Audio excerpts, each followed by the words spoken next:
Galw'r aelodau I drefn, a cyn I fi alw'r prif weinidog, rwy'n siŵr y bydd yr aelodau am ymuno gyda fi yn anfon ein cydymdeimladau at bawb sydd wedi effeithio gan y digwyddiad erchyll yn Las Vegas ddoe. Yr eitem cyntaf ar yr agenda felly yw'r cwestiynau i'r prif weinidog, a'r cwestiwn cyntaf, Joyce Watson. Will the First Minister make a statement on how Wales has gained by being an ethnically diverse country?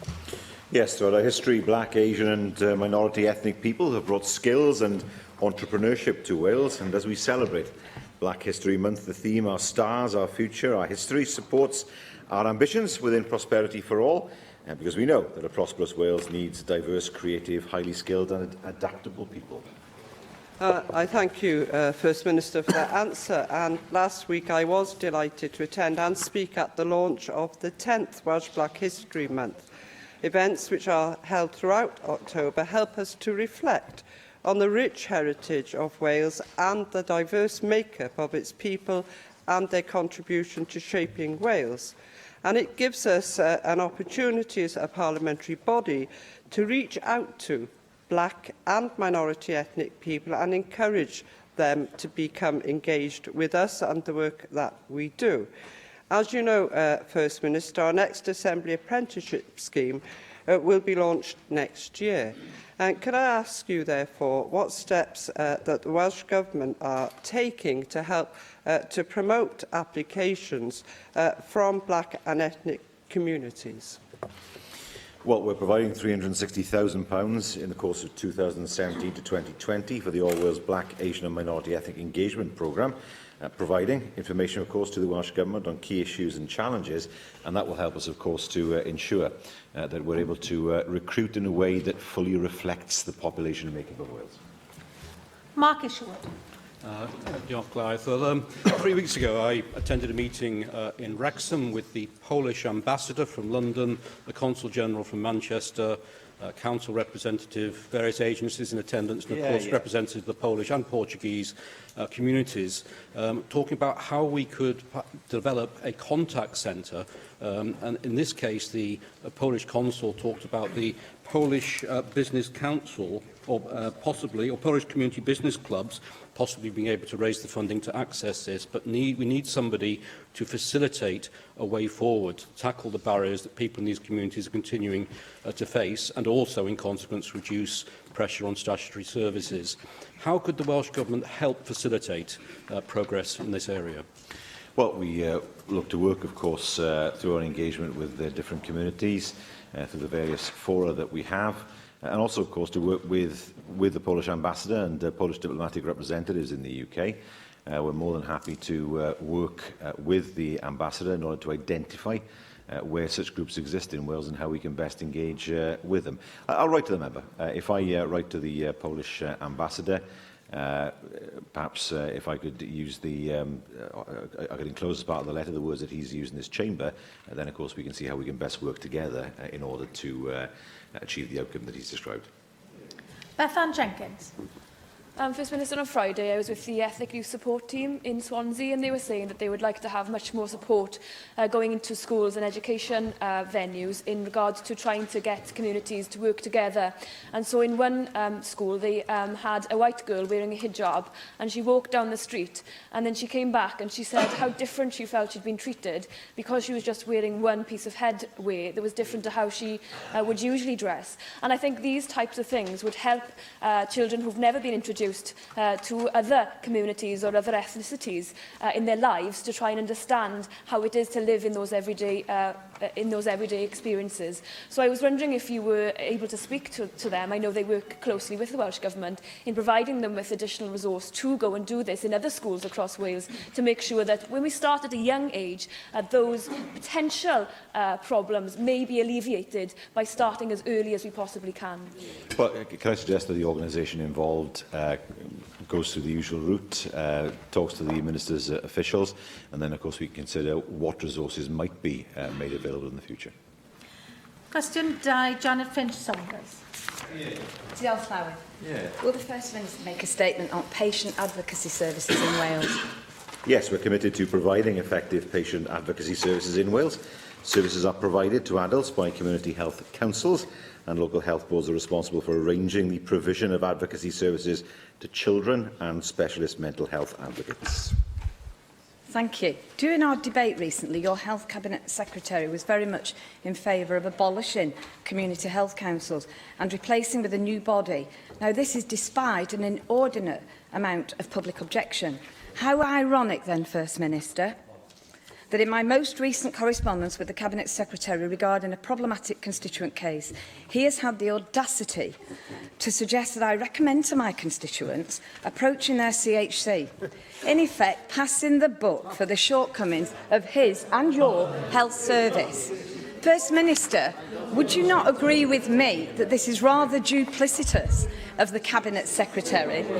And would you also place on record your acknowledgement and support of the work that the community health councils and their volunteers have carried out on behalf of our patients as an advocacy service over many years? Duplicitous. That's the word of the day, isn't it? We had that yesterday from the Secretary of State in his widely ignored speech. I don't accept at all that the Cabinet Secretary has been in any way duplicitous at all. I mean, of course, he would refer a constituent of yours to an independent advocacy service. That's what exists under the current structure, and that's what will exist in the future, an independent service. The Minister cannot be, by nature, independent.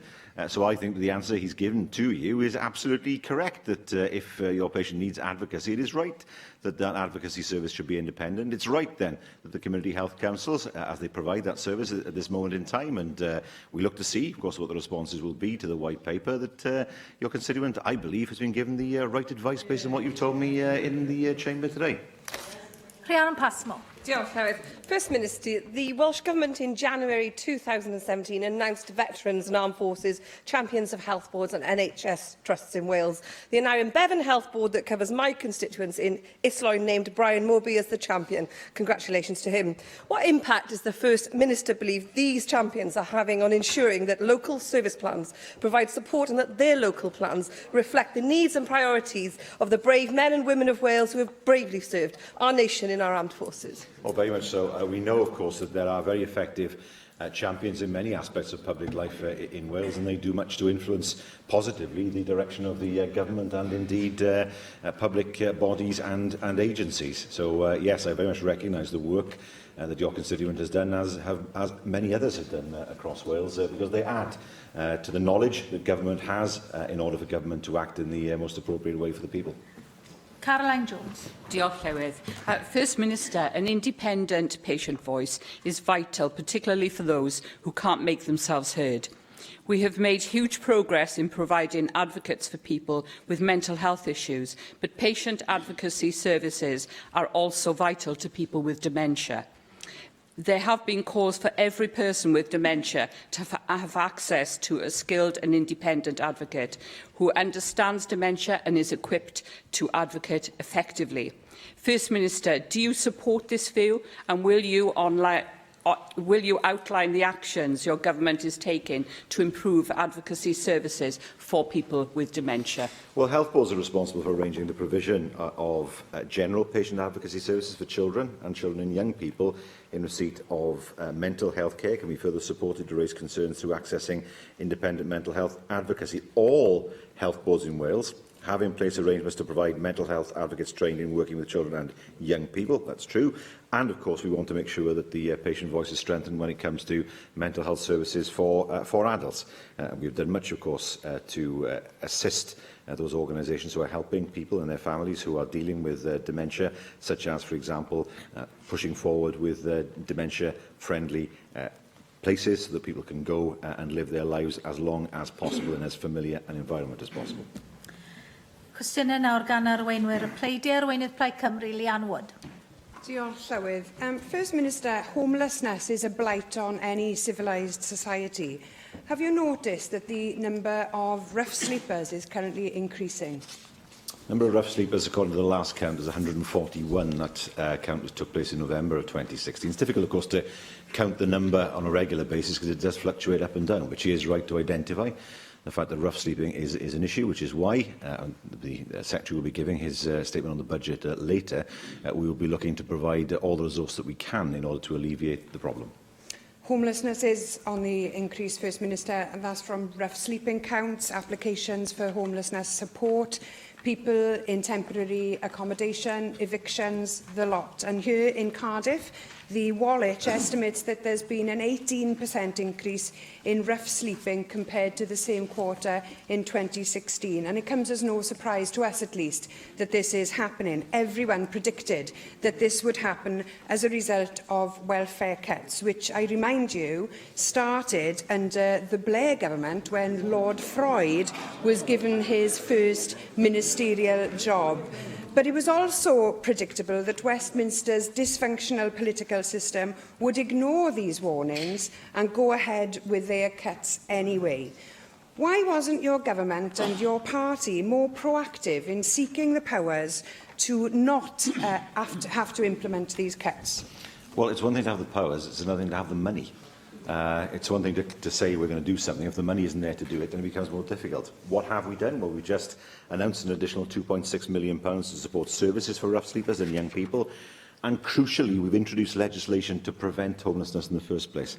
Dealing with people who are already on the streets is important, but surely it must be the case as well that prevention is a priority for us. The legislation has meant more help for more people, and help at an earlier stage, including rough sleepers. And the latest homelessness statistics for the first quarter of this financial year show a steady rate of success in terms of increasing demand. 63% of all households threatened with homelessness had their homelessness prevented in Wales. That would not have happened anywhere else, and that's as a result of the legislation. First Minister, you can't condemn Westminster for callousness while still accepting that the powers to prevent homelessness remain in Westminster. You're right, you have recently reformed the homelessness system to adopt a more preventative approach. But clearly there remain a great number of people who are falling through the very wide holes in your safety net. Now, if you accept that we are facing a homelessness crisis, and I'd be very surprised to hear you deny that we are facing a crisis, will you commit to abolishing the Pereira test to get rid of homelessness intentionality, ending priority need, so that everyone is entitled to a home? Well, the legislation has gone some way to addressing that. I mean, she and I are in a different position. I don't believe that it makes sense to devolve welfare, because we know that Wales is a net recipient of the overall pot.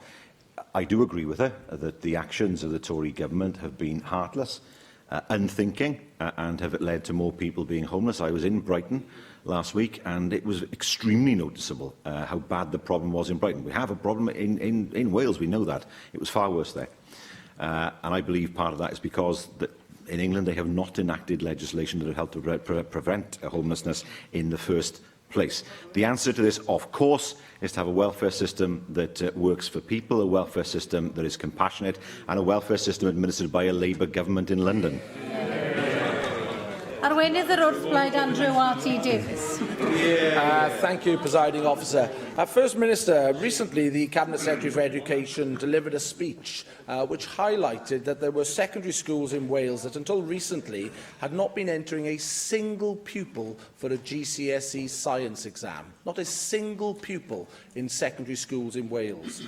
Also, there had been a tendency for many schools to enter pupils for the easier BTEC courses, where in 2016 there was a 99% pass rate.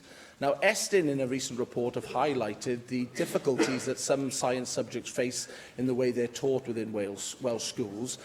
Don't you think it is vital that we need, if we are going to be aspirational about delivering a high-wage economy, a skilled economy, that we have more pupils entered into the sciences? And what confidence can you give that in the PISA examinations in 2018, we will see real improvement in the sciences, where we've gone back by 20, from 505 to 485, from 206 to 216. It has to be a key area of improvement, yet on your watch, we've got schools that haven't been entering pupils for science at all. Well, first of all, we have for some time in Wales been emphasising the need to create parity of esteem between the academic and the vocational. and therefore we should not make negative comparisons between BTECs and GCSEs. One is a vocational qualification, the other is more of an academic qualification. Schools are appropriate, will enter candidates for the appropriate exam according to what they feel they need in terms of their future skills. He asks about PISA. Well, we've seen GCSE results improve year after year. That is a good sign as far as PISA is concerned. We've seen improvements in subjects at A level. That's a good indication that PISA will improve in the future. We have, of course, new exams. We've made sure that they have been rolled out without great difficulty. We've taken the decision to postpone the introduction of the curriculum. We think that's the right decision, and we know that teachers and professionals have supported that. And, of course, we are building schools all around Wales, schools that would not be built if he were in my position. First Minister, that was a pathetic answer. On your watch, on your watch, on your watch, we have had secondary schools in Wales, and these aren't my comments because we can't get the data. We've applied to the Welsh Government to have the data that the Cabinet Secretary based her speech on. Here's the speech. The speech is here. It's her remarks, not my remarks, that says how shameful it has been that under your government we have had secondary schools not entering a single student for science GCSEs. Not A-levels, GCSEs. How on earth can you defend that when you've been First Minister for 7 years? These are the remarks of your Cabinet Secretary, not mine. So how can we have confidence that we will see the improvements we need in the STEM subjects when we've had such a laissez-faire attitude from your government? That was a response worthy of the Secretary of State for Wales, and that's not a compliment, by the way. The reality is the system has been changed. We've just introduced, of course, the new GCSEs. That has happened. So far from sitting back and doing nothing, we're encouraging schools to enter pupils for GCSEs and other qualifications, and at the right time. So they're not entering them early in order to get them through a particular subject, and the grades coming down as a result. And that is something that we have done as a government. Well, it's unlike David Melding to be like this, but clearly this is something has caused him to be annoyed this morning, this afternoon. But no, we're confident in what we're doing. We're confident in what we're doing in terms of changing the syllabus. We are confident in what we're doing in terms of results. We see results improving, both the GCSE and A-level. We see money going into education in a way that's been deprived from schools by his party from England. We see schools being built across Wales that would not be built by his party if they were in power here. And, of course, we want to make sure that as many of our pupils have as many opportunities as possible to enter examinations in order to get the qualifications that they need. That's exactly what we've done in terms of the system we've now introduced. First Minister, David Melding is most probably getting annoyed by your performance this afternoon, because it is a very laissez-faire attitude, I have to say. You can't defend a system that is not... You cannot defend a system that has not been entering GCSE students for the sciences and then stand there and try and defend it. I want to have confidence, First Minister, that we will see improvement. I want to see improvement in the Welsh education system. We all want to see that. But we had in the last GCSEs the worst results for 10 years. We've got the science results, PISA examinations coming forward now in 2018. I asked you at the first question, where are we going to be? Give us an indicator of where we're going to be. Just give us something to come out of this First Minister's questions where we can mark your homework as to where science will be in 2018. Science entries are up. We changed the system in order to partially to encourage schools to enter more students and enter them at the time that it's appropriate for them. That has been done. He talks about the worst GCSE results for 10 years. I do not recognise that if you compare like with like. If he thinks that things are rosy in England, I suggest he has to look at what happened in England with the system there, and he makes that comparison from time to time. Look, we will make sure that the education system is properly financed according to the settlement we get from him and his government. If he wants to see more money into education, can I suggest he actually lobbies, because he's more effective than his parliamentary colleague, lobbies his colleagues in London to get more money into education across the UK and particularly to Wales. We could do a lot more with a fairer settlement. £1 billion bunk to Northern Ireland, not a word from the party opposite. Not a word. Let's see Wales get the same fair play, and let's see if the Welsh Conservatives can stand up against their colleagues in Westminster. Arweinydd Grŵp UKIP, Neil Hamilton. Diolch yn fawr, Llywyd. This afternoon, Yes, I knew that the chamber. I knew the chamber was circular, Clothes. I didn't realise it revolved as well. This afternoon we shall hear the outline budget from the Finance Secretary, but his room for manoeuvre is obviously limited by the nature of the funding of the Welsh Government. 92% of the money which the Welsh Government spends currently comes from the United Kingdom Government by block grant. So the success of the Welsh economy and the ability of the Welsh Government to spend depends crucially upon the health of the UK economy, which in turn depends crucially upon the economic policies of the government at Westminster. Does he think that the consequences for Wales of the kind of spending plans which Jeremy Corbyn outlined last week in Brighton would, in the long term, benefit the Welsh economy? They've been added up to about £312 billion. It must be one of the most expensive speeches in human history. That's £4.15 billion per minute, £69.3 million per second. Such a speech programme would actually bankrupt the UK economy, and that could be nothing less than disastrous for Wales. It has never been cheaper to borrow. In 1945, a government came to power in the UK, presiding over a wrecked country and a wrecked economy, with far less money at its disposal. Yet it managed to create the National Health Service, managed to put industry back onto its feet. It managed to ensure that people's standard of living began to rise. It dealt with a country that had been destroyed because of the effects of war. If they can do it, then a Labour government can do it now. We've had 7 years of austerity and nothing has changed for the better. It's got worse and worse and worse. 7 wasted years. It's time for a change. I don't want to debate economic history with the First Minister, but immediately after the war we did, of course, have the Marshall Aid programme, and actually there was a very substantial reduction in the proportion of debt to GDP during the course of the Attlee government from 1945 to 1951. When Tony Blair came to office in 1997, the national debt stood at £359 billion, and in his first term of office, he actually reduced it further. In 2001, that was reduced to £317 billion. And then Gordon Brown turned on the spending taps, and we all know what happened with the financial crisis in 2008. The national debt now stands at nearly £2 trillion, and we're spending every single year £56 billion on debt interest alone. If the Welsh portion of that debt interest, which would be 1/20, that's about £2 billion a year, was available to the Welsh Government to spend on the health service, social care, education, or whatever, Wales would be very much better off than it is now. All governments have to borrow. There are very few governments that don't have to borrow, usually those that are oil-rich. The reality is you borrow to invest. And what we are seeing at the moment is a government that is bumping the British economy off the ground. We know that as far as injections of money are concerned, that's not happening. The economy is not being stimulated. Now, he doesn't want me to lecture him on economic history. I will. And recent economic history, which he will remember, because he seemed to suggest that Gordon Brown was responsible for the world financial crash in 2008. The reality is the crash was caused by irresponsible banks selling financial products to people who they knew full well would not be able to repay them. And then they bundled those debts and sold them onto other banks, infecting the entire system. That's what happened. We are still living with the consequences of that.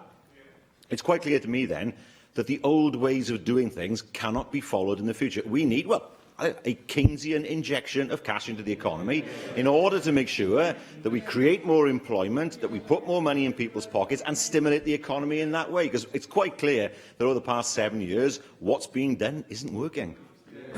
Well, you would think from what the First Minister just said that there hadn't been a Labour government from 1997 to 2008 and the Chancellor of the Exchequer was not Gordon Brown in charge of banking regulation, whereas we know that he believed in a light-touch regulation of banking, so he was a contributor to the financial crisis which ultimately engulfed him. But Jim Callaghan knew what it was like to cope with a financial crisis, because I'm sure the First Minister will remember very well in 1976 he appeared at a rather different kind of Labour Party conference and said, "We used to think you could spend your way out of recession and increase employment by boosting government spending. I tell you in all candour that that option no longer exists, and insofar as it ever did exist, it only worked on each occasion by injecting a bigger dose of inflation into the economy, followed by a higher level of unemployment as the next step." Jeremy Corbyn, if he ever never did learn that lesson, seems to have forgotten it. And his role as a kind of moth-eaten Santa Claus, dipping into a bottomless bag of presents to dish out to gullible children, is not the way forward for any sensible or realistic political party which has any designs upon holding the highest offices in the land. We have revealed to us this afternoon the UKIP strategy for dealing with appealing to young voters. You are all gullible children, is the way that they're going to be described in the future. So I can't see many of them voting UKIP in the future. In the 1970s, there were particular challenges with stagflation, as he should remember, because of the soaring price of oil as a result of the 1973 oil crisis. That knocked the usual economic cycle out of sync, and as a result we saw rising unemployment and rising inflation at the same time, meaning that the traditional ways of doing the traditional way of injecting money into the economy to deal with high unemployment. I can give the Leader of the Opposition a lecture on economic history if he wants. He knows next to nothing about it. And so the circumstances of the 1970s are very different. But what I can say to him about 1976 is, here's a statistic for him. 1976 was the time in history when Britain was most equal. Since then, the Tories have made it more and more and more unequal, and that's what a Labour government will change. Cwestiwn 3, Eluned Morgan. Cyhoeddiad ar dlodi ymysg menywod ifanc yng Nghymru. Wel, mae menywod ifanc yn fwy tebygol o fod yn rhan o aelwydydd un rhiant ac aelwydydd a gwaith rhan amser sydd mewn mwy o risg o fyw mewn tlodi. Ni'n darparu amrywiaeth o gefnogaeth i hybu ffyniant drwy ei helpu i ddod dros y rhwystrau sy'n hatal rhag mynd i mewn i fyd cyflogaeth mwyn gwneud yn fwy cyflogadwy ac i ddod mewn sefyllfa i gael gwaith addas sy'n talu'n dda. Diolch yn fawr. The First Minister will be aware that last week in Labour Party conference, Angela Rayner, the Shadow Education Secretary, suggested that a new Labour government would commit to ending period poverty in schools. Does the First Minister have any intention of introducing such a measure in Wales? Yes, I did note the announcement. It is something I know that we will look at as a government to see how it can be dealt with in the most effective way. But it is a concept that needs to be examined very closely in order to make sure that it can be dealt with effectively in Wales. Susie Davis. Diolch, Llywydd. First Minister, last week I visited Severn Trent testing labs in Bridgend. You may all know them already. And most of the senior team there were women. I mean, they weren't educated recently in Wales, I'm afraid, so it doesn't help you on Andrew's question. But even so, it is a great example of women getting into good STEM careers. They're also a good example of when a facility where you would normally expect a degree level of education, their interest is now turning to the FE sector to see whether students from there can be brought into appropriate roles. And as we know, people from poor backgrounds tend to use FE a little bit more. Welsh Government announced in January that the Chief Scientific Officer for Wales was setting up an internal working group developing the Talented Women for a Successful Wales report findings. So I'm wondering whether you can provide us with an update on that to see when we might be seeing some results on the back of it. I will write to the member with a date as to the publication of that document. In terms of the pumping station, I'll be there on Friday, so I'll be able to hear firsthand what they have already said to her. Sian Gwenllian. Mewn llythyr at gadeirydd y Pwyllgor Cydraddoldeb Llywodraeth Leol a Chymunedau ar Gorffennaf yr ail ar 15, fe ddwedodd yr ysgrifennydd Cabinet dros yr economi hyn. Ni fyddai'n ddoeth cyhoeddi cynllun gweithredu cenedlaethol ar gyfer tlodi. Ond nid ydy hyn yn ddatganiad gwbl rhyfeddol. Dim cynllun gweithredu penodol, dim targeda ar gyfer lleihau tlodi, dim monitro oherwydd does na ddim byd i fonitro. Gweitha'r ffaith fod dros 30% o blant yn byw mewn tlodi yng Nghymru. Ydych chi'n cytuno efo fi fod hyn yn arwydd clir fod y Llywodraeth lafur yma wedi troi chefn yn llwyr ar deuluoedd tlawd Cymru? Na, yw'r ateb i hwnna. Mae tlodi yn rhywbeth sy'n cael ei delio ar draws Llywodraeth. Dwi ddim yn rhywbeth sydd dim ond yn dod o dan portffolio un gweinidog, a ni'n gwybod faint mor bwysig mae hwn. Os ydych chi ar beth ni'n gyhoeddi wrthos diwetha, mae'n amlwg bod ni'n ystyried tlodi fel rhywbeth sydd yn holl bwysig i ddatrys yma yng Nghymru a'r ffordd i wneud hwn wrth gwrs yw sicrhau bobl ar sgiliau sydd eisiau nhw, bod yna gyfleon i bobl, y ffaith bod nhw'n gallu cael gofal plant am ddim, rhywbeth wrth gwrs sydd yn bolisi ni wnaethon ni i sefyll yn yr etholiad, ni'n symud mlaen mwyn gweithredu hwnna, ac wrth gwrs i sicrhau bod yna swyddi ar gael sydd yn talu'n dda. Does dim pob lifer yn gyda ni, achos y ffaith ni'n gwybod bod ynglyn â cyflogaeth ac ynglyn â thal, maen nhw'n rhywbeth i Llywodraeth y Deyrnas Unedig, ond ni moyn sicrhau bod ni'n lleid y mwy a ni galled yng Nghymru mwyn dod a gafel, a dod i afel ar Tlodi. Hugh Ranker Davies. Diolch, Llywydd. First Minister, the Child Poverty Action Group has identified very early on that the way that universal credit is structured poses a real risk to the financial autonomy of women in the household. It actually undermines their ability to be autonomous and to have their financial independence. We now know from Citizens Advice Cymru that some people in the pilot areas, some women, are giving up work due to childcare issues as a direct result of the design and the rollout of universal credit as it is. And we now know, of course, this week, according to the government's own figures, that over 80% of recipients of universal credit that is being rolled out are now falling into rent arrears. The government's own pilot areas are showing it is an unmitigated disaster and it is driving young women, but also all people, into poverty. Could I ask the First Minister what further representations he can make to the UK Government, because the impact in all of our communities is going to be significant? Well, we'll continue to make those representations, but we'll have to get in a queue. I mean, their own MPs are saying that the rollout should be stopped. If I could sum up the attitude of the Conservative Government, it's this. Lessen the financial burden on the rich, cut tax, and increase the financial burden on the poorest, getting rid of tax credits, the bedroom tax, universal credit. And we know, of course, that on top of that, they do these things incompetently. And that's what the current rollout of the universal credit is doing. The Leader of the Opposition finds it funny. When you talk about welfare, is it funny? Well, why does he go out and talk to people who are affected by this? Why is he going to talk to people who are at threat of homelessness? Why is he going to talk to people who find themselves in a position where they're going into rent arrears? And then he might learn what real life is actually about. Because we deal with these issues on a regular basis, on a constituency basis, and we see the inhumanity of universal credit along with so many other of the policies developed by a Conservative government who benefit only the richest. Cwestiwn 4, Neil Hamilton. Will the First Minister make a statement on the rail network in Mid and West Wales? Well, devolution of funding for rail infrastructure remains with the UK Government. They have refused to devolve that. Despite this position, since 2011, the Welsh Government has invested around £200 million into a programme of rail infrastructure improvements, including additional and enhanced rail services in the Mid and West. I thank the First Minister for that response. We welcome the Welsh Government's funding for a feasibility study to reopen the Aberystwyth to Carmarthen railway line.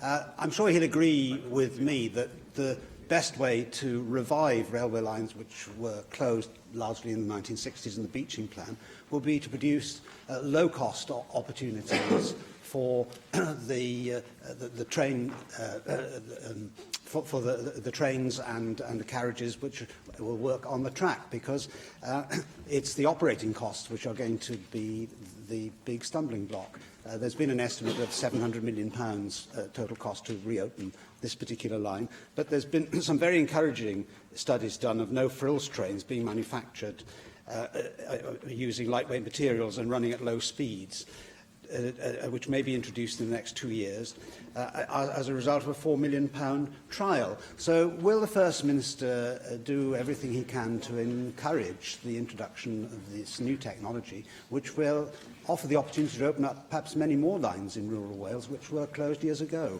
No, I don't. I mean, what he's talking about is light rail. It's a model that's used for suburban rails and for short journeys. I think a 50-mile journey between Carmarthen and Aberystwyth is best served by a light rail carriage with hard seating, for example, without the kind of facilities you'd expect from a longer distance train.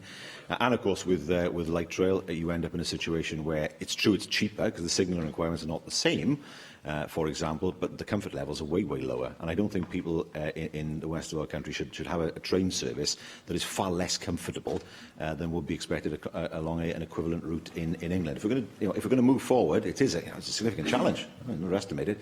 A significant challenge and a significant cost to reinstate the Aberystwyth to Carmarthen line. But if it's going to be done, it's got to be done properly. Russell George.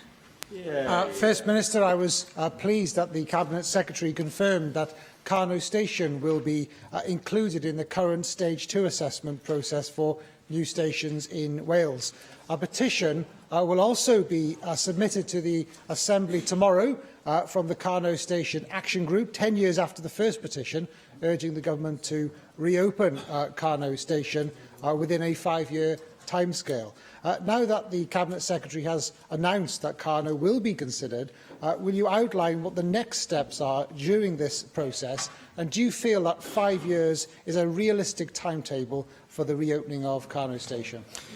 Yes, I mean, just to inform the member, the next stage is that, as he knows, the Cabinet Secretary has decided to include Carno in the current round of Stage 2 assessments. What does that involve? It involves obtaining information from Network Rail on deliverability and operational considerations on the prioritised stations. In addition, a standard assessment model is being run to assess the anticipated demand at the proposed stations as well. I know that the Cabinet Secretary has asked officials to engage with the Action Group as part of the Stage 2 process, so that's where we are now. But he will know, of course, what our intention is. There are many unknowns. When you deal with Network Rail, it's not always clear what the challenges are. We've found that in the past where problems have been identified that were not known at the time that an announcement was made, but it is our intention. He will know to reopen Carno, pending, of course, the assessment. Simon Thomas. Yn ôl beth dwi'n deall o beth mae'r Prif Weinidog a'r Gweinidog dros yr economi wedi gwaed yn y gorffennol, mae'r sefyllfa presennol yw bod fasnachfaint yn mynd i gychwyn heb bod y pwerau llawn na'r arian llawn wedi datganoli i Llywodraeth Cymru, ac felly mae Llywodraeth Cymru o pwrpas yn mynd i fod yn agent dros Llywodraeth San Steffan. Os dyna sefyllfa, ga i ofyn i chi yn blwmp ac yn blaen yn goleuni beth digwyddodd i trydaneiddio i Abertawe, ydych chi yn ymddiried yn Llywodraeth San Steffan i drosglwyddo pwerau llawn mewn pryd ac yn bwysig i drosglwyddo'r arian llawn mewn pryd yn ogystal? Os ydym yn gwneud hynny, allwn ni ddim symud ymlaen, mewn blwmp ac yn blaen. Ni wedi gwneud popeth sydd eisiau nhw ni, a felly ymlaen nhw nawr i weithredu. Does dim arwdd nawr, bydd yna broblem yn y pen draw, ni wedi sicrhau bod y franchise yn symud ymlaen yn mis Ebrill fel y dele fe. Ni wedi siarad, wrth gwrs, gyda'r undebau hefyd, mwyn sicrhau bod nhw'n deall beth ni'n ceisio i wneud. Bydde wedi bod llawer yn rwyddach, sy'n wedi datganoli'r gyllideb a'r pwerau i ni yn y tro cynta, a yn wedi y pwer i gyfeirio Network Rail. Dyw hwnna ddim gyda ni ar hyn o bryd, so felly mae rhaid ni ystyried ffyrdd newydd o wneud pethau. Ond beth sy'n bwysig yw ni gallu gweithredu nawr dros bobl Cymru mewn ffordd ddim yn bosib o'r blaen. Joyce Watson. Dear Llywyd, First Minister, there was an awful lot to welcome in the Transport Minister's latest statement on the next franchise. And what was particularly welcome was the commitment to keep a guard on every single service, something that people have campaigned quite heavily to see, and they welcome it. The other commitment was that the new rolling stock should be maintained by workers, ideally here in Wales. And very recently, I had a tour around the investment that's been made in the Machynlleth depot and met some of the 33 highly skilled employees that reside there and work there.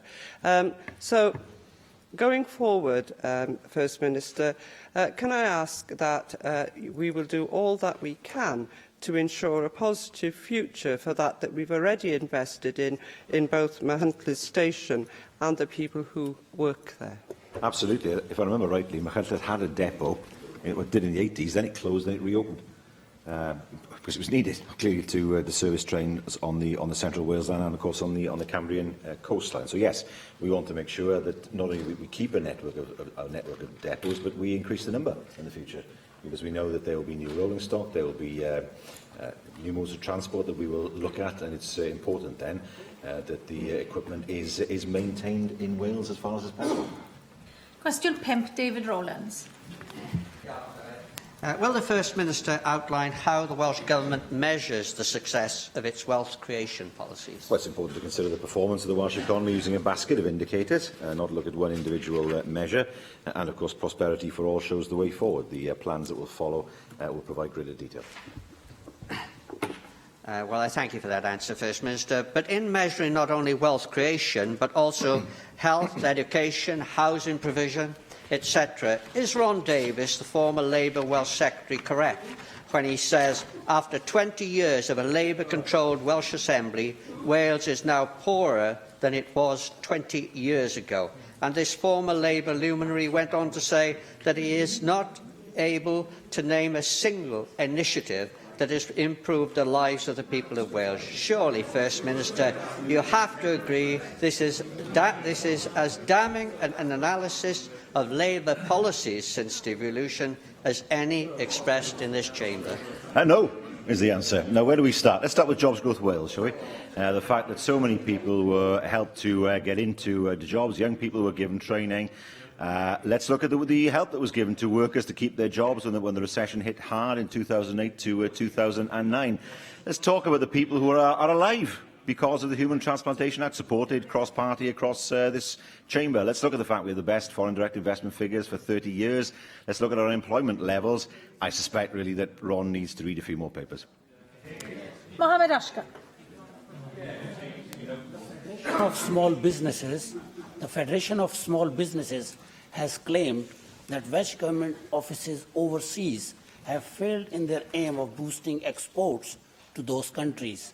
Figures suggest that export to those countries have in fact fallen between 2013 to 2016, down 13% to the United States, down 22% to Belgium, and 55% to Japan. First Minister, what plan does the Welsh Government have to review the effectiveness of its overseas offices in boosting trade with the countries in which they are located? Well, it's fallen into a trap there set for him by the UK government, because what has happened is the methodology has changed, so that if you have, if I remember rightly, if you have a factory in Wales that is exporting, but its headquarters is in England, it's counted as an English export. That's the problem. So all of a sudden we see the sudden changes in the export figures, not because physically less goods or fewer goods are being exported, but it's because they're counted as having come from England because the headquarters is in England. And we know that many organisations in Wales that manufacture don't have their headquarters in Wales. He asks a question, what are we doing to boost our presence overseas? We are moving ahead with a strategy to do just that.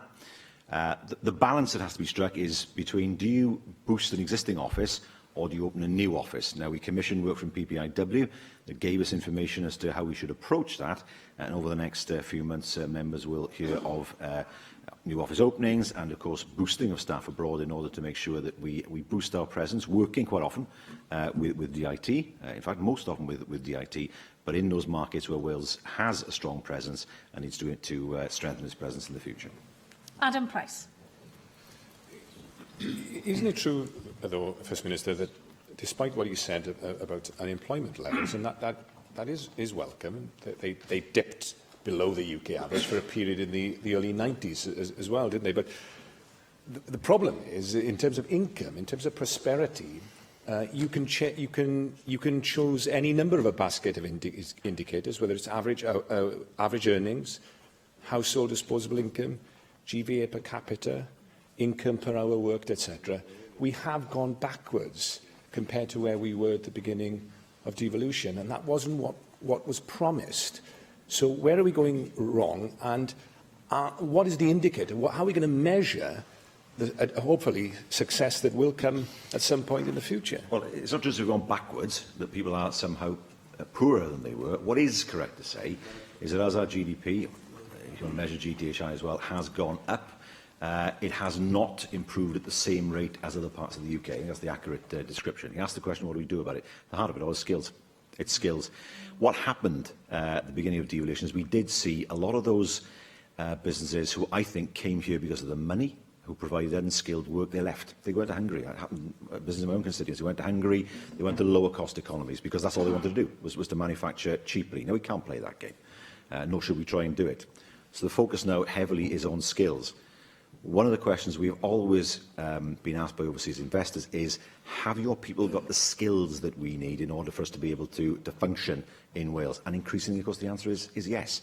We work very closely with FE colleges, we work with our universities in a way that 10 years ago wasn't happening. Our universities were not interested in working towards economic development at that point. They saw themselves purely as academic institutions. In fairness to them, they've changed. It will take some time for the fruit of that work to come through, but we are seeing investors coming into Wales now that bluntly wouldn't have come 20 years ago. High-end investors who are paying more in terms of the jobs that they create. What's key now is to keep on moving on that track, not just in terms of FDI. He will make the point, I understand, in terms of encouraging SMEs in Wales. It's not a question of one or the other, and that's exactly what we want to do as well. And working again with the universities and others, making sure that young entrepreneurs who have good ideas get the support they need to put those ideas into practice. Increasingly across Wales, we are now seeing those businesses starting to be created and to grow. Cwestiwn 6, Hefin David. Will the First Minister make a statement on the implementation of Qualified for Life Curriculum for Wales and Curriculum for Life? Well, on the 26th of September, the Cabinet Secretary for Education launched Education in Wales, our national mission. That reaffirms our commitment to building a transformational curriculum in order to deliver a better education system for Wales. And I broadly welcome the Welsh Government's approach to implementing the recommendations of Professor Graham Donaldson. But members will be aware of Professor Donaldson's comments that were reported by the BBC this morning, in which he remarked that progress remained good, but also cautioned against any loss of momentum in the whole dynamic of this reform. What discussions has the Welsh Government had with Professor Donaldson with regard to the changes that were announced by the Cabinet Secretary for Education last week? And what would be the First Minister's response to Professor Donaldson's concerns about a potential loss of momentum? Well, Professor Donaldson actually oversees the implementation board. He agrees that we've made the right decision to introduce the curriculum as a phased rollout rather than a big bang.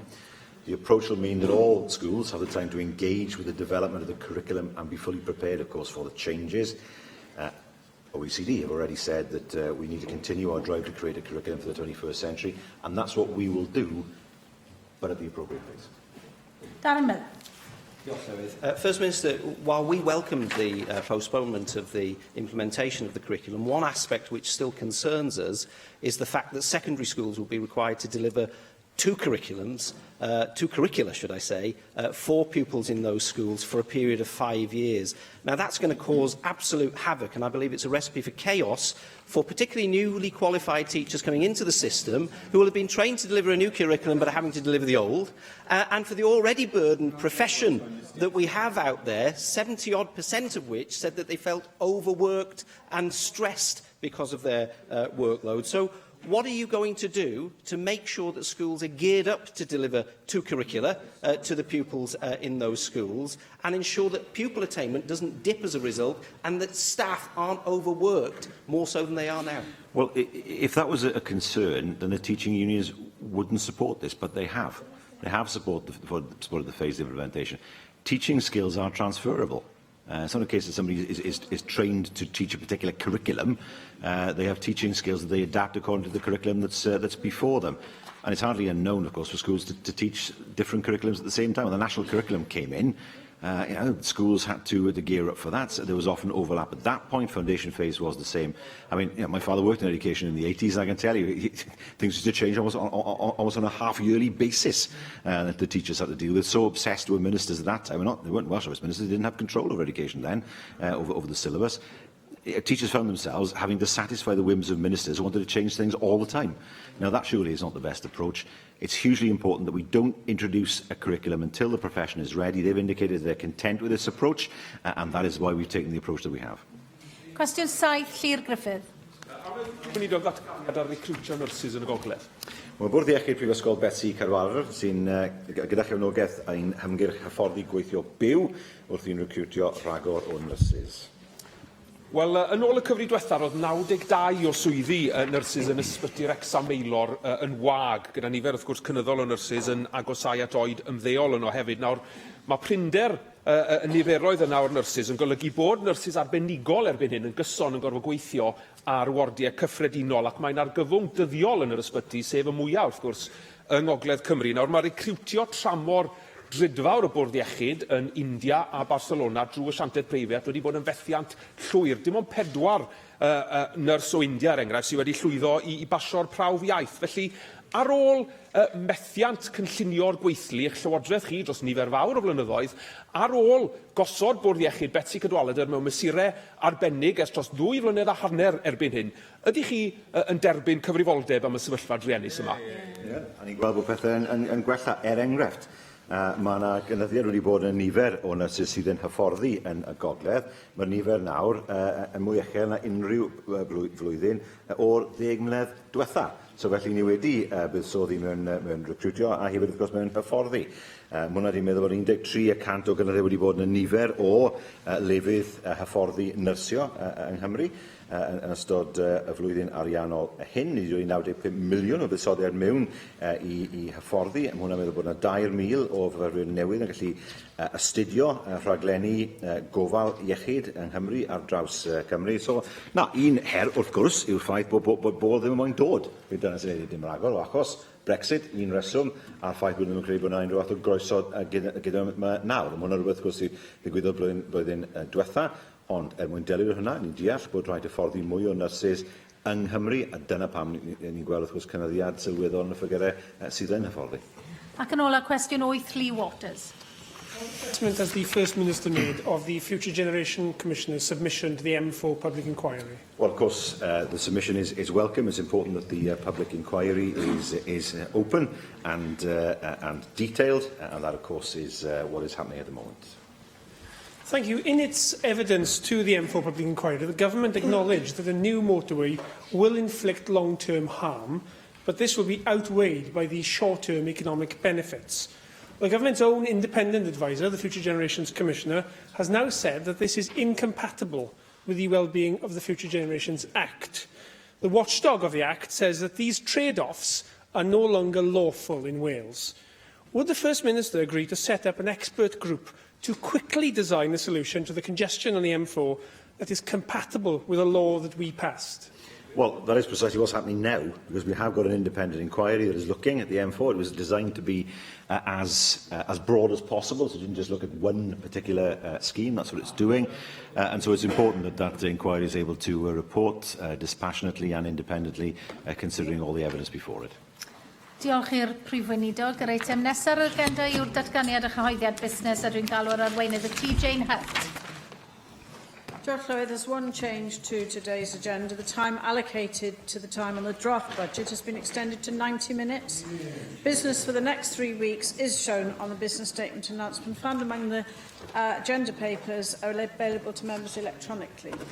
Andrew R.T. Davies. Thank you, Presiding Officer. Leader of the House, could we have a statement from the Cabinet Secretary for Health, please, in relation to reports about the realignment of District General Hospitals in the Abertawe Bro Morgannwg Health Board area and the Cwm Taff Health Board area?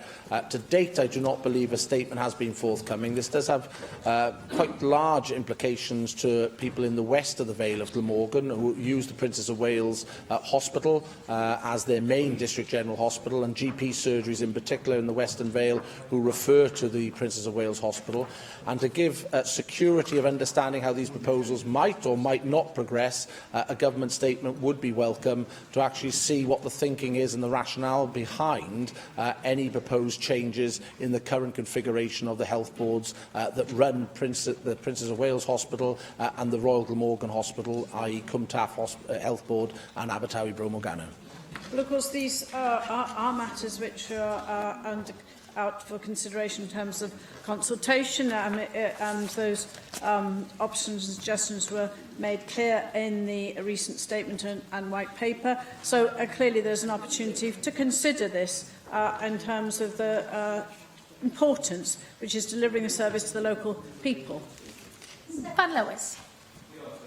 Can we have a statement from the Welsh Government on the planning crisis in the county borough of Caerphilly? There is no active local development plan at the moment, and as a result, the planning system is heavily skewed in favour of developers and indeed inappropriate and unsustainable development. And recent adjudications by the planning inspector have highlighted the fact that the 5-year land supply requirement trumps all other considerations, including the much celebrated Wellbeing of Future Generations Act. So can we have a statement from the Cabinet Secretary in order to suspend the need for Caerphilly to demonstrate the 5-year land supply until a sustainable local development plan is in place in that county borough?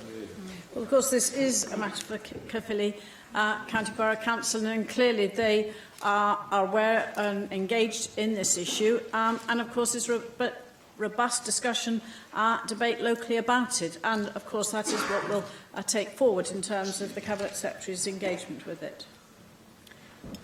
Jeremy Miles. Can I ask for two government statements? The first from the Cabinet Secretary for Education in relation to the steps taken by the Welsh Government to tackle LGBT bullying in schools. And I acknowledge the readiness of the Cabinet Secretary to meet with myself and Hannah Blythen to discuss this issue. She'll be aware of the report published in the last week by Stonewall Cymru, which discloses that more than half of LGBT young people in Wales and 73% of trans young people in Wales still face bullying at school, with very, very serious consequences in many examples. The report calls on a number of recommendations on the part of Welsh Government and local authorities, and I'd welcome a statement in relation to what steps the Government is taking on an issue the Government acknowledges is a significant issue. And a second statement, please, in relation to what support the Welsh Government is giving to the Swansea City of Culture bid, which we hope will benefit the broader region of the Swansea Bay region. The current UK City of Culture, Hull, has seen a significant investment in its region as a consequence. Our region has suffered Conservative betrayal in relation to electrification, and we fear that will happen in relation to the lagoon. So we'd welcome a statement on government support for that bid. Well, thank Jeremy Miles for both those questions. I think members will be aware of the latest school report 2017 by Stonewall Cymru, and it is encouraging to note that, in fact, that report shows that the number of lesbian, gay and bi pupils bullied because of their sexual orientation has fallen by almost a third. But we obviously recognise there's much more we have to do to prevent potentially long-term educational and emotional damage that bullying can cause. The Cabinet Secretary for Education has been very clear that she expects schools to adopt a zero-tolerance approach to all forms of bullying, including homophobic, biphobic or transphobic bullying. And we recognise, of course, in terms of that school report and the existing anti-bullying guidance, that requires us to take into account the latest report and whether updating is required. On your second point, of course, the Welsh Government fully supports the City and County of Swansea's bid to become UK City of Culture for 2021.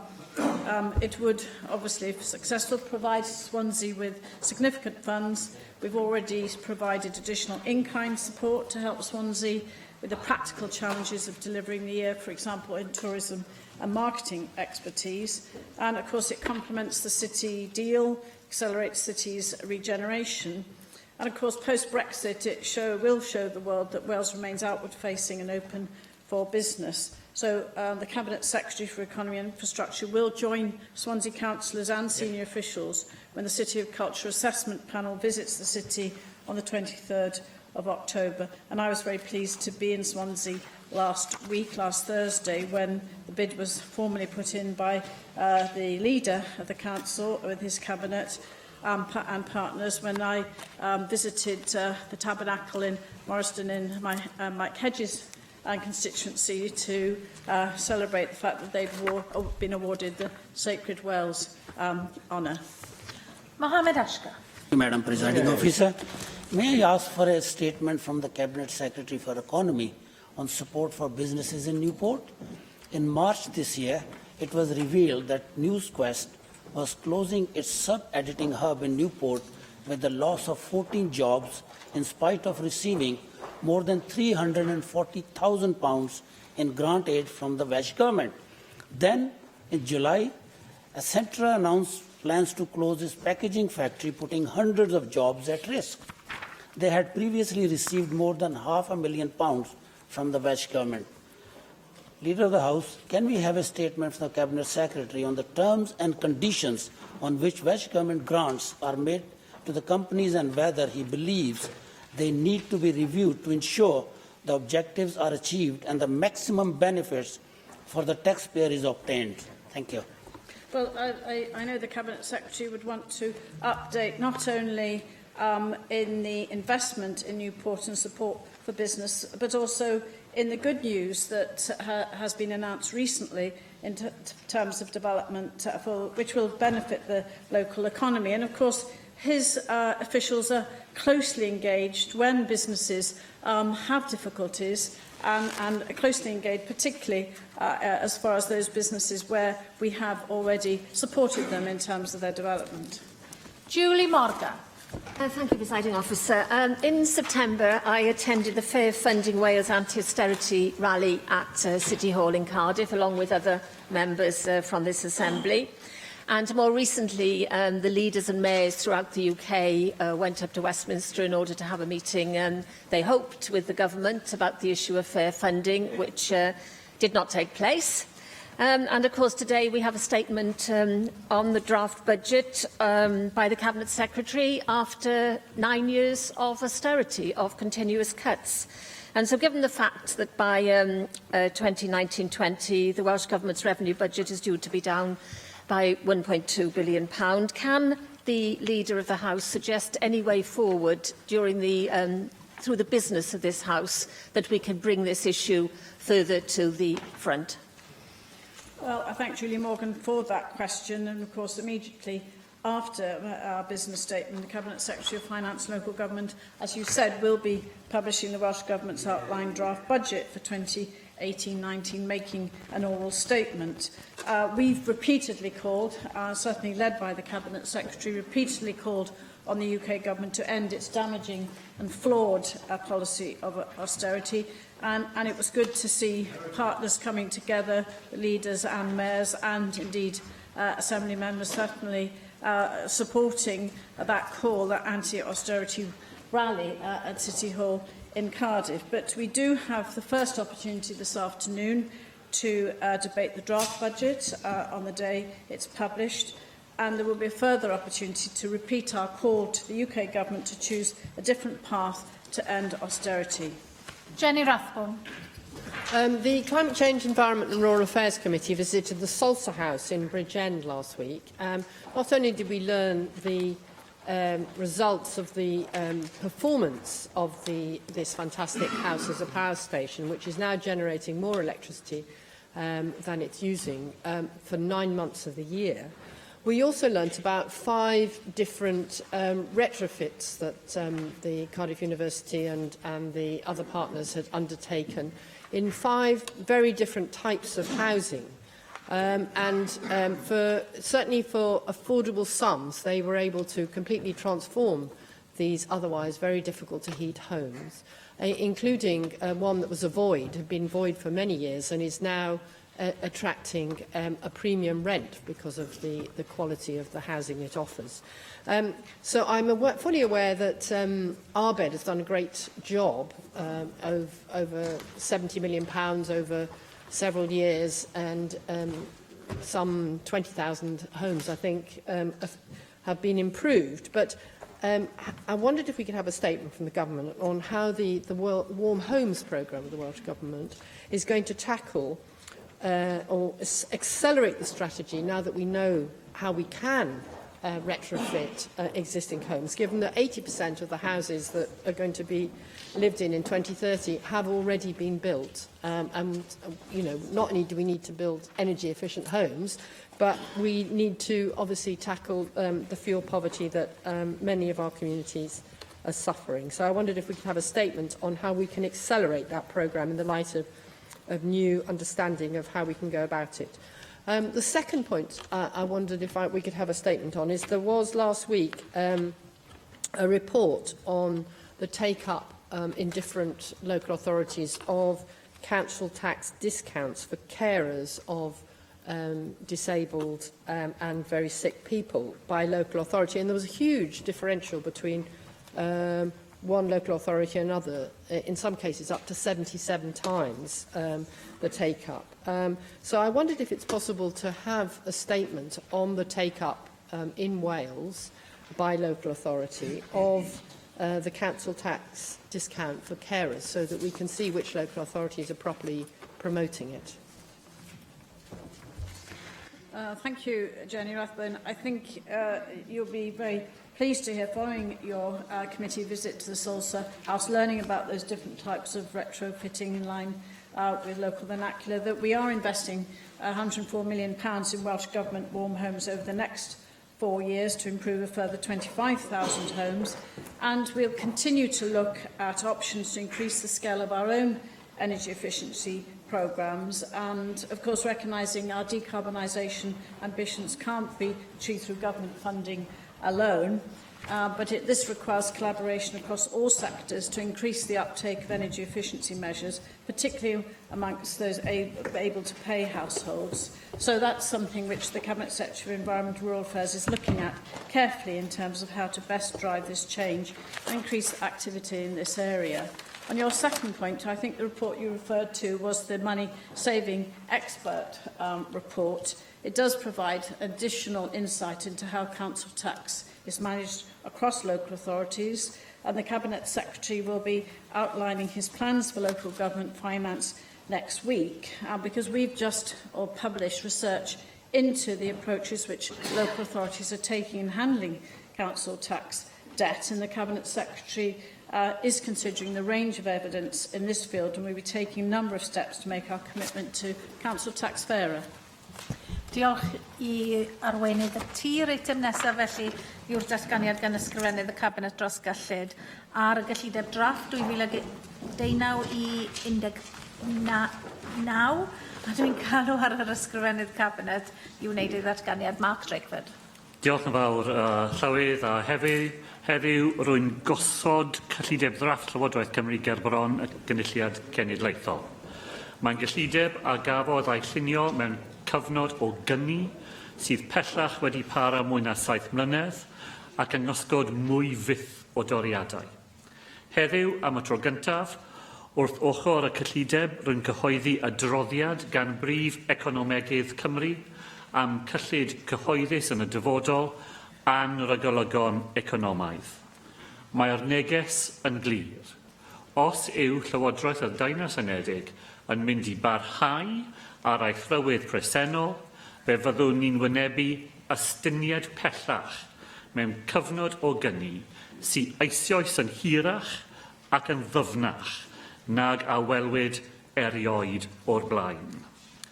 Llywydd, this is the bleak background against which today's Welsh budget has been prepared. As the difficulties deepen, we remain committed to doing everything we can to help our public services meet the very real challenges they face today, while acting now to improve the prospects for the future. In line with the new procedure this National Assembly has agreed for this year's budget, the information before Assembly members today sets out the major building blocks of the budget, where the money comes from and how it will be allocated to the different government departments. Later this month, the Government will publish a greater level of detail than previously provided, explaining how individual portfolio ministers intend to deploy the resources available to them. Llywydd, I have listened very carefully to the calls from the Health Service, local authorities and others who provide vital services across Wales about the importance of being able to plan over more than a 12-month horizon. Despite the very real uncertainties which we face and within which this budget has been drawn up, I have been able to set out revenue plans for the next 2 years and capital plans for 3. So in setting out the building blocks of our budget, I turn first to the important issue of reserves. As I have previously discussed with the Finance Committee, I have taken a particularly stringent approach to reserves during the first 2 years of this Assembly term. While in-year allocations have been made from reserves for essential purposes, my intention has been to make maximum use of the new Welsh Reserve negotiated as part of the fiscal framework. That agreement means that we are able to take a maximum of £350 million forward into that reserve from April next, and to do so unencumbered by the restrictions we have faced by having to abide by the UK Treasury's budget exchange mechanism.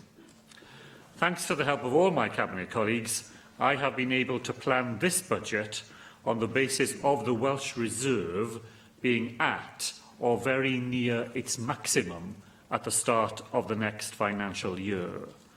I am then able to deploy the benefits of this prudent management to help protect our public services against the worst of the cuts in the more difficult years that lie ahead.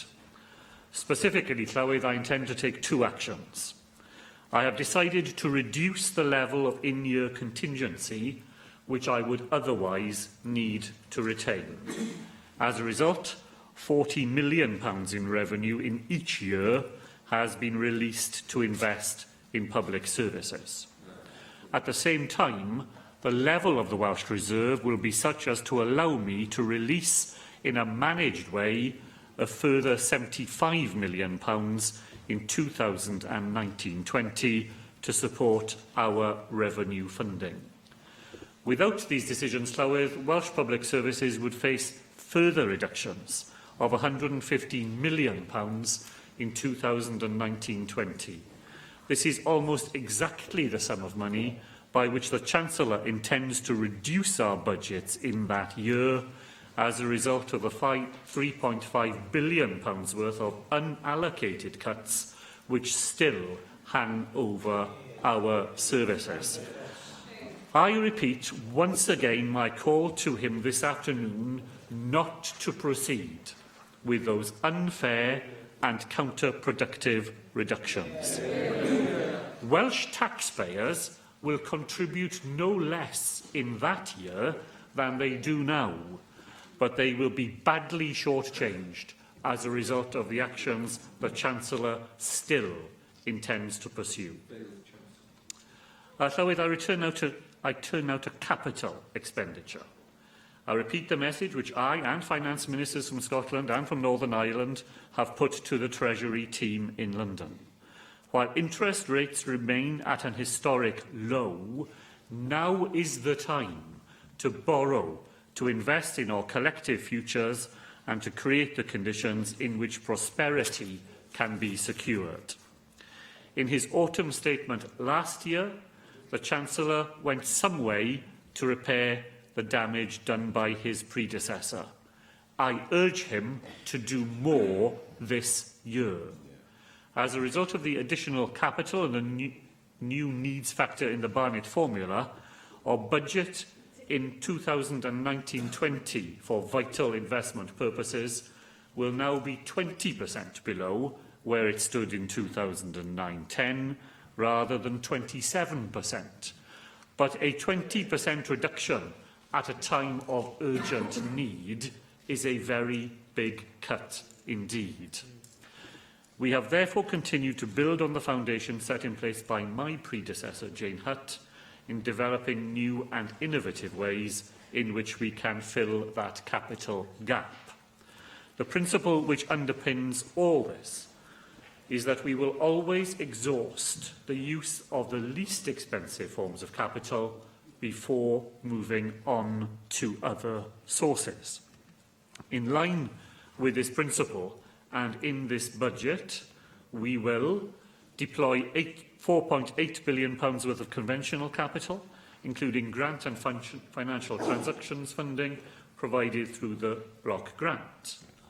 We will then borrow £375 million in capital, £125 million annually over the next 3 years, making the first use of the new borrowing powers now directly available to the Welsh Government. Even when we have done that, we will go further and alleviate budgetary pressures on other public bodies and housing associations to enable them to carry out £400 million worth of borrowing for essential capital investment. And, Llywydd, When all of that has been achieved, we will go further still. We will secure over £1 billion worth of investment through the mutual investment model schemes, which are so important in our health service, our education service and in transport. Beyond that as well, we will look to draw down as much as possible of the £208 million of EU structural funds available to us for capital projects, and we will press ahead in seeking approval of further key projects in the next period, including the South Wales Metro. Now, central to all of this is the cumulative revenue impact of the capital financing decisions we are taking. Historic decisions, including PFI, most often made before devolution itself, result in just over £100 million in revenue being required on average in each year of this budget. The decisions made more recently to enable innovative investment in public infrastructure add another £30 million to that sum. And all of that, however, brings me to our revenue resources. With the devolution of tax powers, the funding arrangements for the Welsh Government have changed. We now have the power to raise revenue directly to fund public services through devolved taxes. Nevertheless, the vast majority of funding for Wales will continue to be through the block grant from the UK, still accounting for almost 80% of the revenue available in 2019-20. This draft budget is operating for the first time under the fiscal framework agreed between the Welsh and UK governments last December. These arrangements mean that Wales will receive an additional £47 million over the period of this budget, and all of that money has been put to work to support our public services. So this is an historic moment for us in Wales. This will be the first time we, as members of the National Assembly, have the powers to set the rates for our very own taxes. With those new powers come, of course, increased responsibilities. And as we enter this new phase of devolution, we will provide stability and certainty for taxpayers and the citizens of Wales. That does not mean that we must keep the taxes as they are today. We now have an opportunity to use these new tools to make changes to help take Wales forward. And so within this budget, I make decisions in relation to the first two taxes to be devolved to Wales. And I begin with landfill disposal tax. I can announce today that the standard and lower rates will remain consistent with the UK tax for the next 2 years, providing the stability that businesses have so clearly told us they need. I intend to set the rate for unauthorised disposals at 150% of the standard rate. Wales becomes the first country in the United Kingdom to set a higher rate for unauthorised landfill disposals, creating an additional financial deterrent for people disposing of waste illegally. And this decision will complement the regulations laid today by my colleague, the Cabinet Secretary for Environment and Rural Affairs, which will enable fixed penalty notices to be issued for small-scale fly-tipping offences. I also reaffirm my commitment this afternoon to allocating £1.5 million a year to the Landfill Disposables Tax Community Scheme in Wales for each of the next 4 years. This ensures that our commitment to communities affected by landfill disposals is upheld and provides a stable funding stream to those communities for the next 4 years, even as we expect the revenue taken from this tax to decline gradually over that period. So if I turn now to land transaction tax, I have decided to introduce a new higher starting threshold for home buyers here in Wales. From the 1st of April 2018, a starting threshold of land transaction tax in Wales will move from £125,000 to £150,000, the highest starting rate anywhere in the United Kingdom. This will mean the average first-time buyer in Wales will pay no tax at all when they buy a home. Indeed, the average home buyer in Wales will pay nearly £500 less in tax than they would under the existing stamp duty land tax regime. Indeed, 9 out of 10 home buyers will now pay less or the same tax in Wales under land transaction tax. The decision I announced today will mean that those who purchase the most expensive properties in Wales will pay more. But that is inherent in any progressive approach to taxation. Turning now to businesses, Llywydd, decisions I make today will mean that Wales will now have the lowest starting rate of land transaction tax for businesses anywhere in the United Kingdom.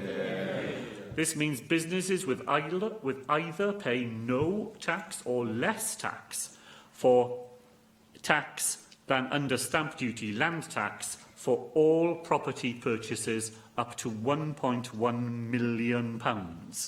This will benefit small and medium-sized businesses right across our country, the lifeblood of the Welsh economy.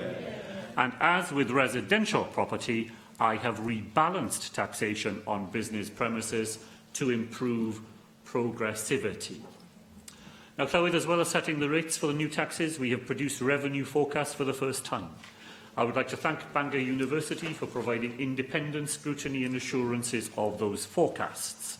Land disposal tax is forecast to contribute £28 million to the Welsh budget in 2018-19, falling to £26 million in 1920. Land transaction tax is forecast to raise £266 million in the next financial year, rising to £291 million in 2019-20. In July, Llywydd, we began a national debate asking people to put forward ideas for potential new Welsh taxes.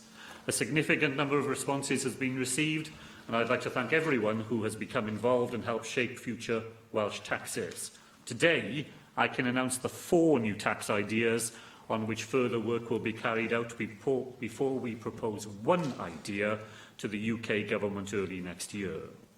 The growing demands for social care place significant pressures on the Welsh budget. I therefore want to explore potential financial levers, including taxation, to support social care provision in Wales, building on the work of Professor Jerry Holtham. We will explore the efficiency of a possible tax to end land banking and disposal plastics tax in Wales.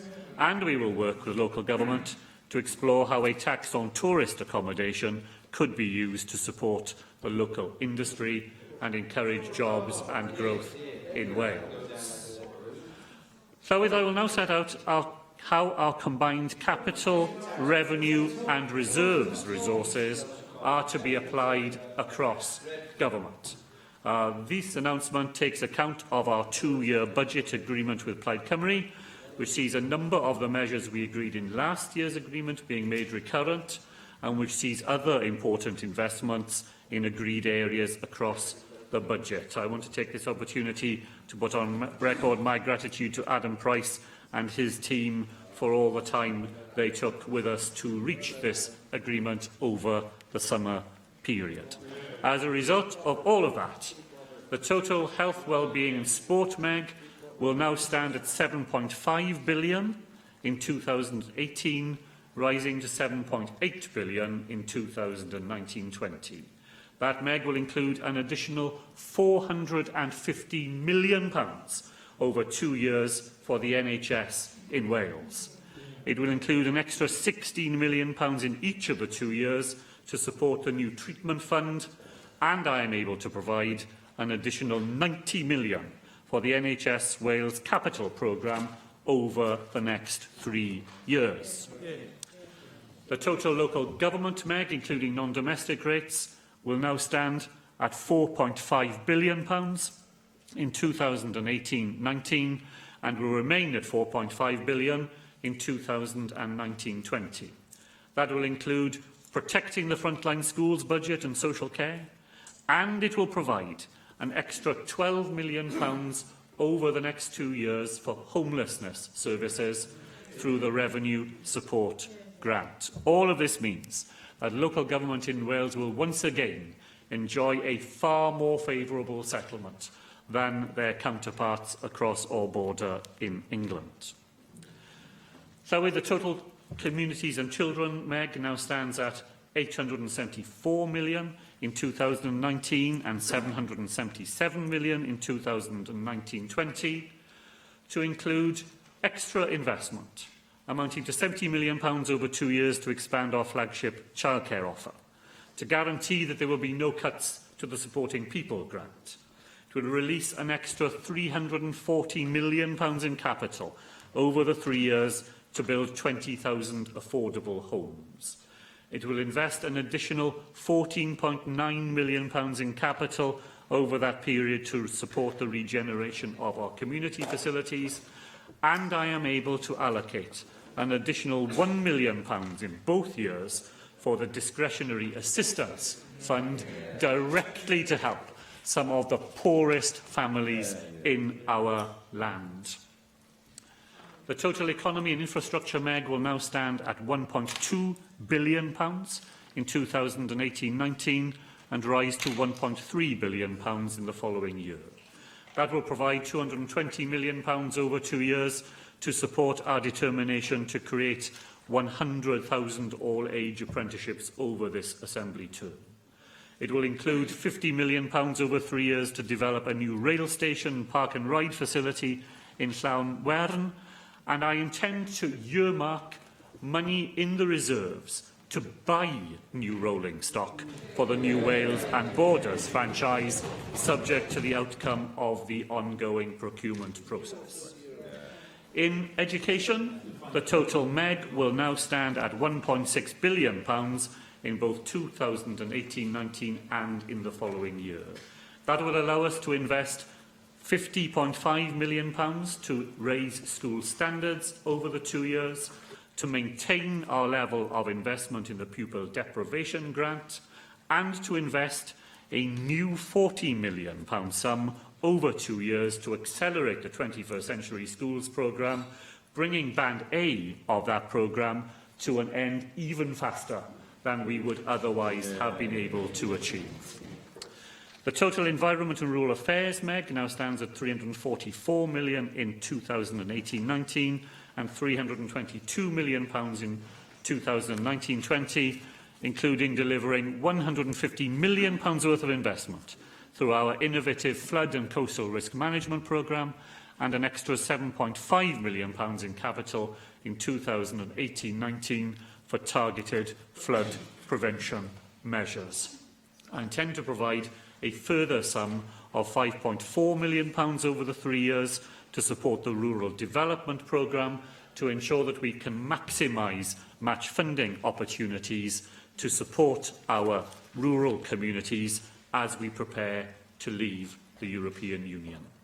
The total Central Services and Administration MEG now stands at £297 million in 2018-19 and will fall to £286 million in 2019-20.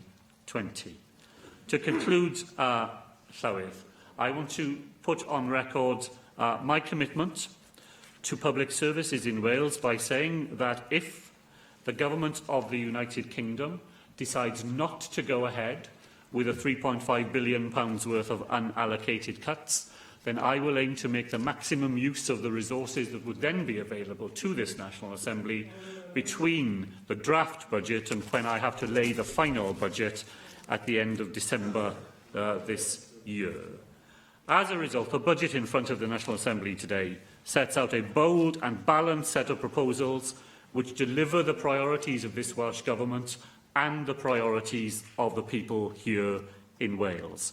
We will use our powers to invest in our health service, provide 20,000 new affordable homes, create the most generous childcare offer anywhere in the United Kingdom, and set out on our new tax responsibilities in a way which provides the most help to those who need it the most. I commend the budget to the National Assembly.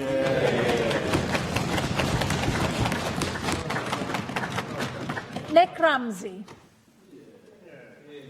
Diolch Llywydd. Cabinet Secretary, thank you for your statement on the draft budget and for the meeting you had with me earlier today. Can I also welcome the new way of doing the budget with the changes that have been made to the format of this statement today and paving the way for tax devolution next year. This has been a key call from the Finance Committee, from the Chair of the Finance Committee for some time with the advent next year of tax powers. This budget is, as you've said, being formed against the backdrop of a new fiscal framework, which is ensuring additional revenue for the Welsh Government, well, revenue above what you would have received without the fiscal framework. And I appreciate your comments about how, because of cutbacks, we are still, I think you said 20% down on funding, but that is far better than the 27% that we would have been facing without the advent of the fiscal framework, so that's to be welcomed. Can I firstly turn, though, to your announcement on the rates and bands of the new taxes, because that's new information which myself and the rest of the Chamber has been calling for a long time, and the publication of that is good news, and it is to be welcomed for those organisations which need to have stability and certainty when it comes to planning the tax landscape. If I can turn to LTT first, and the new starting threshold of £150,000, £25,000 higher than in England, I believe you said, and £5,000, I believe, higher than in Scotland. That is to be welcome. Welsh Conservatives have for a long time now been calling for additional help, certainly for those first-time buyers in Wales and those at that end of the housing ladder, so that is to be welcomed. There was, of course, a nip in the tail, so to speak, a sting in the tail, in that money does need to be recouped, and you did announce that there would be a new higher rate. So can I ask you what assessment has been made of the impact that will have on the Welsh economy, particularly when it comes to the border areas of Wales? I think you said that Bangor University has been employed doing forecasting for the Welsh Government. Will you be publishing the details of that forecasting at any point, and will we be able to see the exact effect that independent analysis do believe that those changes to bands will have on the economy? Clearly, this is just the start of tax devolution, so over the months and years to come, this will become even more important.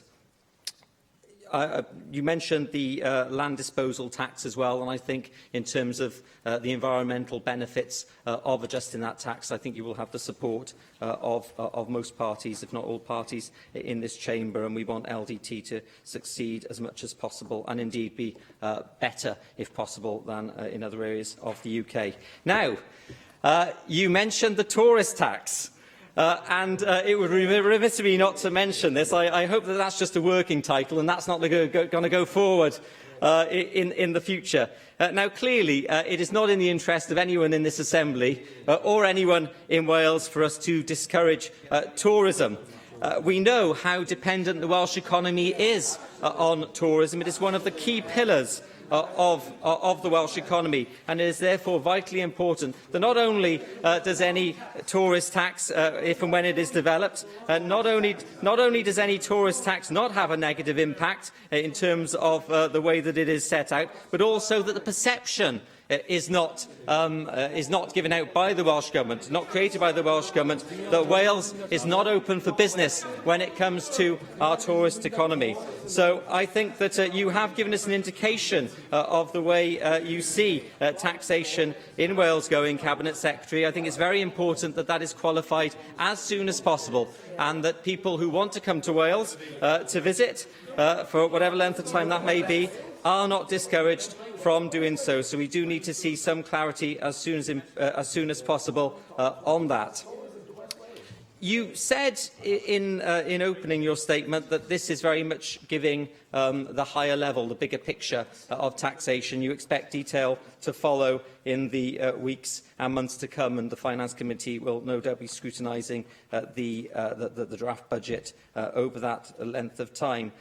So if I can turn to the way that this budget will deliver on the Welsh Government strategy and Prosperity for All strategy, the First Minister has said that this would drive integration and collaboration across the Welsh public sector and put people at the heart of improved service delivery. This is a noble aim to which I'm sure we would all aspire. With this in mind, can you tell us how this is reflected within the funding streams for this budget, and what protections has the Cabinet Secretary, what protections have you made to ensure certain important projects are ring-fenced within these streams?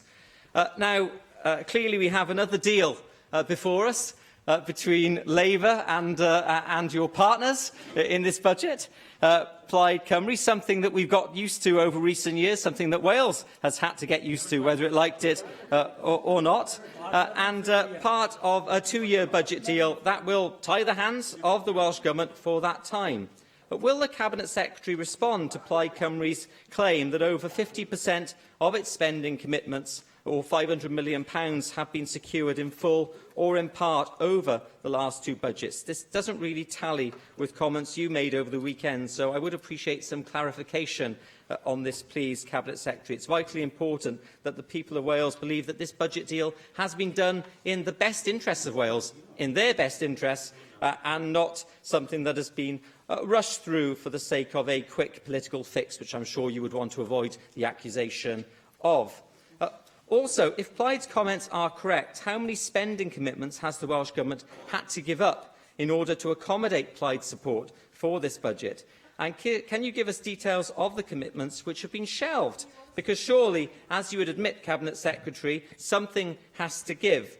You've said that budgets are tight, so you can't fund everything. So we've got a new agreement with Plaid Cymru, which priorities of the Labour Party in Wales have had to be sidelined or shelves. If I can turn to the yes, wait. I just wondered if the member would like a penny, because it's more than he's ever got out of any budget deal with any government in Wales.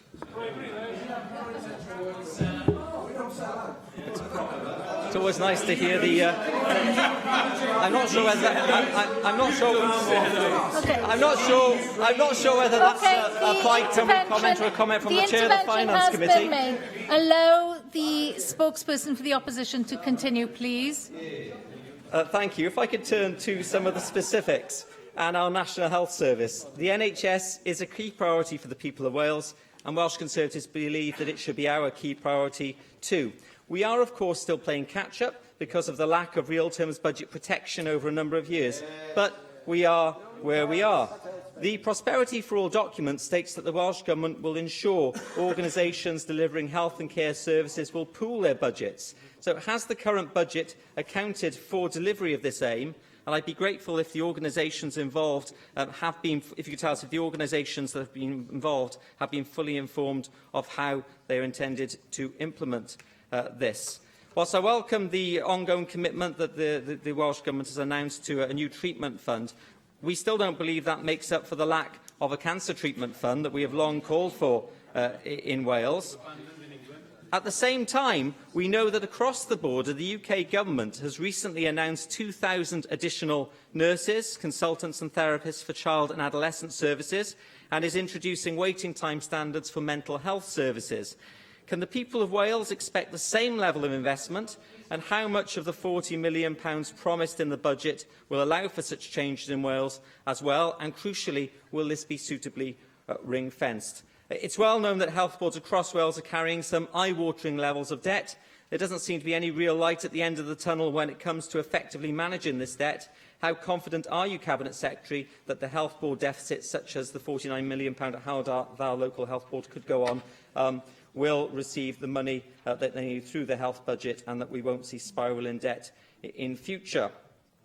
Just turning to transport and infrastructure, the Cabinet Secretary has outlined the tightness of the budget, and you've said about how you intend to use capital funding, borrowing powers, there clearly is a shortness of cash there, but we hope that you will be able to meet those aims. And if I can turn to the M4, it is interesting. It's not that long ago that I remember Plaid Cymru saying that the Welsh Government's commitment to the black route as its favourite option would be a deal breaker in terms of any future support for a budget.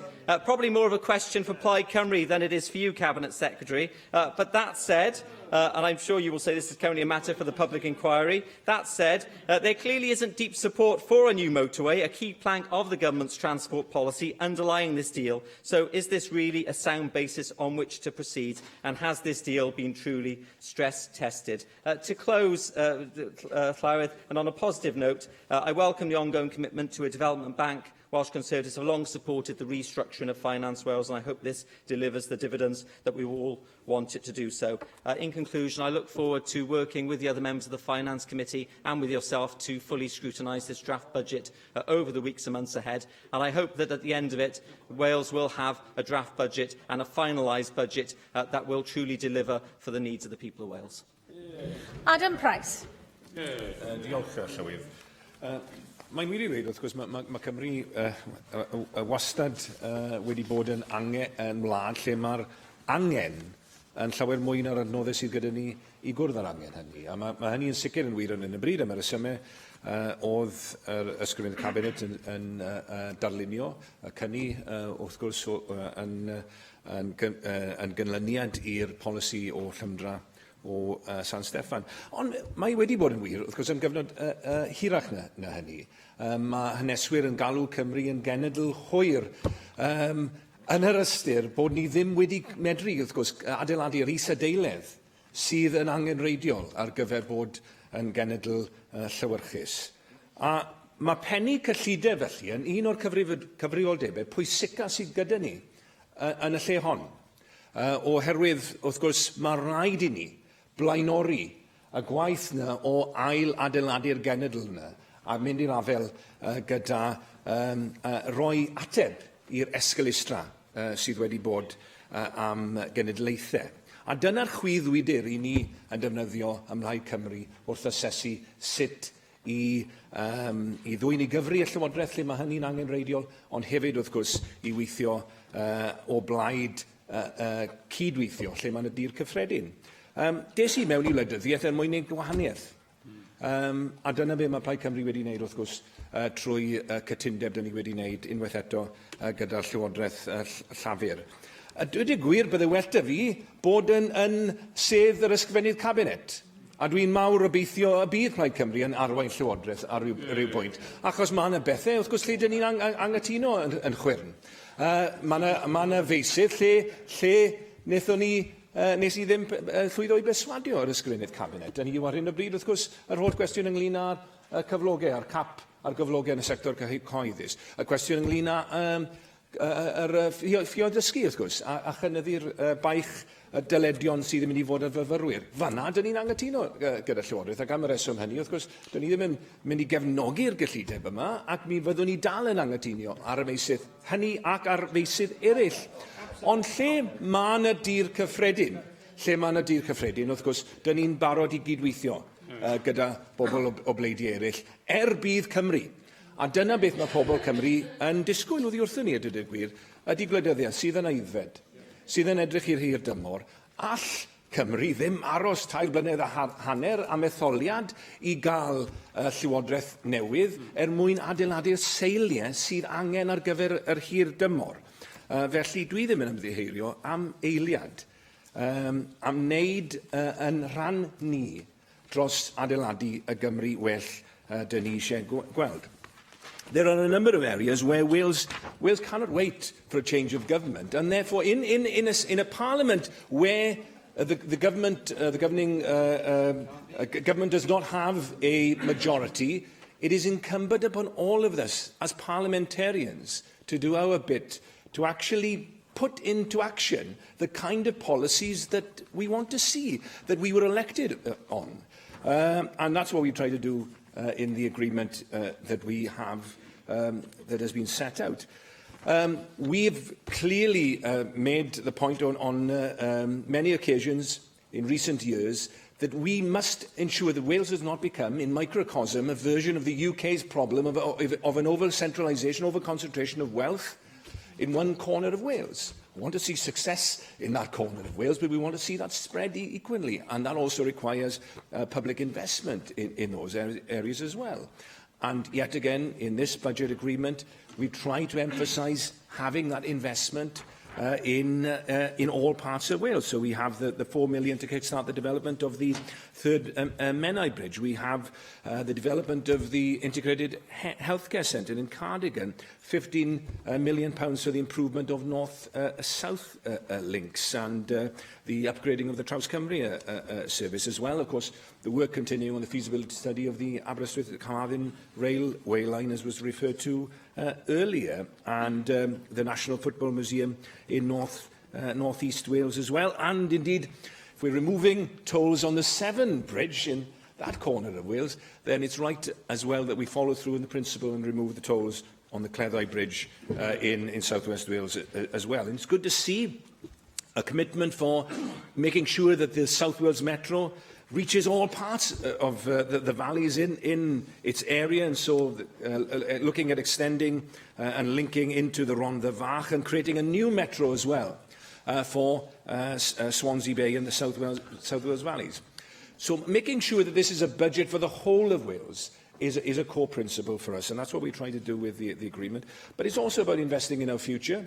So it's good to see an additional 40 million there for higher and further education. Young people are absolutely our most critical resource. It's true for any country. It's certainly true for us. 6 million as well for young farmers, you know, to actually ensure that we have a future for that sector that is grounded within new entrants into the industry. In North Wales, 14 million for medical training and a development fund for undergraduate medical training, building on the £7 million for last year. And it's also, our deal is also about new ideas. New ideas which try to come up with solutions for some of the long-standing problems that we address in this chamber. So looking at new innovations within health and social care, the Buurtzorg pilot, which will lead to the creation of the training of 80 new district nurses. The foundational economy, which has broad cross-party support. His year in the Plaid Cymru agreement, so we can start the work, not just talking about it, but start the work on actually putting that into action in tangible ways, beginning with care and procurement as sectoral focuses. So there's a number of areas here which we also feel have been underinvested in the past, and we're trying to set the balance right. Mental health. I think there's a broad consensus that that is a sector that has not had the support it deserves.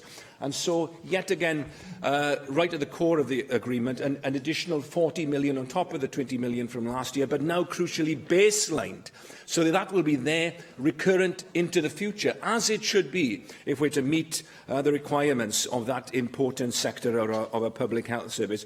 Agriculture and tourism get additional money. They've often been certainly Cinderella sectors in recent years. We need to see them actually, they're at the core of the rural economy, and it's good to see additional money here as a result of Plaid Cymru priorities in this budget. If we talk 15 million overall additional money for the Welsh language, and if you can count all the Welsh language related areas, there's an additional £20 million investment.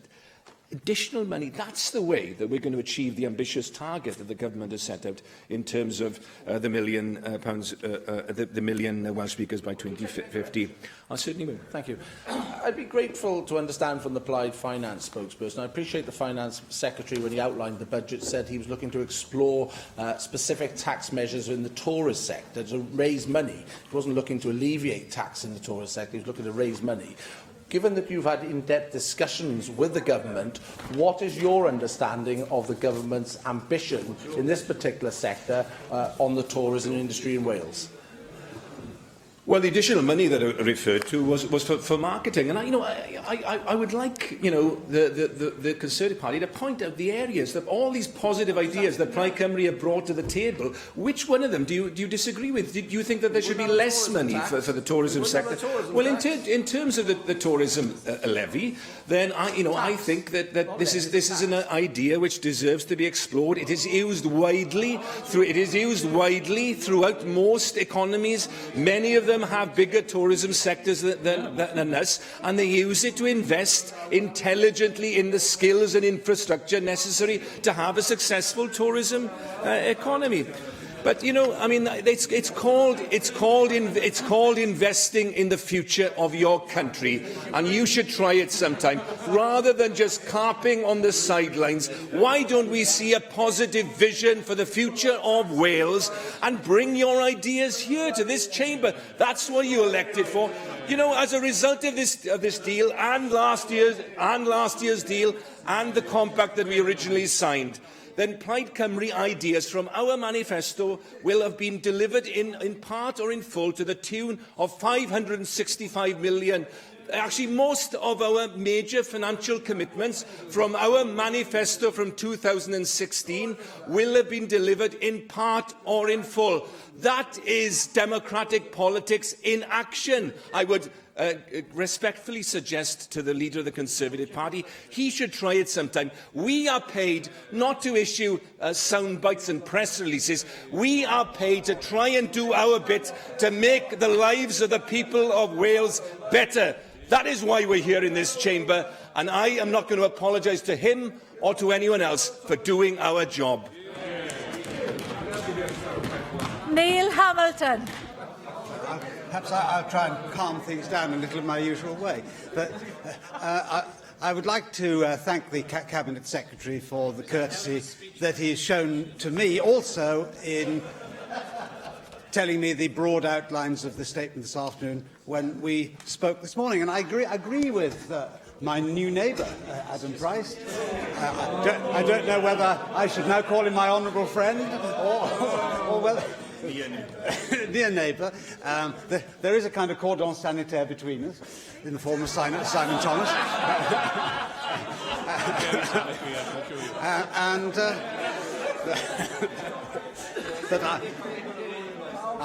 But I'm delighted to join my fellow nationalists on this side of the chamber.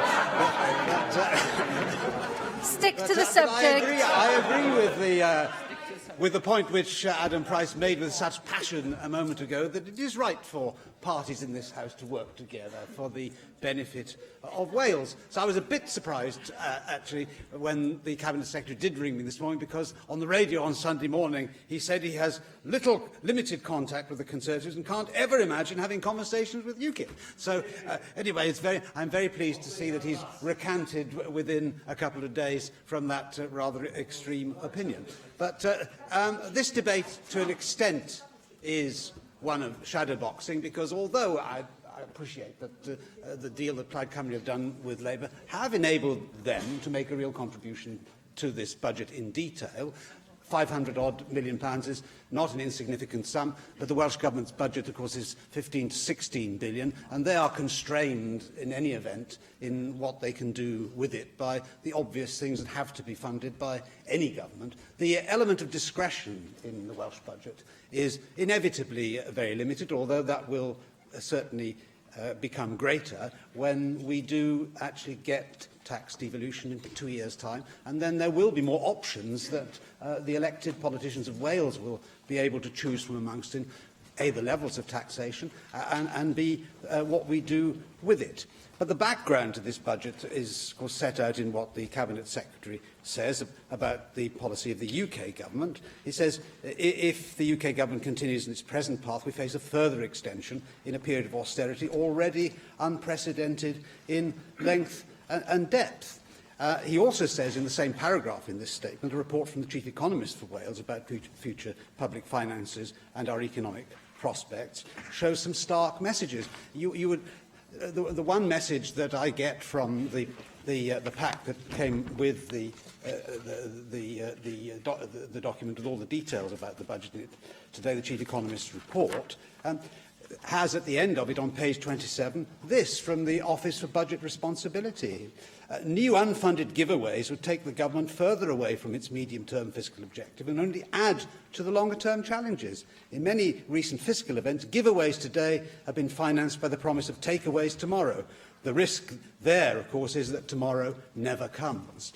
From the way in which the Welsh Government speaks about the economy, anybody would think that spending bills never come home to roost. Well, we've been down that dolorous path many, many times in the course of my lifetime. Eventually, the chickens do come home to roost, and you have to be able to pay back the money that you borrow. Very often, of course, the payback time comes when it's extremely inconvenient, indeed sometimes impossible to do so. Once a government loses its credit rating and its ability to borrow at reasonable rates, then those who suffer most in those circumstances, all historical precedent shows this, are those actually who are the most vulnerable in society. I give way to my colleagues. Hadn't the Conservative government at Westminster already lost its AAA rating? Yes, it has.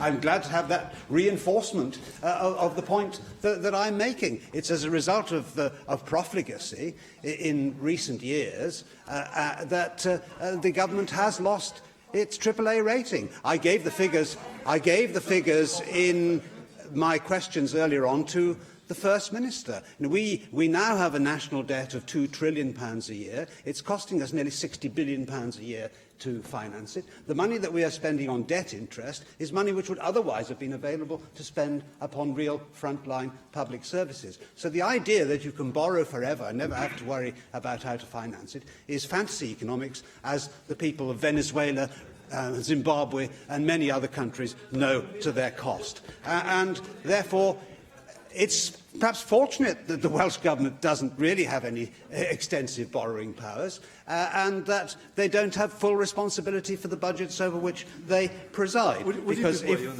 they were able to do that, then they might replicate some of the worst examples in the British Government since the war. So all talk of austerity actually is very misplaced. We've had the opposite of austerity for the last 7 years. It's just that we are paying the price for years and years before that of massive overspending on the basis that tomorrow never comes. That is the reality of life. We have to pay eventually for overspending. We cannot go on overspending forever. I give way. Thank you, Neil, for giving way. I just wanted to make the observation that Moody's, in their downgrading about a fortnight ago of the credit rating of the UK, they've also positively ascribed that to the very specific issue of uncertainty over Brexit. And I wonder if he has any comments to make on that. The downgrading from Moody's, they have directly ascribed to uncertainty over Brexit. I don't think I shall get tempted, to go down the byways of Brexit in the budget debate. But I want to deal also with the point which comes out of the statement and the outline proposals of the budget, what the Cabinet Secretary says about the deal between the UK Government and Northern Ireland, because it's inevitable in these circumstances that a price is going to be extracted for their political support. Exactly the same thing has happened in this chamber between Labour and Plaid Cymru. For Northern Ireland, there is an extra £1 billion a year, and good luck to them. I wish we could do that as well. If only Plaid Cymru had played the positive role at Westminster, which the Democratic Unionists had played, they might be able today to crow about extra money for the Welsh Government too. But I appreciate that their views on Brexit are very different from those of the government. But I don't think it lies in the mouth of Welsh ministers to complain about what has happened at Westminster when they are responsible for exactly the same kind of deal here in Cardiff. I mean, I do actually welcome the role which Plaid Cymru has played in the development of a part of this budget. I think it is a good thing that all parties of this House should work together in these ways. And that, I think, is what the people of Wales expect of us as well. I know that the future is not going to be easy. The Cabinet Secretary did refer in the course of his statement to the prospect of unallocated cuts by the Chancellor of the Exchequer for the year 2020, and we don't know as yet to what extent those cuts are going to fall upon areas of devolved policy. If they fall in areas like defence, which I think is unlikely, then we will get off lightly. If they fall on health and education or something like that, then we will suffer very substantially indeed, possibly, and I would very much regret that. But I'm afraid that the reality of the economic circumstances in which we have to live is that we'll need to get used to this for the foreseeable future. We could all wish that we had an unlimited bank account, but no government can possibly have that. The trajectory upon which the national debt is now set is for it to fall as a proportion of GDP, and that is actually the only way in which sustainable public finances can be preserved for the future. We could all wish that every year would be easier, but once you get debt levels down, they do become easier. The first Blair government certainly understood this, because the national debt figure that they inherited in 1997 was preserved because they maintained Kenneth Clarke's tight policies, fiscal policies, when he was Chancellor of the Exchequer for the first administration in order to get themselves elected for the second time. They actually finished the first Blair period of office with a lower national debt than that with which they started. But then Gordon Brown embarked on a totally different trajectory for the next two parliaments, with the catastrophe that we all ended up with in 2010 and the inheritance of the Conservative government, which it's still trying to grapple with today. I believe they could have been tougher in the way that they treated the public finances. We have proposed cuts to the non-humanitarian part of the aid budget to help in that. We've proposed, of course, getting out of the EU, which will enable us to reduce public spending. The future is bright. Actually, outside the European Union. Look at the investments which have been taking place in Britain or been announced by big firms such as Muller, £100 million just a couple of weeks ago, Dyson also £3 billion in its technology park, and so on and so forth. I believe that the future can be bright for Wales, but only with a government that understands the importance of entrepreneurship, to raise the tax base in this country by raising the economic potential and productive capacity with which the taxes which we will need to spend in the future can be raised. And I see no sign of that, sadly, from this Welsh Labour government. So we will not be supporting this budget in due course, but I very much look forward to going through it on a line-by-line basis in the Finance Committee and indeed in this chamber in the months ahead. Mike Hedges. Diolch, Lywys. Can I first of all thank the Cabinet Secretary for his speech and what he said to us today. I think the direction he's laid out is one which is for the benefit of the people of Wales. And I think that sometimes we all always remember this, that we may come here and bring our egos out for us to make ourselves feel good, but the reality is what we're here for is to benefit all the people of Wales, and that things what this budget is going to do within the serious constraints set by the Westminster Government. I want to address 3 points. One is a continuation of austerity, secondly is the tax raising, and thirdly is proposed expenditure. We know austerity does not work. We've had 8 years of it. I mean, how many more years do we have to have it before we find out it doesn't work? I mean, it's almost like a man or woman banging their head against a wall and working out that it's not doing their head any good. I mean, after 8 years of doing it, you thought they'd have realised that banging their head against the wall hasn't done any good. Unfortunately, the government, which doesn't seem to learn from what they are doing. I mean, growth varies between being sluggish and non-existent. Public expenditure falls in real terms. Austerity is, by any definition, not working. But are we surprised? It has never worked. I can think of no example, so I can accept any viewers to tell me one, where austerity has brought growth to an economy. And we need growth. 5% growth in our economy is where we ought to be, where we need to be, and if we intend to have a wealthy nation, where we will have to be. I mean, and it's not just us. I mean, if I can take an example from that well-known Marxist country, America. Hoover in 1930s America used austerity to turn a recession into a depression. How did America come out of it? Franklin Delano Roosevelt introduced a New Deal. What did a New Deal consist of? Which he brought in on his inauguration in 1933. Assumption of the federal government was needed to get the country out of the depression. The first days of Roosevelt's administration saw the passage of banking reform laws, emergency relief programmes, work relief programmes and agricultural programmes. Later, a second New Deal evolved, including union protection programmes, Social Security Act and a programme to aid tenant farmers and migrant workers. Does anybody who's given any thought to this not think that we now need a New Deal in Britain? And I'm sure that Jeremy Corbyn's the man who's going to be giving it to us in a very near future, the New Deal that we need. Because we've got to get ourselves out of this reception.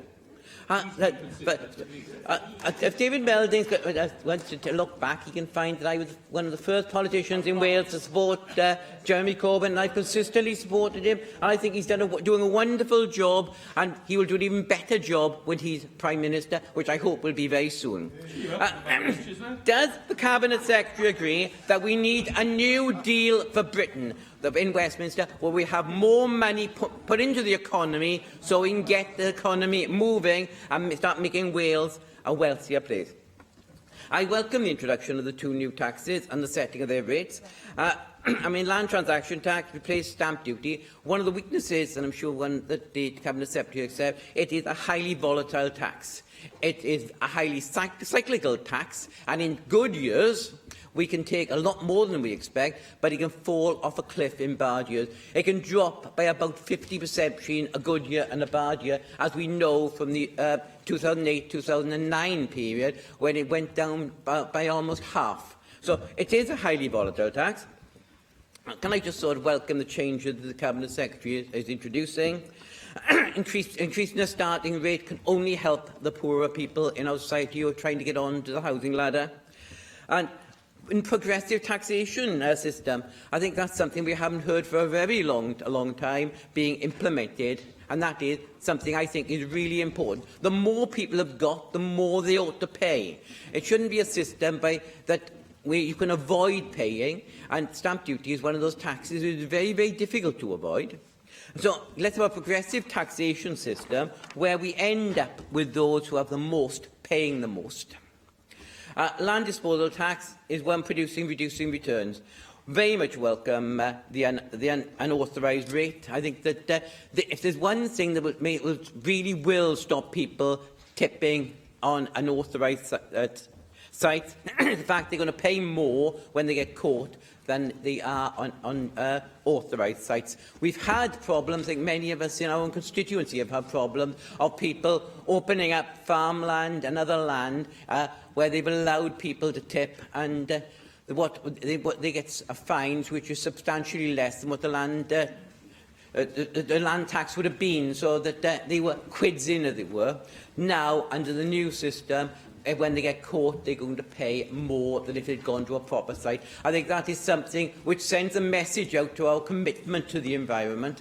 And can I just say thank you very much to the Cabinet Secretary for that. The last point I wanted to make is capital is so very important, and I really look forward to the use of capital money in building new schools, so it reduces the revenue costs of running those schools. Mark Isherwood. Of course, in 2010, the UK budget deficit was the worst in the G20, behind only Ireland and Greece in the EU. Though if we'd sought to increase the deficit faster, we'd have had greater externally cuts imposed upon us. If we sought to reduce the deficit more slowly, sorry, the other way around. If we increased the deficit by spending more, we would have had higher debt. If we had borrowed or sought to borrow to spend more, we'd have had bigger cuts imposed on us. After all, those high-deficit nations which rejected austerity got it in full measure. The top tax rates since 2010 have been higher every month than in all but the last month of Labour's previous 156 months in power, and the top earners are now paying a higher proportion of tax than ever before on record. But moving to this report, the Chief Economist for Wales, as the Cabinet Secretary has indicated, has produced a report alongside this. This says that home building has important longer-run economic effects, and Wales has not been building enough new homes. It also refers to the UK not building enough homes, and clearly that has been a significant problem, with house building falling to the lowest levels since the 1920s in the first decade of this century. It also says Wales has seen rapid growth in housing costs over recent decades. Evidence suggests a low supply responsiveness, i.e. not building enough, is a large part of the problem, applying to both private sector and housing associations. Of course, during the first 3 Assembly terms, the number of new social homes provided in Wales fell by 71% as waiting lists multiplied. By 2009-10, Welsh Government had the lowest proportional level of housing expenditure of any of the 4 UK nations. By 2012, the UK Housing Review said it was the Welsh Government itself that gave housing lower priority in its overall budgets. In 2013, Wales was the only part of the UK to see house building backwards, and it's continued to lag behind since. The Welsh Government has an unambitious target to build 20,000 affordable houses, which of course doesn't mean social houses. It just includes a small element of social housing. It includes assisted home purchase, intermediate rent for people who earn higher than the levels of people who would be eligible for social housing and otherwise, at a time when successive reports by independent bodies have said we need between 12 and 15,000 houses, or new homes, should I say, annually in Wales if we were to break the housing crisis which didn't exist in 1999. So what consideration has the Cabinet Secretary given to how to break that housing crisis with a new housing deal for Wales that engages the whole sector?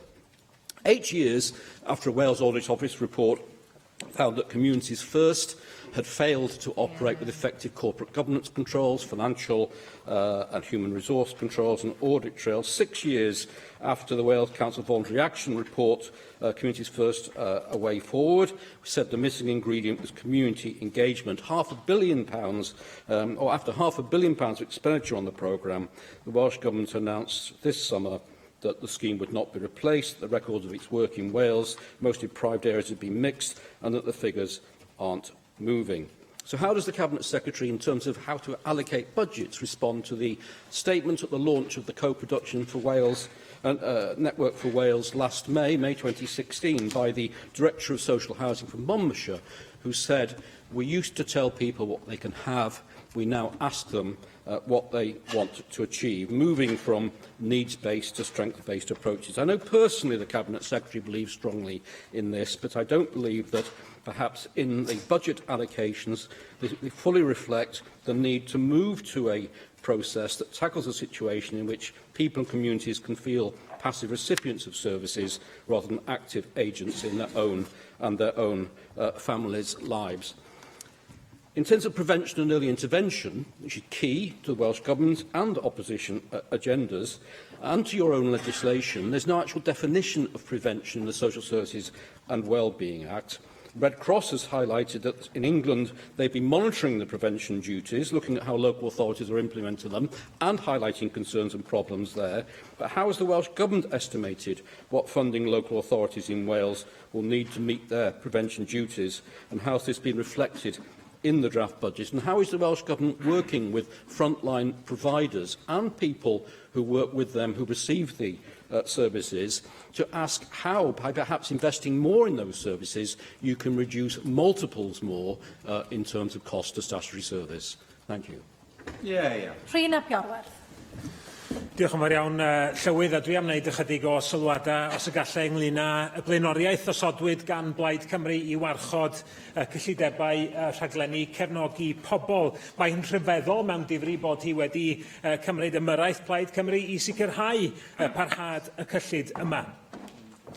Dros yr wythnos diwethaf, dwi wedi cyfarfod y nifer y gyrff yn etholaeth i sy'n gweithio ym maes digartrefedd. Mae'r Woolwich, Digartref Môn a Gorwel yn gwneud gwaith pwysig iawn mewn amgylchiadau anodd tu hwnt, yn cynnig cymorth, yn cynnig lloches i bobl sydd wedi canfod eu hunain mewn lle does ganddyn nhw nunlle arall i droi. Mae'r gwasanaethau, maen nhw yn ei darparu, yn cael ei gwasgu yn barod gan ei sefyllfa ariannol, sefyllfa gyllid, gafodd ei chynnal, cofiwch, diolch i ymyrraeth Plaid Cymru mewn trafodaethau cyllideb blaenorol. Ond mi oedd cyflwyno toriad rwan o ryw 10 i 15% yn eu cyllidebau, fel yr oedd y Llywodraeth wedi arwyddo'n glir wedi dweud wrth y sector i bod nhw am i wneud, mewn peryg o wirioneddol danseilio i gallu i helpu rhai o'r bobl mwyaf bregus sy'n yna yn cymdeithas ni. I could have opposed any pre-budget agreement with the Labour government and then attacked them when they inevitably went ahead and cut the supporting people budget. But I wasn't prepared to do that if we could actually, in Plaid Cymru, get the job done and make a real gain on supporting people, or mental health, or district nurses, or transport, or a host of other matters. To play those games would be Tory-style opposition, shouting from the sidelines, zero gain, zero influence and irrelevance. The leader of the Conservatives was chortling earlier about Plaid Cymru having sold out for a bag of chips. He did intervene in this debate, but didn't have the respect to stay here for the remainder of this debate. But let me tell the leader of the Conservatives this, that his bag of chips is a roof over the head of a homeless person. His bag of chips is support to help a vulnerable young person try to get his or her life back on track. And my message to a Tory leader for whom a platter of sweet potato wedges in a warm, comfortable home is more the norm, is try to see the real world and try to see how Plaid Cymru is helping those who are desperate for a helping hand. It shouldn't have taken a Plaid Cymru negotiating team to secure this funding, but it did. Labour surely should have been doing this. For those on the backbenches suggesting we would have done this anyway, the sector had been told to expect these cuts. It was a bizarre situation where Labour members were lobbying us to lobby the Labour government to protect this vital piece of funding. But it did take Plaid Cymru to negotiate this, and I'm very grateful to our negotiating team for that. Labour should have foreseen the effects of not continuing with this funding. Homelessness is on the rise. It has a terrible human toll for those affected, but it also has a terrible financial toll. Even the Republicans in the United States now can see that spending on cutting homelessness is saving money for the public sector in the long term. I'm proud that we have come to this agreement on the budget, if only for the sake of protecting the supporting people budgets, holding Labour to account as an effective opposition party whilst making real gains for those who need it most. Dawn Bowden. Diolch, Llywydd, and can I thank the Cabinet Secretary for his statement and the opportunity to contribute to this debate. For my relatively brief contribution, I want to highlight a very important principle, I think, that's contained and underpinned in this budget, and those key elements of that which help to make the Welsh Government spending effective, and that is something that the First Minister alluded to earlier on, and that's the principle of early intervention. And so whether it's early intervention in the Supporting People programme or in the investment to shift our health services to community settings, in preventing adverse childhood experiences or preventing violence against women. I'm sure the Cabinet Secretary will agree that the more we invest our budget in early intervention and support, then we will see better outcomes for people. We also save money by reducing the number and frequency of costly life crises as a result. And this approach, underpinned by this important principle, is embedded in our policies in Wales, and in my view it stands in stark contrast to the actions of the Tory government in Westminster.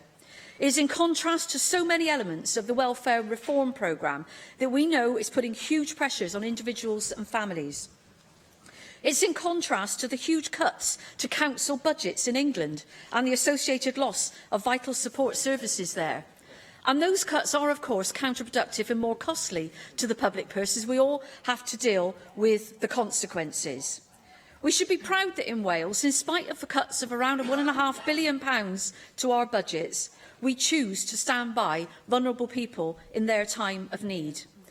And as we begin the process of scrutinising this two-year budget deal, let's clearly recognise that the politics of austerity, as Mike Hedges alluded to earlier on, continue to create a tough climate for our public services. So can I ask the Cabinet Secretary if he agrees with me that, like Wales, the rest of the UK needs a change of direction and some fresh hope? Because this path of continuing austerity is unpicking the very social fabric that holds our communities together. And I have little doubt that the architects of this despair, the party represented on the benches opposite, continue to roll out their criticisms of Welsh Government demanding more spending and better services, but offering no solutions of their own. But this will ring hollow until such time as they help us to turn the tide of austerity around and demand of their government that Wales is properly funded. And again, can I also ask the Cabinet Secretary whether he agrees that, in light of the continuing threat to the very fabric of our communities, it is the principles that underpin much of this draft budget are good for Wales. I'm just about to finish. So, in finishing, Llywelyn, can I congratulate the Cabinet Secretary for concluding an agreement with Plaid Cymru that enables us to meet the priorities of the Welsh Labour Manifesto and that continues to take Wales in the right direction, despite all the inherent injustices that Tory austerity has foisted upon us. Darren Miller. Diolch, Llywydd. And can I thank the Minister for his statement this afternoon? I think it is important that statements are made in this chamber, and I was very pleased that he didn't reveal his hand on things like the tax issues up until immediately before plenary. And I think that's really very, very good of the Minister to take his responsibility so seriously towards this chamber.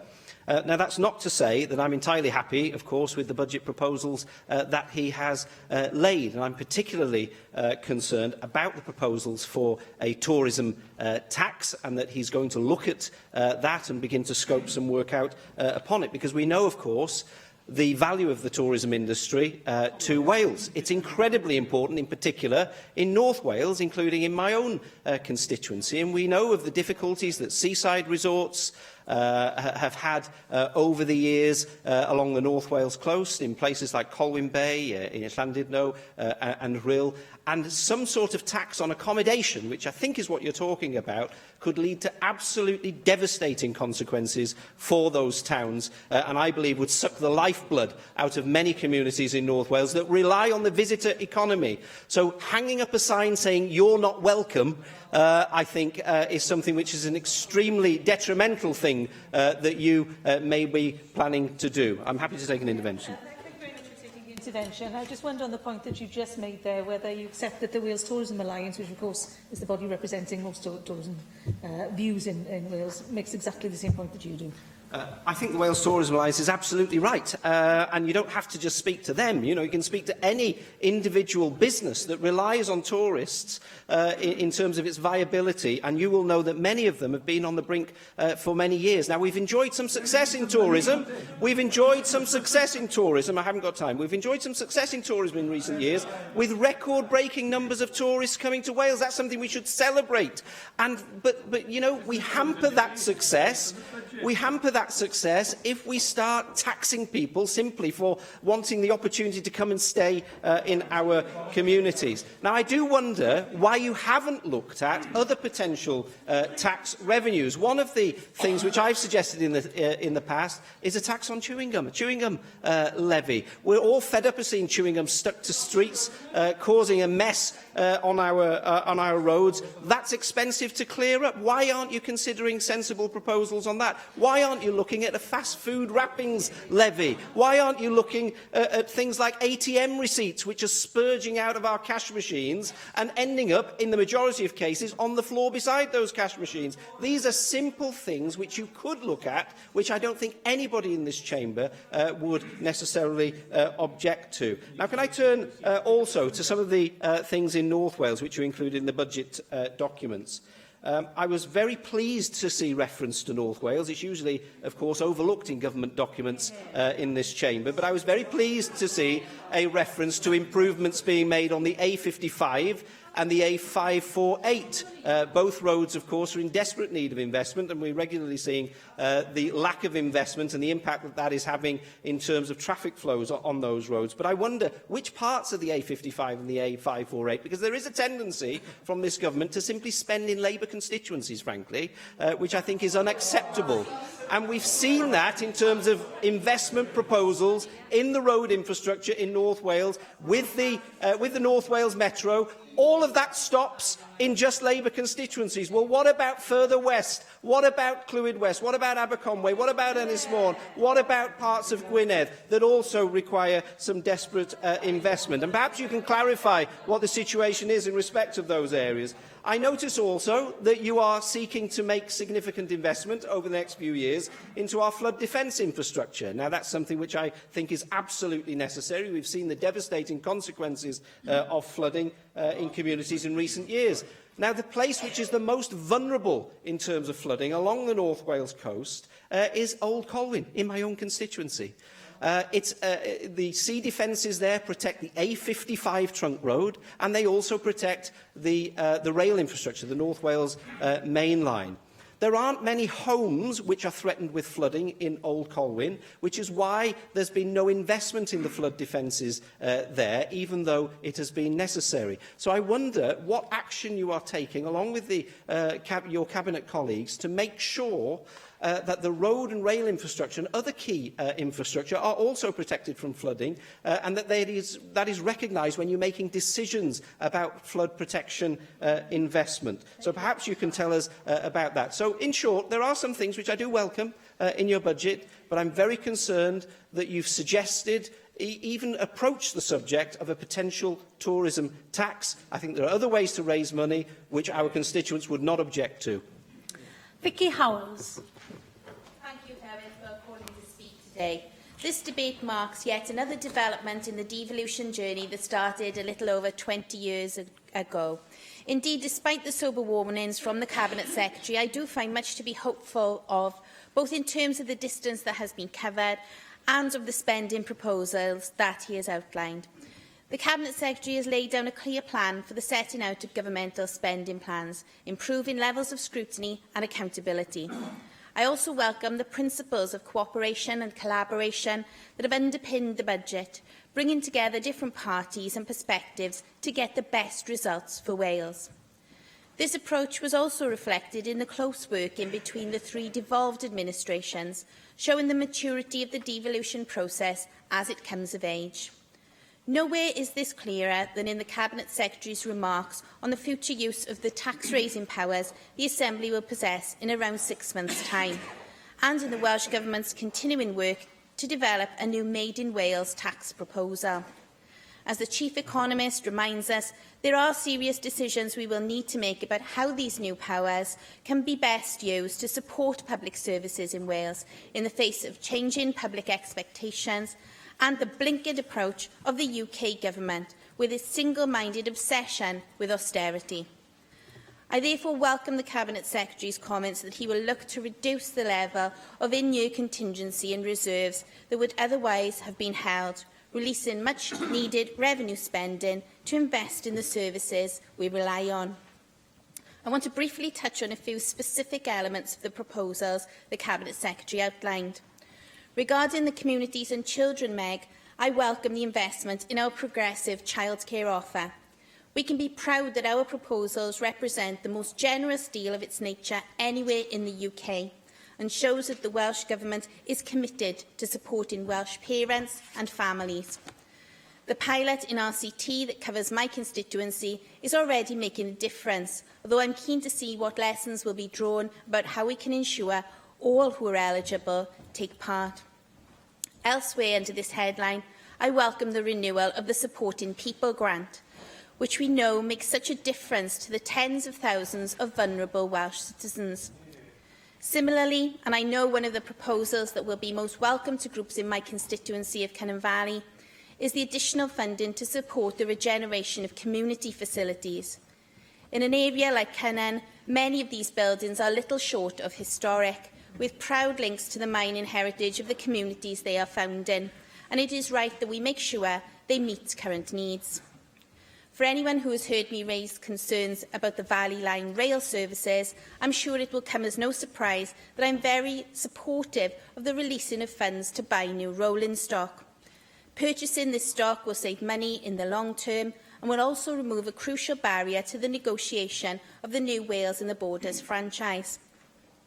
The renewed commitment to the mutual investment model that will be used to fund the dualling of the A465 and the renewed commitment to the South Wales Metro both show that transport infrastructure for 21st century Wales remains a central Welsh Government goal. Elsewhere, I know that a commitment to investing in charging points for electric vehicles has been made, and that's another key component of future transport infrastructure.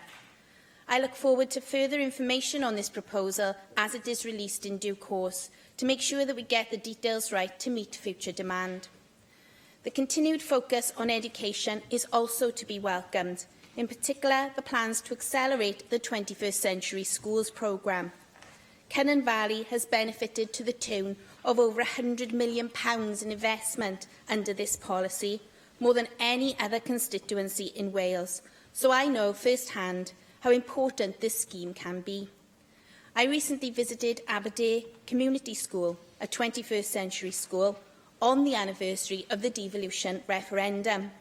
It was great to discuss with pupils there how devolution has enabled us to carve out our own path in Wales, and this school and this policy is one example of this, where our spending decisions are sharply contrasted with a UK approach that cancelled plans to build schools and refused to invest in the next generation.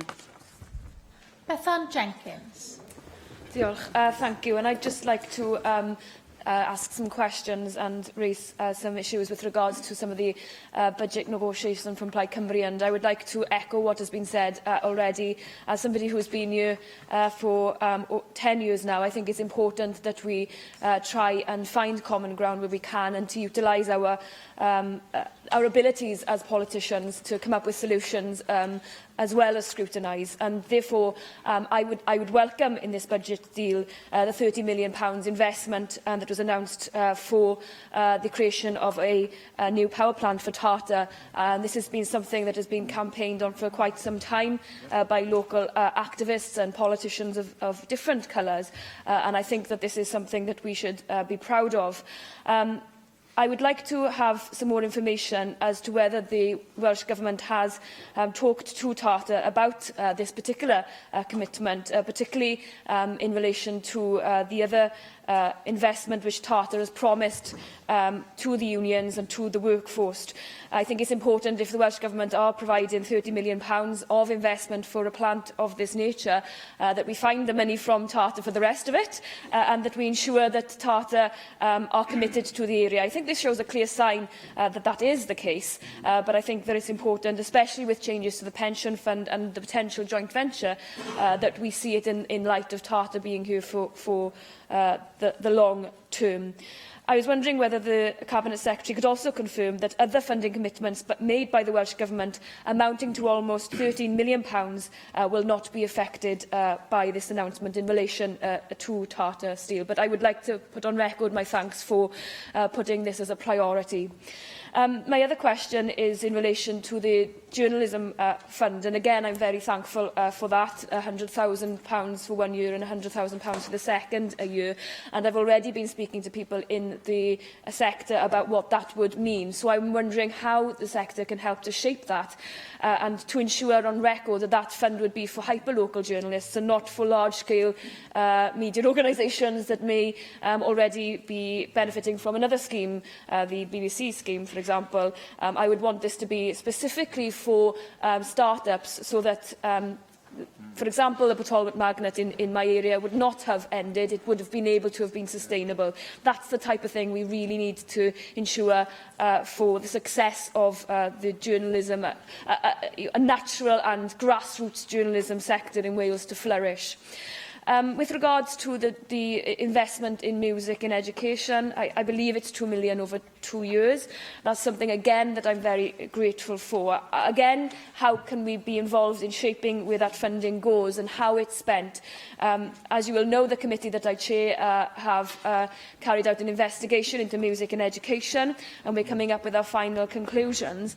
And I'm sure people from all parties here in the Chamber would be willing to come up with ideas for how that money can be spent in the most efficient way, and so that we're not duplicating work that's already being done on the ground. To finish, I'd like to say also that I'm welcoming of the £40 million extra for mental health. This is something, while I think that mental health has been supported more so in recent years, is always to be welcomed. But what I'd like to see happening is, we are talking about the budget and we're talking about money, but ultimately sometimes I think it's about how we use the money we've got in a better way. So even though this is new money, how can we change structures and how things work within mental health so that it is truly reflective of what people need on the ground? And the one example I'll give is perhaps we could think about this money going into mental health support for the BME community and asylum seekers. I mentioned last week with people from the BME community in Swansea, and they were saying that some people are being refused access to GPs simply because the GPs are refusing to get a translator there. And we've had an asylum seeker commit suicide a few weeks ago in Swansea because of not being able to access treatment. So if we're going to think about how we use this money creatively, can we think of it with that in mind? I'd just like to finish by echoing Reen's point with regards to supporting people. I don't want to have an argy-bargy about who kept supporting people, but I want to thank, the negotiating team for keeping that money, because in the last few weeks, have met lots of different people from lots of different walks of life who will be, very, very happy with today's announcement. And that's what it's about for me. People can say what they like, but actually that will mean that there will be still people helping those who are in crisis situations on the front line. So, if all I can appeal for is when we're discussing this in future years, that they don't feel that every year their budget is threatened, and that they can have some comfort in the system for future years. Well, I'd love to stop austerity, Lee, but I'm not criticising you in this regard. I'm just saying if we can perhaps have a conversation so that they feel that they're part of ongoing discussions with the Welsh Government, and that we can make sure that that programme is supported in the future. Eluned Morgan. Diolch yn fawr. I'd like to follow up from the austerity point, because of course that's the backdrop to this whole budget discussion, when the UK government keeps insisting on sticking to those punishing austerity measures, then clearly things are going to have to be cut. Now, let's not forget why we've got these austerity measures. They were meant to ensure that we reduced our deficits and our debt levels. But the reality is that since 2010, our national debt level has increased by over 800 billion to over 2 trillion. This is under you guys. Since 2010, and that this Conservative government let me just finish my point because I've got a lot more to come, that this Conservative government, when you finished, thank you, this Conservative government has borrowed more money than every Labour government in history. Go on. The reason it's had to borrow more money is because of the huge record-breaking deficits that Gordon Brown left in the Treasury and in the public finances. That's why we're trying to turn that around. You actually want to borrow more. It would have accelerated under you. Darren, did you carry on, Eluned Morgan? Did you actually listen? The deficit adds to the... Eluned Morgan. Did you actually listen to what I said? You have borrowed more money than every Labour government in history. It is your policies, and austerity is not working. Now, the Welsh Government can only spend money that is given by the UK Government. Although in this historic year, we will, as a finance... Darren, please. No. You don't need to tell Darren Miller to shut up. I will. Darren, shut up. Eluned Morgan. Thank you, Llywydd. Now, this is an historic year because for the first time now we are introducing these tax-raising or tax-changing powers. And I very much welcome this. Oh, not another one. No, I won't, if you don't mind. You don't have to take the intervention, Linda Morgan. The welcome news, that the news that the Finance Secretary has announced that we are now going to have the lowest starting rate of land transaction tax in the UK. And I felt a real buzz in the chamber when that was announced. We felt like a really grown-up Parliament, and that's what I want to see this place becoming. I would like to know from the Finance Secretary how much that cut will cost. I'm not sure if he did outline that, but I think that would be useful. Now, let's not forget that these austerity measures are continuing at a time when wages have been stagnant for 10 years. And on top of this, during that 10 years, while the Tory government's been in charge in Westminster, gas bills have gone up by 49%, water bills have gone up by 25%, rail fares have increased by 27%, private rent has increased by 25%, and food has gone up by 21%. None of these are luxuries. None of these are luxuries. But rather than stand by the poorest in society, what the Tory government decided to do? It's decided to punish the poor with the introduction of universal credit. 400,000 families in Wales will be £3,400 a year worse off by 2020 because of the introduction of that new measure. Now, in England, the Tory government has written off the poor. Those cuts have led to an increase of 65% in the homelessness levels in England. That is not the case in Wales. We've brought in this new law, giving Welsh local government new responsibilities in relation to homelessness, and that supporting people's programme has been crucial. And anyone who could have doubted Mark Drakeford's personal commitment to this issue needs to be reminded of his long-standing action in relation to homelessness, his tireless efforts to help establish and found Llamau, and his long-held passion and activity to ensure support for the homelessness. There are no cuts to Supporting People programme, and I didn't think that Mark Drakeford, with his long history, would have undertaken those. So I am delighted to see that, and an additional 20 million to alleviate homelessness. Now, there's going to be ample time to chew over the detail of the budget, but I do think it's worth noting that £240 million extra to take the pressure off our hard-working staff in the NHS. Of course, the ideal would have been to give our NHS workers and other public sector workers a pay rise that they undoubtedly deserve. But with a set and limited budget, the only way to do this would have been to have cut services elsewhere. So if Plaid is so anxious to introduce this pay rise without receiving the additional money from the UK Treasury, you have to outline which hospitals you're going to close in order to make that happen. And as for the Tories saying that there's debt levels in Welsh hospitals, do you know what the debt levels in English hospitals are? £2.4 billion. Don't come over here telling us about debt levels in hospitals. I think it's very important that the fact that we are helping to secure funding for care, it's a crucial area, and I am delighted that the Finance Secretary will be exploring the issue of taxation in this area. This is something that we will be looking at in the Finance Committee, and I hope we'll come up with some interesting ideas on that in the next few weeks. The one area in particular I'd like to thank the Finance Secretary for, and that is his commitment to abolish the tolls on the Cleddau Bridge by 2020.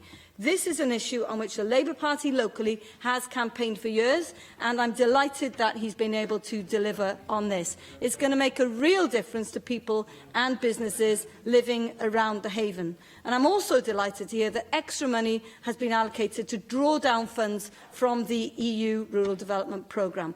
But I do wonder if the Finance Secretary could clarify whether we will receive in the next few weeks some more clarity on the competing structures for economic rural development in Wales. Now, the Finance Secretary has also set out a 2-year budget. I'd just like to know, does that mean that we'll see exactly the same next year, apart from a few little tweaks? And does that mean we as a Finance Committee will be redundant next year? And what does that actually mean in terms of how the mechanism works? Now, I know that balancing the books at a time of austerity is a difficult proposition, but I would like to thank the Finance Secretary for sticking to those commitments that he and we made in the Welsh Labour Manifesto and following through on promises that we made to the Welsh public and to the electorate. Finally, Joyce Watson. Thank you. Diolch, Llywyd.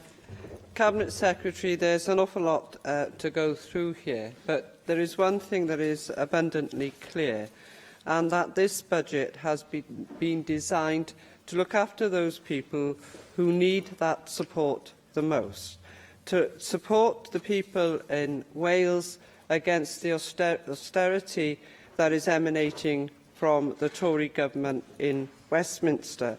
And it's a government that is absolutely determined to make life difficult for the poorest within society. And I think the universal credit rollout, that is, no, I will not. I've just started speaking. You can sit down. The universal credit, that's all you need to say. That is going to see people without money for 6 weeks, to be dismissed by a Prime Minister when she was interviewed on that principle, saying we'll work something out. Well, I'm glad that she can work something out, because I know one thing, that when you have no money whatsoever for 6 weeks to feed yourself, to pay your rent, or to send your children anywhere, you will not manage and you will not be able to work anything out. So, in terms of the protection of the £1 million for the discretionary assistance fund, which is only really a stitch, but a critical stitch and safety net, that was scrapped by the Tories in England and restored by a previous Welsh Labour government, I welcome that, and I wonder how many people that will support. The other issue that I am more than pleased about is, and I was a former Pembrokeshire County Councillor, and I do have an inside track record on the long and the dubious history of the toll and how on the Cleddau Bridge, and so I welcome scrapping that. And there is a history about how that money was both raised and how it was spent. So, looking ahead, I welcome in the first place the fact that local tax will be removed from the people who go to and from work and from the businesses that operate either side of the county.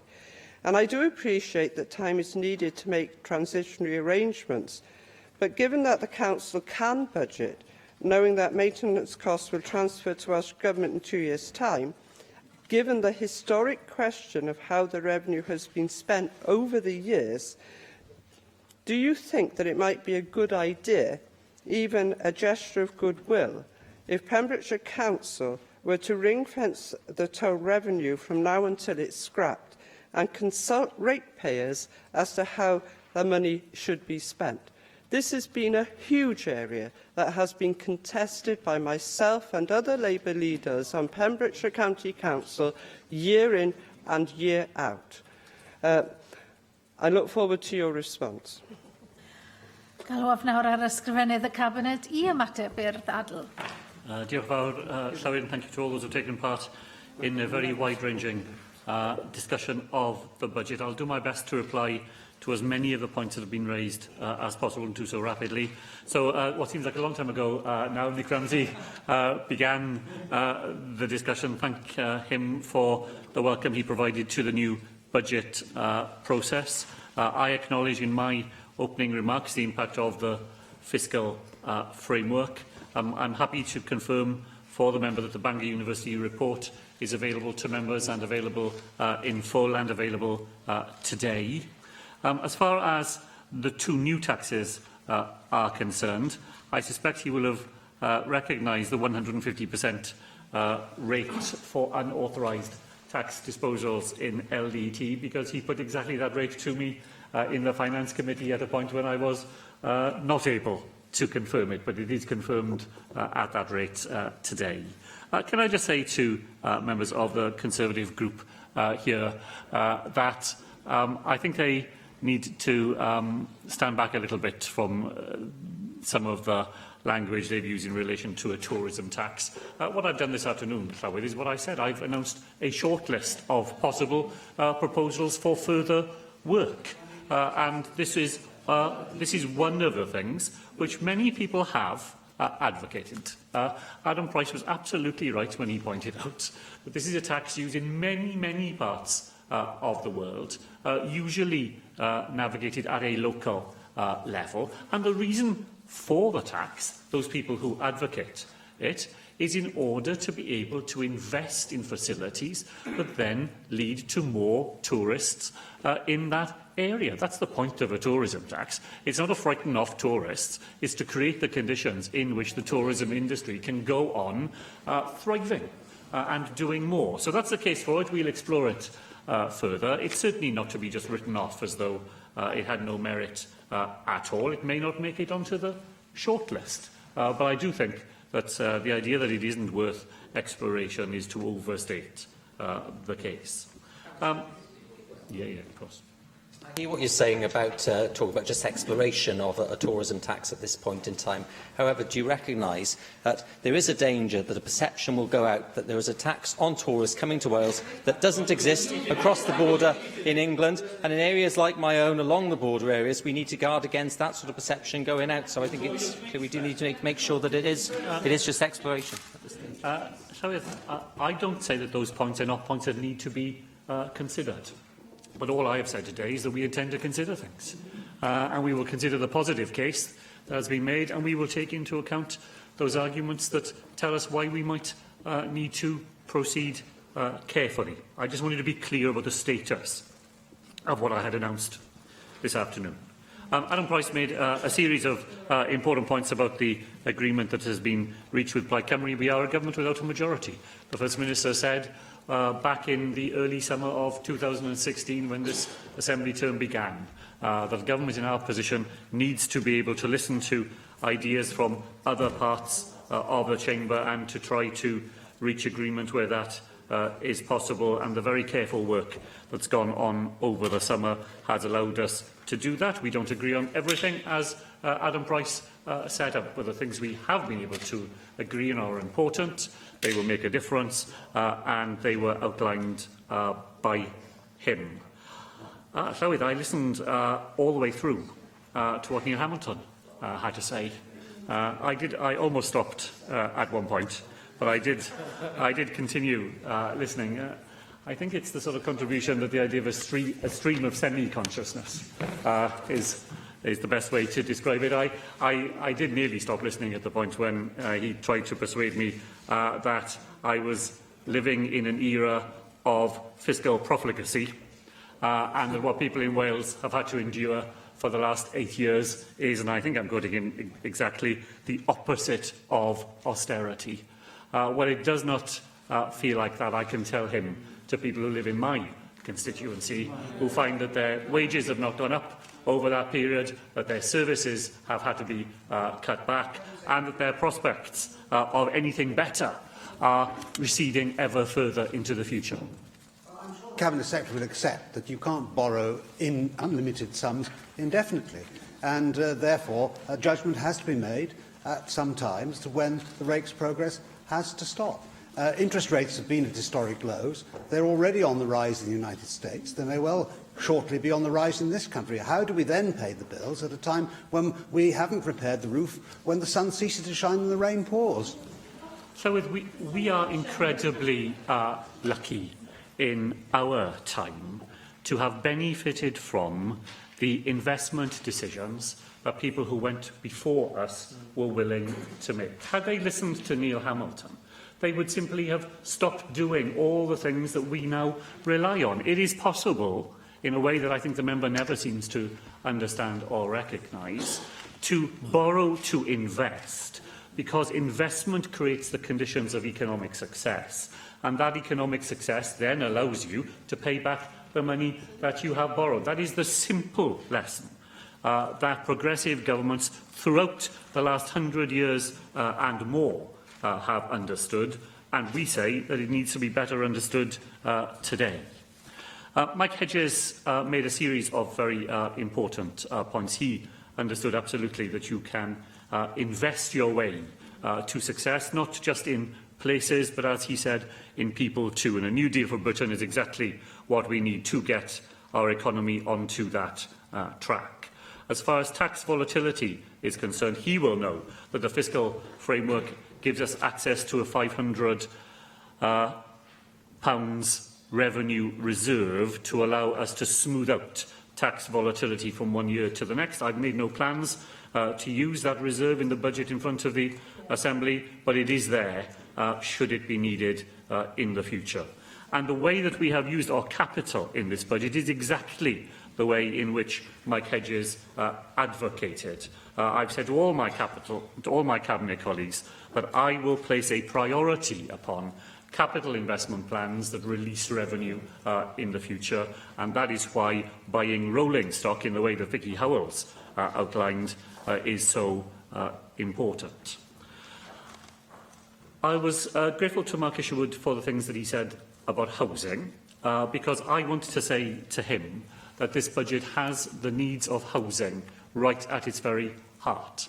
Whether that is the Supporting People programme and the £10 million in each of the next 2 years that we are able now to invest in homelessness services, whether it is the actions we are taking to build 20,000 affordable homes, or whether it's the announcement I've been able to make today about taking first-time buyers in Wales out of tax altogether. All of those things are about making sure that housing, which affects every family in the land, that we are able to do more to help people in that position. Llywydd Dipolwydd, Rhyn ap Iorwerth highlighted a number of important aspects in the deal that we have been able to strike between Labour and Plaid Cymru. I have to disagree with him on only one point, but it's an important point, and it's the only point, I think, in this debate where I feel I must make sure that the record is properly understood. Rhyn said that it was inevitable that without a budget agreement that there would have been cuts in supporting people, and I want to be absolutely clear to the Chamber that there was no such inevitability. Supporting People is a programme like all the others that comes under pressure when we are having to create a budget in the difficult circumstances that we are. And I was very glad that we were able to come to the agreement that we did. I thought Bethan Jenkins put it in exactly the right way as far as supporting people is concerned. It's been a shared priority across this chamber for many, many years. It's appeared in 3 budget deals altogether. It was a matter of absolute concern to me. I'm really pleased that together we've been able to support it, and that's the position that we have reached. And I just want to make sure we've got that clearly set out. You know full well that the sector had been told to expect this cut of 10 to 15%. Llywydd, I spend my time having to tell people who provide services on which our fellow citizens rely that they have to prepare for tougher times and harder choices that lie ahead. I've said it countless times in this chamber. So I understand that people out there understand the conditions in which this budget is being created and would have been anxious about what that might mean for them. Luckily, by acting together in the way we have, we now know and can give for 2 years a certainty, because Bethan asked about making sure we could offer more than 1 year. We now have 2 years of certainty for people in the sector that that budget is protected. And as a result of this budget, another 10 million in both years is being made available to bolster the services we provide in the homelessness field as well. And 4 million of that will go through my colleague Carl Sargent's budget, where he will be able to spend that money with housing associations and with the third sector, providing the services that we know. How homelessness is more than bricks and mortar. It's about attending to the real difficulties that people face of mental health, of substance misuse of alcohol difficulties and so on, that come with being in that awful set of circumstances. And the money we will provide through supporting people and through this budget will allow us to do more to help people there. That's why when Dawn Bowden and Joyce Watson and Eluned Morgan all referred to the social fabric, the money that we've been able to find for homelessness, for the discretionary assistance fund, are so important. Let me very briefly, I would say something to Darren Miller. There are other ideas on our tax list. A fast food packaging levy is there in the list that I outlined today. I'm sure, Llywyd, that the last time I looked, the Menai Bridge was in north-west Wales. And had he looked carefully at the agreement with Plaid Cymru, he will see we have found money to accelerate the commitment the First Minister made in the Eisteddfod in August to the third Menai crossing. My colleagues will publish the detail of the budget in 3 weeks' time, and he will see then the plans that we have, both for the £150 million flood defences and for the improvements to roads in the north of Wales. So there is more, of course, that could be said, but we're at the start of a process, not the end. I'm grateful to everybody who's commented on the budget this afternoon and look forward to the period of scrutiny that will now follow. Thank you very much.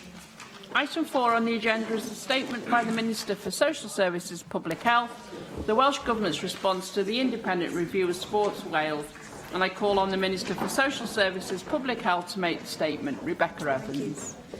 In July, I received and published the independent panel's report on their review of Sport Wales, with a firm commitment to consider the report and its recommendations over the recess and make a statement on the Government's response in the autumn. I welcome the review and its recommendations, and I thank everyone who participated in the process. I am particularly grateful to the independent panel members who volunteered their time to complete the review and for doing so with integrity and professionalism. The resulting report is an evidence-based reflection on the role and purpose of Sport Wales and how its stakeholders and partners perceive it. It includes recommendations for both Welsh Government and Sport Wales. I agree with the findings of the review, and I am pleased that Sport Wales has responded positively to it. The Chair has written to me setting out how the organisation will address the findings and recommendations, some of which they have already started to implement, and I met with the Chair last week to further discuss their response. I have full confidence in Sport Wales to build on the foundation of success recognised in the report and to unite the sport sector to deliver tangible and long-lasting benefits to the people of Wales. Today, I am responding to the report's key recommendation for Welsh Government by making this statement to provide clarity, definition and direction about what we expect from Sport Wales and the sport sector, including how we expect them to work and how we expect them to contribute to our national strategy, Prosperity for All. We often talk about the power of sport to unite a nation, and we've been fortunate to see it many times in recent years. There's nothing like sporting success to bring us together and give us the cause to celebrate our culture, heritage and language. Sport nurtures talent and delivers success, and that success is enjoyed by spectators and supporters as well as the athletes and teams themselves. The review of Sport Wales rightly recognises the role that the organisation has played in supporting elite athletes and national governing bodies to deliver medal successes for Wales and Great Britain. They should be commended for that, and for the contribution that this makes to our economy and our global image. Grassroots sport provides everyone with the opportunity to be active and to enjoy the physical and mental health benefits of sport.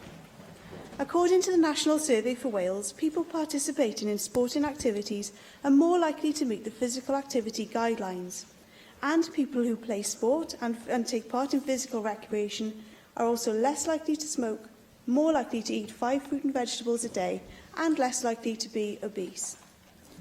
The challenge we have as a nation, and one which sport can't address alone, is that only a third of the population is physically active to the recommended levels. As a government, we will encourage and support a substantial increase in people's physical activity as part of our approach to promoting good physical and mental health. To do that, we need sport to continue to play its part and to demonstrate its impact. But, like many other pursuits and pastimes, it has to continue to be relevant and resilient. It has to create an offer for all ages and abilities at times and in places that are convenient. The offer has to be flexible enough for people to build it around their other commitments in their lives. Sport has to embrace and harness technology to engage and re-engage people and to maintain their interest and enthusiasm for as long as possible. Sport Wales has a crucial role to play in delivering this sporting offer, and our investment through Sport Wales is critical to the future well-being of the nation. Over the term of this government, I will continue to invest in sport through Sport Wales, but I will expect the sector to adapt, to become more resilient and to demonstrate better its contribution to our wellbeing goals and our objectives. The priorities I expect Sport Wales to focus on are getting more people active at every stage in their lives, whether it's school, when they leave education, when they get a job, and if they have a family of their own, and when they retire. Providing children with the best start in life by helping schools to teach them skills and give them the knowledge, motivation and confidence to be and stay active. Investing in effort and resources where it's needed most, where there are significant variations in participation and where there is a lack of opportunity or aspiration to be active.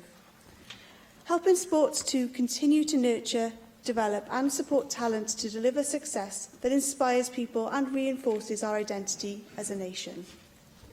This includes schools and employers, the media, local government and the third sector. It involves maximising the potential of our active travel strategies. It means our healthcare providers making every contact with a patient count, and we know that brief interventions to promote healthy lifestyles and support behaviour change can be more cost-effective than prescribing drugs to lower cholesterol levels, for example. Prosperity for all makes our intention to work differently very clear. We expect the public sector bodies we invest in to do the same. We expect a collaborative approach from all agencies involved in the promotion of healthier lifestyles, and we expect them to draw on Wales's significant natural resources to increase people's physical activity. Sport Wales and Public Health Wales were purposely brought together under one portfolio. I expect them to continue to work together in the coming months to develop long-term priorities and actions to contribute to our action plan to deliver the objectives of our national strategy. Sport Wales and Public Health Wales were Education is a key driver for change and its role is acknowledged in our national strategy. Our schools, colleges and universities have a captive audience to influence, and they have facilities that can and should be shared with their communities. Our local authorities make a considerable investment in facilities and activities to encourage participation in physical activity, and their continued commitment is vital. Their and our investments in infrastructure are crucial if we are to engage and encourage active lifestyles and active travel. Sport is only one domain in the spectrum of physical activity. A second is physical recreation, such as walking, cycling, running and swimming. Others include more routine activity, such as active travel to work or school, and activities such as gardening, DIY and housework. Sport Wales will continue to focus its efforts and resources on the sport and physical recreation domains to increase further the number of people who participate on a frequent and regular basis. Public Health Wales will continue to promote healthy lifestyles, including the importance of physical activity, and Natural Resources Wales will invest in our natural environment to support the infrastructure necessary for people to be physically active outdoors. But for us to achieve that step change to reduce health inequalities and to buck the trend in ill health and early mortality, we all need partners to be working together. For that reason, we have asked Sport Wales and Public Health Wales to be jointly responsible and accountable for the development of a combined set of actions in our Healthy and Active Action Plan that will increase people's physical activity levels. And they'll work with Natural Resources Wales to do that. The actions will be framed by the national strategy and will include common and consistent measures, performance indicators and shared objectives, clarity of the role of key agencies and the resources available to support our policy objective to increase physical activity levels, identified areas where resources and interventions will be aligned to achieve common outcomes. As with all our goals and objectives for this government term, the responsibility for increasing physical activity lies with us all in government. But we will only achieve our aims by working across portfolios and with all our public, private and third sector partners. So today I'm making clear my intent to maximise sport's contribution to creating a physically active nation and to provide the mandate for joint actions to deliver a substantial increase in people's physical activity. I am making clear the value of sport to individuals, communities and our nation, and we will continue to invest in it to maximise its benefits for us and for future generations. Thank you. Thank you. Russell George. Thank you, Deputy Presiding Officer. I'd like to thank the Minister for her statement, which underscores, I'd say, the need for a much closer working between Sports Wales and the Welsh Government. I also welcome the recommendations in the report. Serious questions were raised by this review as to why Sport Wales was allowed to become so dysfunctional. It is now clear that a greater degree of closer integration between Sport Wales and the Welsh Government is needed. Historically, this has not happened, and Sport Wales has for far too long, I'd say, been allowed to operate at an unacceptable distance from ministerial oversight, which has been to the detriment of the public whom it exists to serve. Can I ask the Minister, what oversight will you have going forward of Sports Wales' activities and governance? And what does success look like, Minister? What does success look like? Your statement contains a lot of warm words, but no key performance indicators and no targets for which we, as Assembly members, can hold you and Sports Wales to account. The review recommended that the Welsh Government provides greater guidance on what is expected of them, and there is some uncertainty as to which document should provide the strategic direction for Sport Wales. Can you comment, please, on that as well? You referred only briefly to the Prosperity for All document. Would the Minister consider bringing forward an updated strategy which brings together and refreshes the themes in Climbing Higher, Creating an Active Wales and the Elite Sport Strategy to clarify the overall remit of Sport Wales?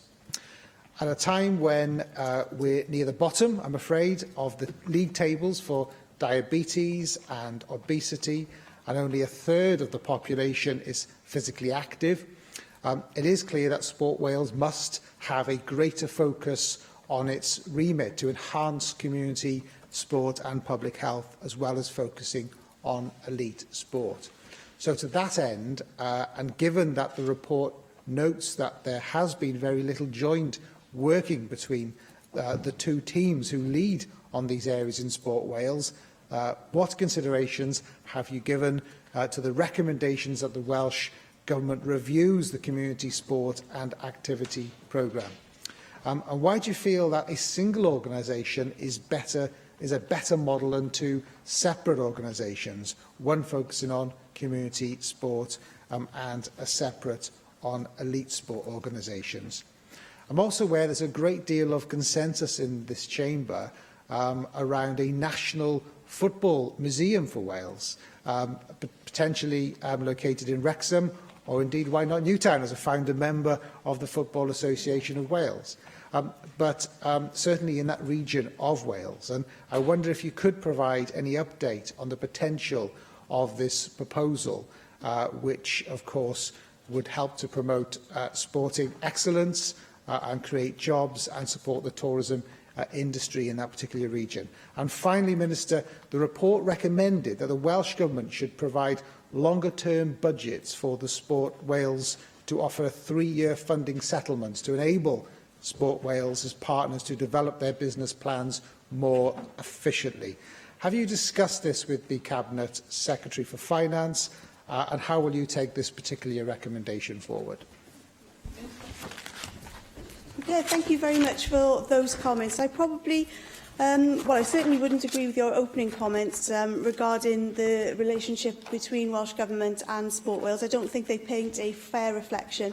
And they certainly don't paint a fair reflection on Sport Wales as an organisation, because I've been clear all along with all of the history that we had with the board at the end of last year and at the beginning of this year, have been very clear that Sport Wales as an organisation itself was never dysfunctional. The issues I had really was about the working of the board, which got to a point where it couldn't continue its work and it needed fresh leadership. So I think that we need to separate those two issues very carefully, because actually during this very difficult period for the organisation, actually Sport Wales has been continuing day in, day out to undertake some excellent work right up and down Wales. So I think it's important to recognise that there is a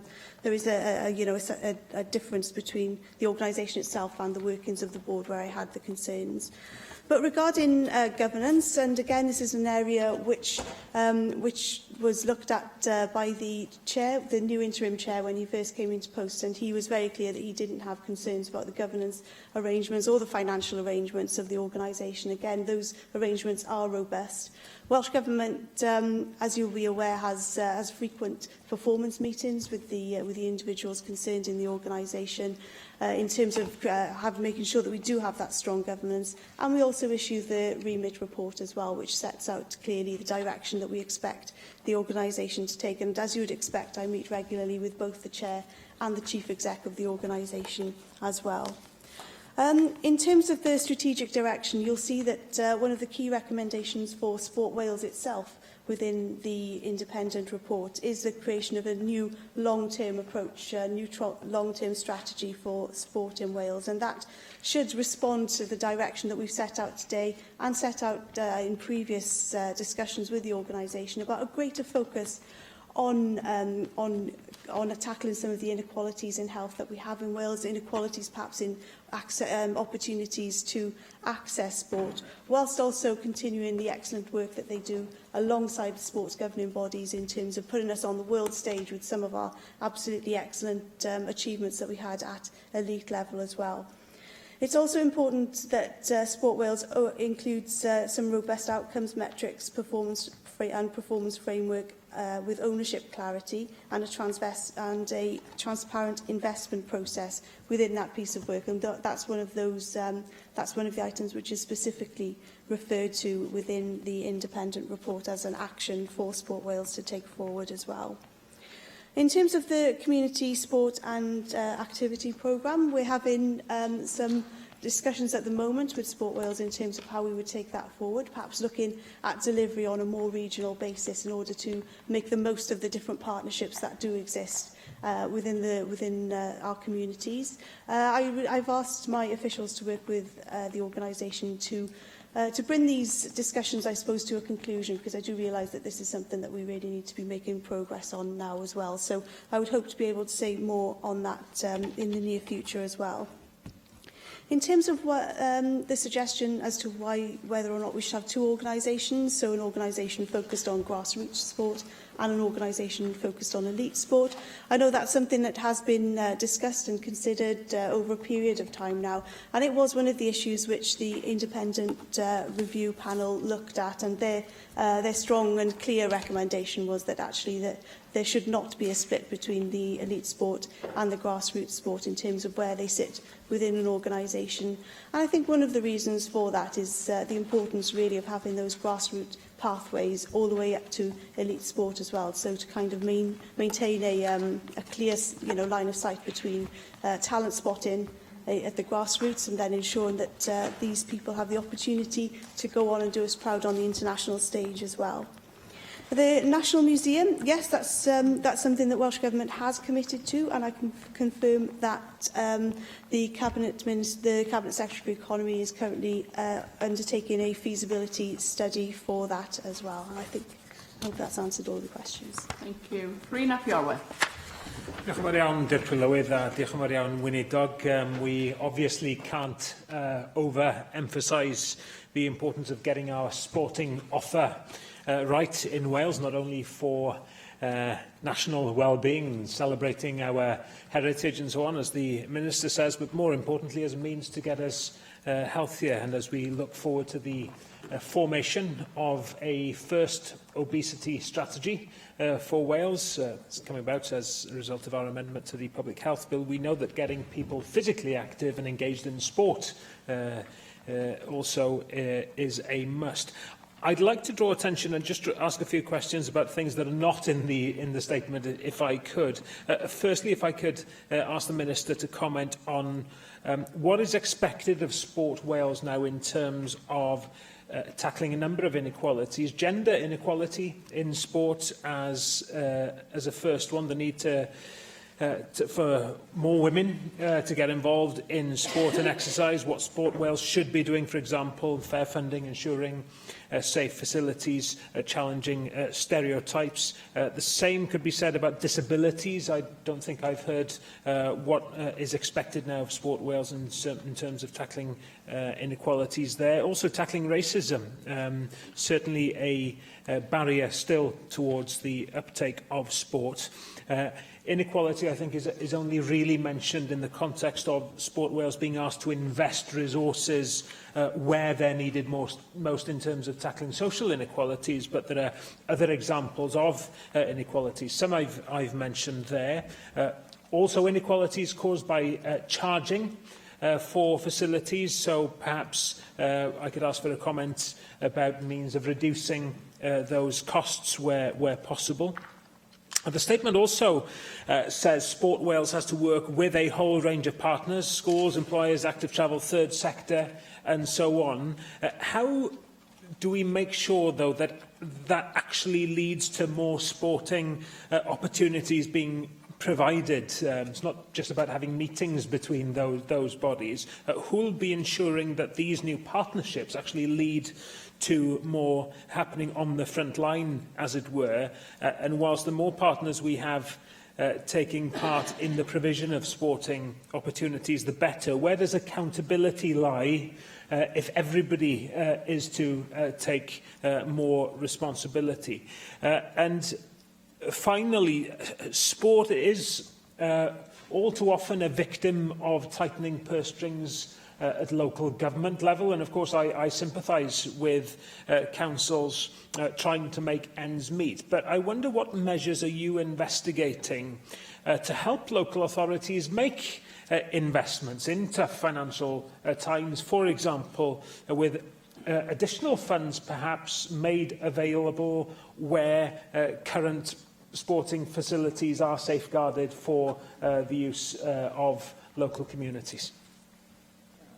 Okay, thank you very much for those questions, and I was very pleased to be able to work with Plaid Cymru to include that amendment within the Public Health Act in terms of introducing a national obesity strategy for Wales. And pleased to inform you as well that it's one of the areas of the bill that I do take as a priority. So it will be one of the parts of the bill I'm really keen to give a very early commencement order date for as well. So I'm prioritising that particular part of the bill. With regard to women and girls, Sport Wales continues to target investment in opportunities for women and girls, particularly through their Calls for Action programme, and they've invested around £1.5 million specifically in projects to increase female participation. I was also really pleased to see in August that they launched Our Squad, and that's a campaign aimed at celebrating active women and girls from right across Wales and signposting new participants to new opportunities as well.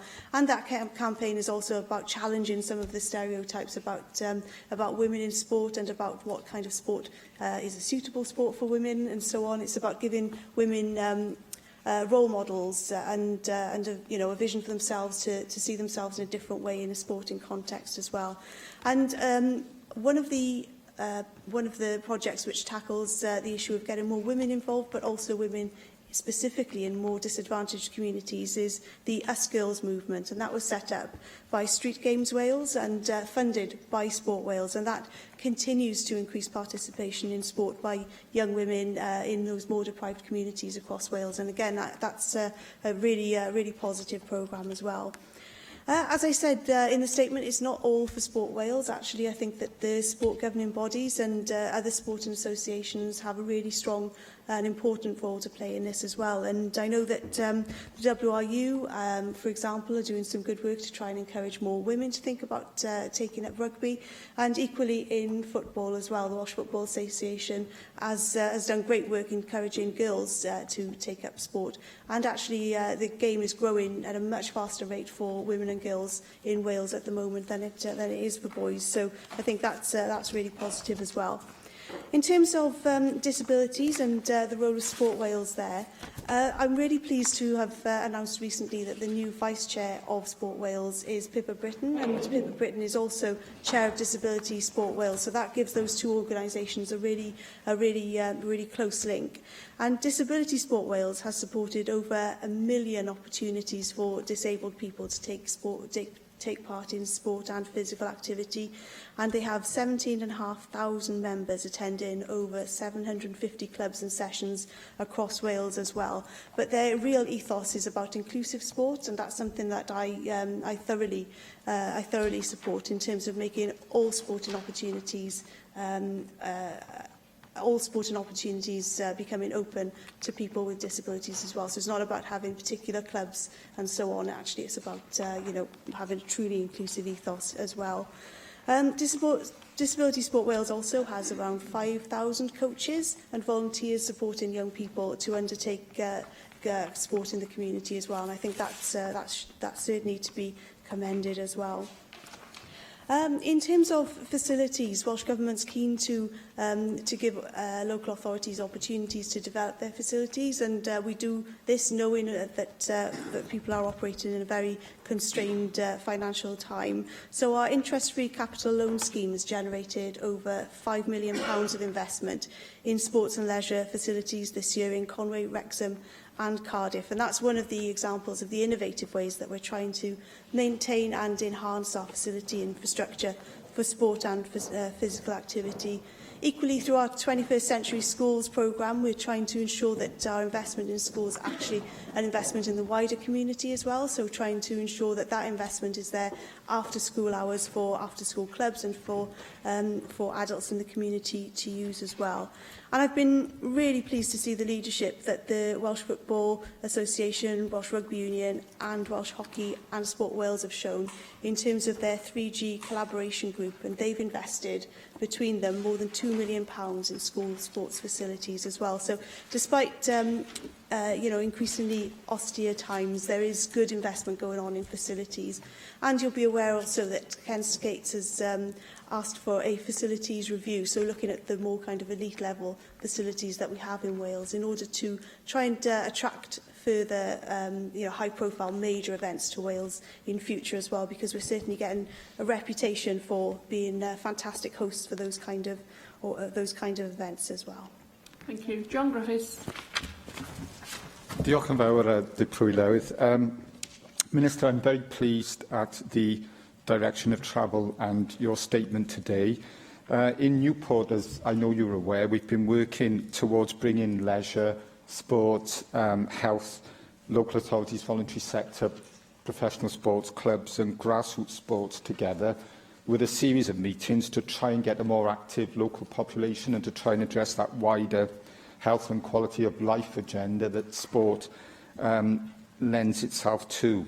And I do believe there is a need to refocus Sport Wales and Welsh Government and others' efforts in Wales towards that wider agenda, because we do have a lot of health challenges, and I think many would recognise that if we are to get on the front foot with health and have a more preventative agenda, then this is exactly the set of policies and strategy that we need to consider and follow. So I'm very pleased about that, and I wonder if you could say a little bit about how Welsh Government, Sport Wales and others might encourage local initiatives like the one taking place in Newport, whether it's through new developments such as wellbeing bonds or any other opportunity to look at where there is good practice and to support it and hopefully then roll it out further afield.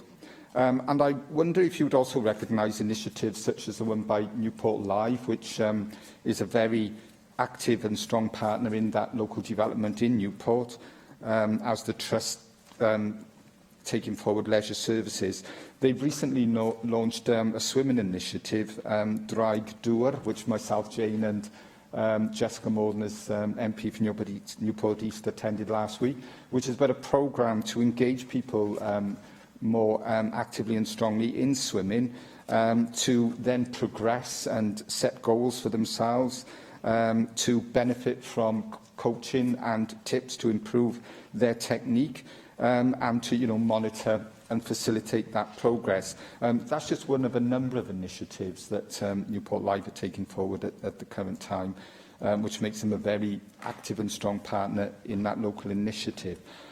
I wonder also if you would agree that park runs right across Wales are a very strong model of how you can use engagement techniques such as websites, such as allowing people to monitor their progress by timing their runs, and having a range of social activity. How perhaps we could look at that model for running and see if it fits other physical activity that would help us get the more active population we want to see. On active travel, Minister, I wonder if you could just say a little bit about how you are working with ministerial colleagues across Welsh Government to ensure that active travel is effective and does deliver on this agenda, because I was very pleased to hear you mention it in your initial statement. And finally, on community-focused schools, it's long been a belief of mine that community-focused schools should be more universally available right across Wales. And if they were, I think it would make it much easier to engage our local population around physical activity and make the progress that we'd like to see. So again, I wonder if you could give us a flavour of how you're working across Welsh Government to make sure that community-focused schools are available right across Wales and the norm rather than good practice. Minister. Okay, thank you very much for those questions and comments. And having heard you speak previously with such passion about Newport Live and the potential that it has and what it's already delivering, I was really pleased to go along and see what they did for themselves. And I was just as impressed as I expected I would be after hearing you speak about them.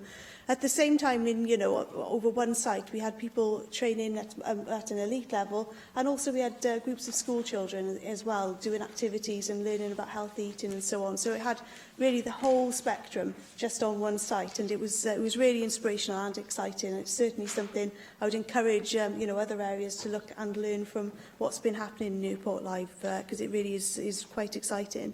You mentioned wellbeing bonds, and this is one of our programme for government commitments. We're developing the ideas at the moment for wellbeing bonds, and again, this is something that I know that you're keen that Newport Live has a discussion about to see what we can learn from them as we start developing that. There are different models that we're looking at the moment, so we could be looking at loans, for example, or payment by results models. There are different models out there, but at the same time, there aren't any set and established ones which we know absolutely will do the job that we're after. So I'm keeping a very open mind as we develop those wellbeing bonds. Park runs, I'm really glad that you mentioned those, because again they bring together people of all levels of experience, people who were previously inactive but turning up because it's in a park, it's a local, well-known, fun environment with welcoming people and so on, right up to people who just do 5, 10, 20k and don't even break a sweat. So it brings all people of all abilities together, and I really welcome that. Another good example would be the Breeze cycling groups for women as well, and that's specifically bringing women together in a really safe environment, often beginners again, taking that first step into physical activity, and that's another great example of work that's already happening up and down Wales. Active travel, is extremely important in terms of creating the infrastructure for physical activity, because I think there are two sides to this. There's creating or giving people the inspiration, but then also giving people the opportunity, and the infrastructure is part of the opportunity. Our integrated network maps will be submitted by each of the local authorities to Welsh Government by November.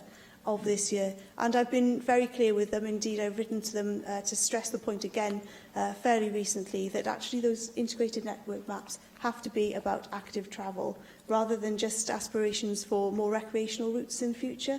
Because if we are going to change the way that that we do move and that we undertake our travel and our short journeys, then actually we have to be very clearly focusing on active travel routes.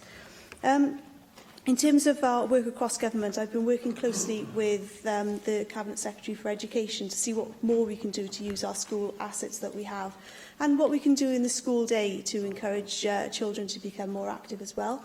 We've had some really good success in terms of the Daily Mile. Now, thousands and thousands of children in Wales are doing the Daily Mile every day, and we know that it has great impacts on the children's behaviour in school, on their attention in class and so on, and the teachers love it, parents love it. Parents say, if you weren't doing the Daily Mile in school, we'd be doing it anyway now, because I've seen the difference that it makes for my child and the way that they're learning in school as well. So lots of innovative ideas happening at the moment and a real keenness to work across government on this important agenda. Gareth Bennett. Thank you, Deputy Presiding Officer, and thanks to the Minister for her statement. There have obviously been some issues over the running of Sport Wales, which Russell George alluded to earlier, and we as members don't have the inside information to understand all of what it was about. But it seems to me that part of the problem over the organisation in the past year or so has quite probably been about its remit. Now, we did touch on this earlier on today, but I will just quickly go over a couple of the points that have been mentioned. Traditionally, Sport Wales tended to specialise at the elite end of sport, and it's only in much more recent times that it's been given any kind of responsibility to oversee grassroots sport. And it seems to me that, although it may sound like a good idea to group the two sectors together, in practice they are very different, and this can cause problems for an organisation like Sport Wales. Now, there was some evidence in the independent review that some stakeholders believe that Sport Wales prioritises elite sport at the expense of the grassroots level. Now, my first question was going to be, given that situation, did you still think it was viable to have one organisation representing both the elite and grassroots levels? Now, I think you answered that, to be fair, in your fairly strong response to Russell George's questions. But given that there is this idea from the stakeholders that the elite level tends to get the priority, how can we overcome this? And how can we how can you ensure that there is equal consideration given to the grassroots level as well as to the elite level? And if there are disputes over spending, over resourcing, how is that going to be resolved? Now, you did mention in your response to Russell that we needed to create a pathway to elite sport for everybody, and yes, of course, that the elite athletes have to start somewhere. I think in reality, perhaps, the children who eventually make it to the elite level of sport will generally be the ones coming from families who already have a keen interest in developing their children's sporting activities. But what we have to ensure is that we increase the take-up of ordinary physical activities by the rest of the population, or, as the Welsh Government's Taking Wales Forward programme puts it, increasing the physical activity levels of Welsh citizens in those groups that currently have very low physical activity levels. Now, John Griffiths spoke about park runs, and I think that's exactly the kind of activity that we should be encouraging. So I'm also encouraged by your supportive remarks, and I hope that in future initiatives like park runs, if they need financial support, hopefully they can get it. Although I guess with park runs, perhaps the one thing that they may not need a lot of is financial support. But things like active travel, that certainly will need help with resourcing. Now, this brings us on to the issue of the difference between sport and physical recreation. The 1972 Royal Charter, which established the predecessor body to Sport Wales, clearly uses the term sport and physical recreation.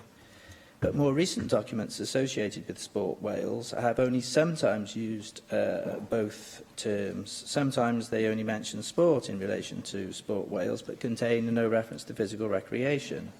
Now, the report states, and I quote, "This inconsistency is very confusing for Sport Wales' partners, some of whom claim the organisation is changeable and lacking in clarity of purpose. It is equally confusing for Sport Wales' staff." So my next question is, does the Minister think that Sport Wales staff themselves are given a clear enough steer by their parent body on where their remit lies? And does the Welsh Government need to clarify somewhat the position? There is also another issue, which is the gap between sport and health. The danger is that the all-embracing approach could leave Sport Wales' best efforts falling in the cracks between sport and health.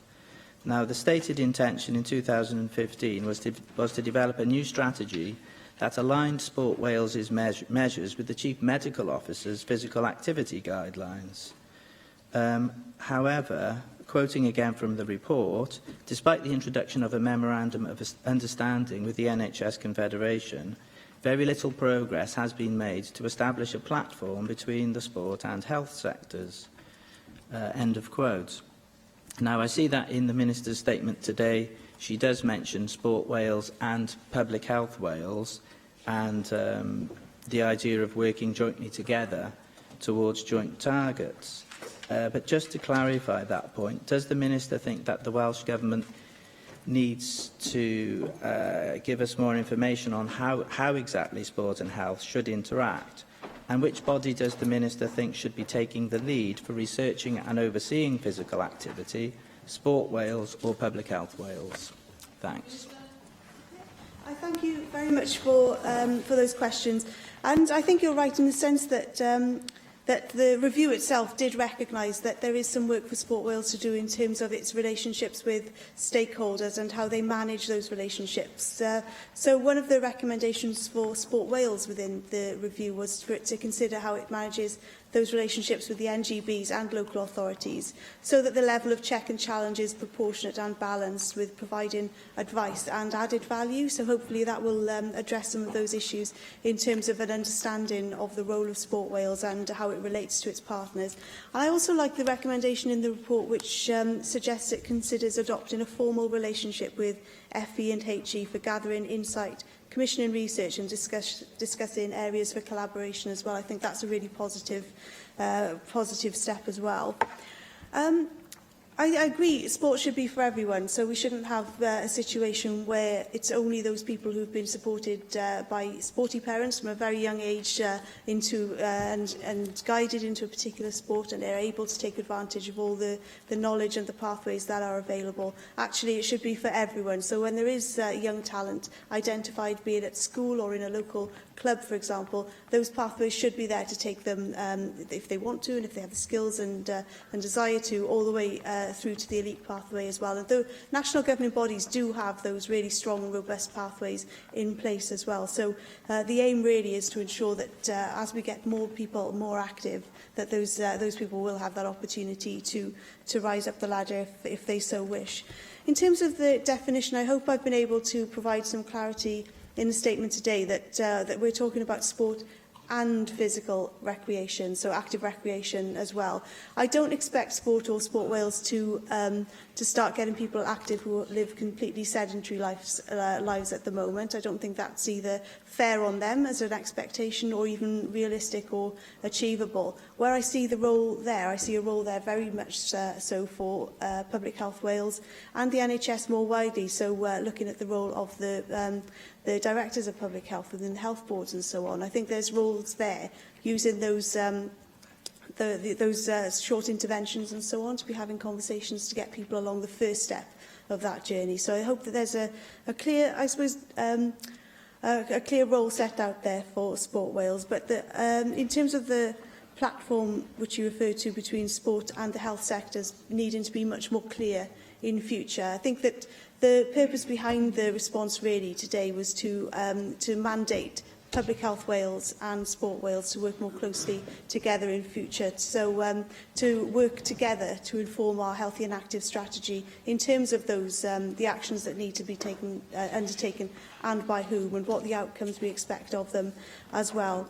I had the opportunity to meet with the incoming Chair of Public Health Wales yesterday, and I took that opportunity to stress the importance that we put on the role that Public Health Wales has in terms of increasing physical activity, but particularly amongst those who are the most furthest from activity at the moment. Thank you. And finally, Hannah Blythen. Thank you, Deputy Presiding Officer, and thank you, Minister, for updating us here today.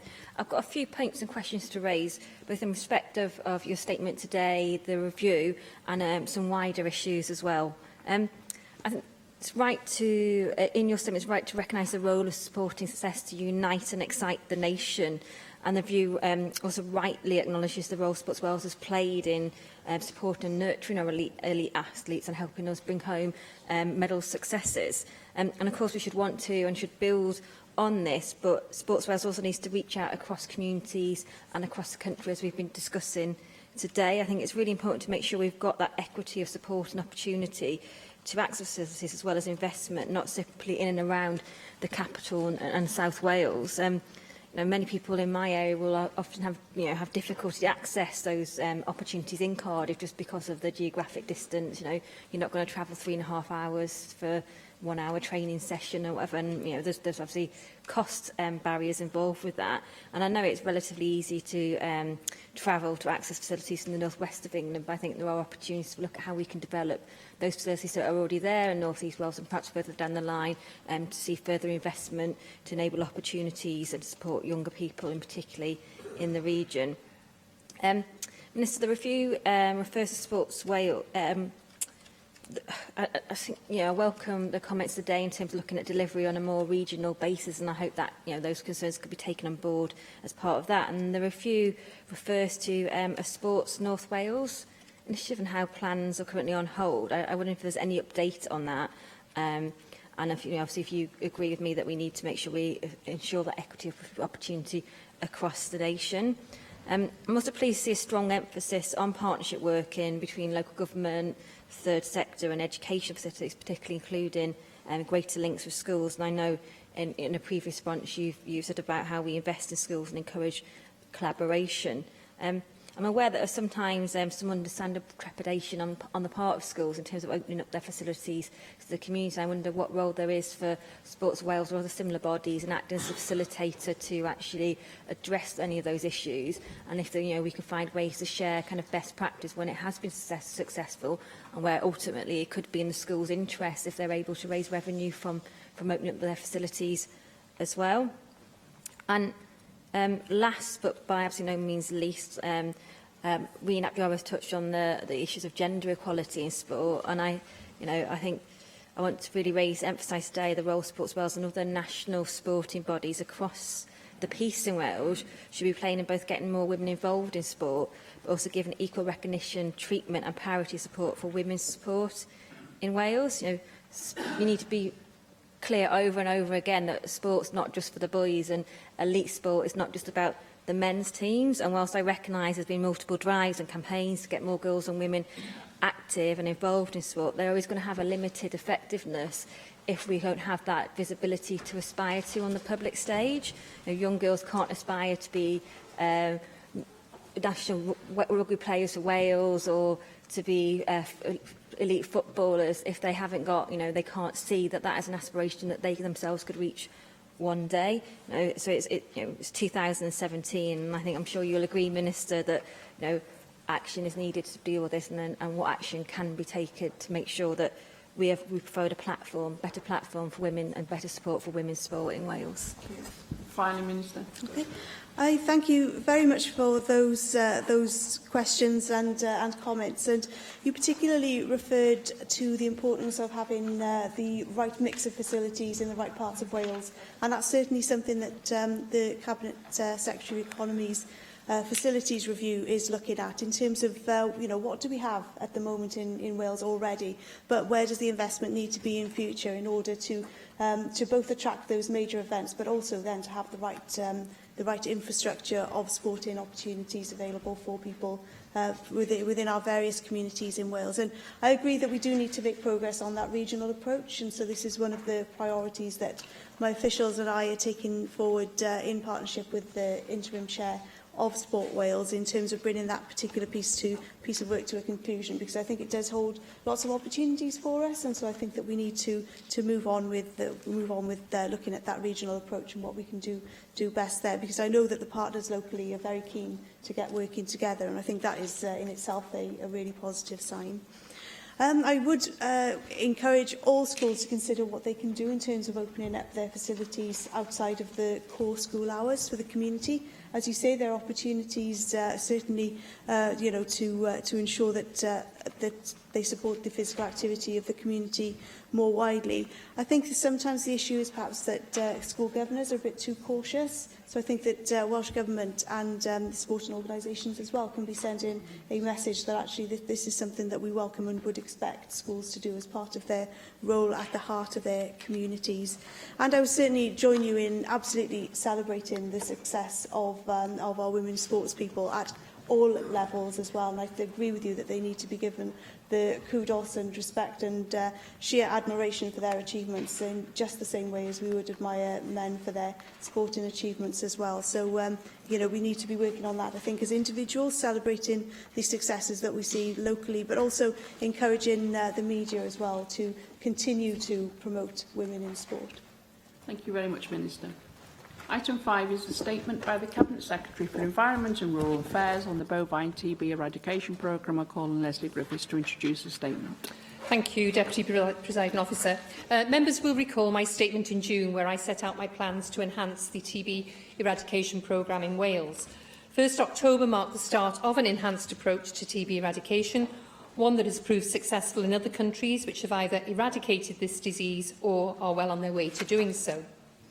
This regionalised approach to disease eradication, with the creation of low, intermediate and high TB areas across Wales, enables us to deal differently and proportionately with the disease in each of our TB areas on a targeted basis, depending on the local disease risks and drivers. This approach also enables us to focus our efforts on protecting and expanding the low TB area and driving down disease and reducing the size of the intermediate and high TB areas. In June, I launched our Enhanced TB Eradication Programme and First Delivery Plan, which provides details of evidence-based controls which are being applied for each region from this week.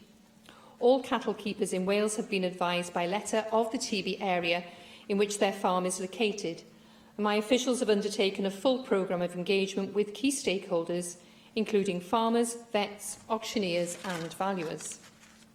Through the regionalisation approach to TB eradication, we've established a low TB area.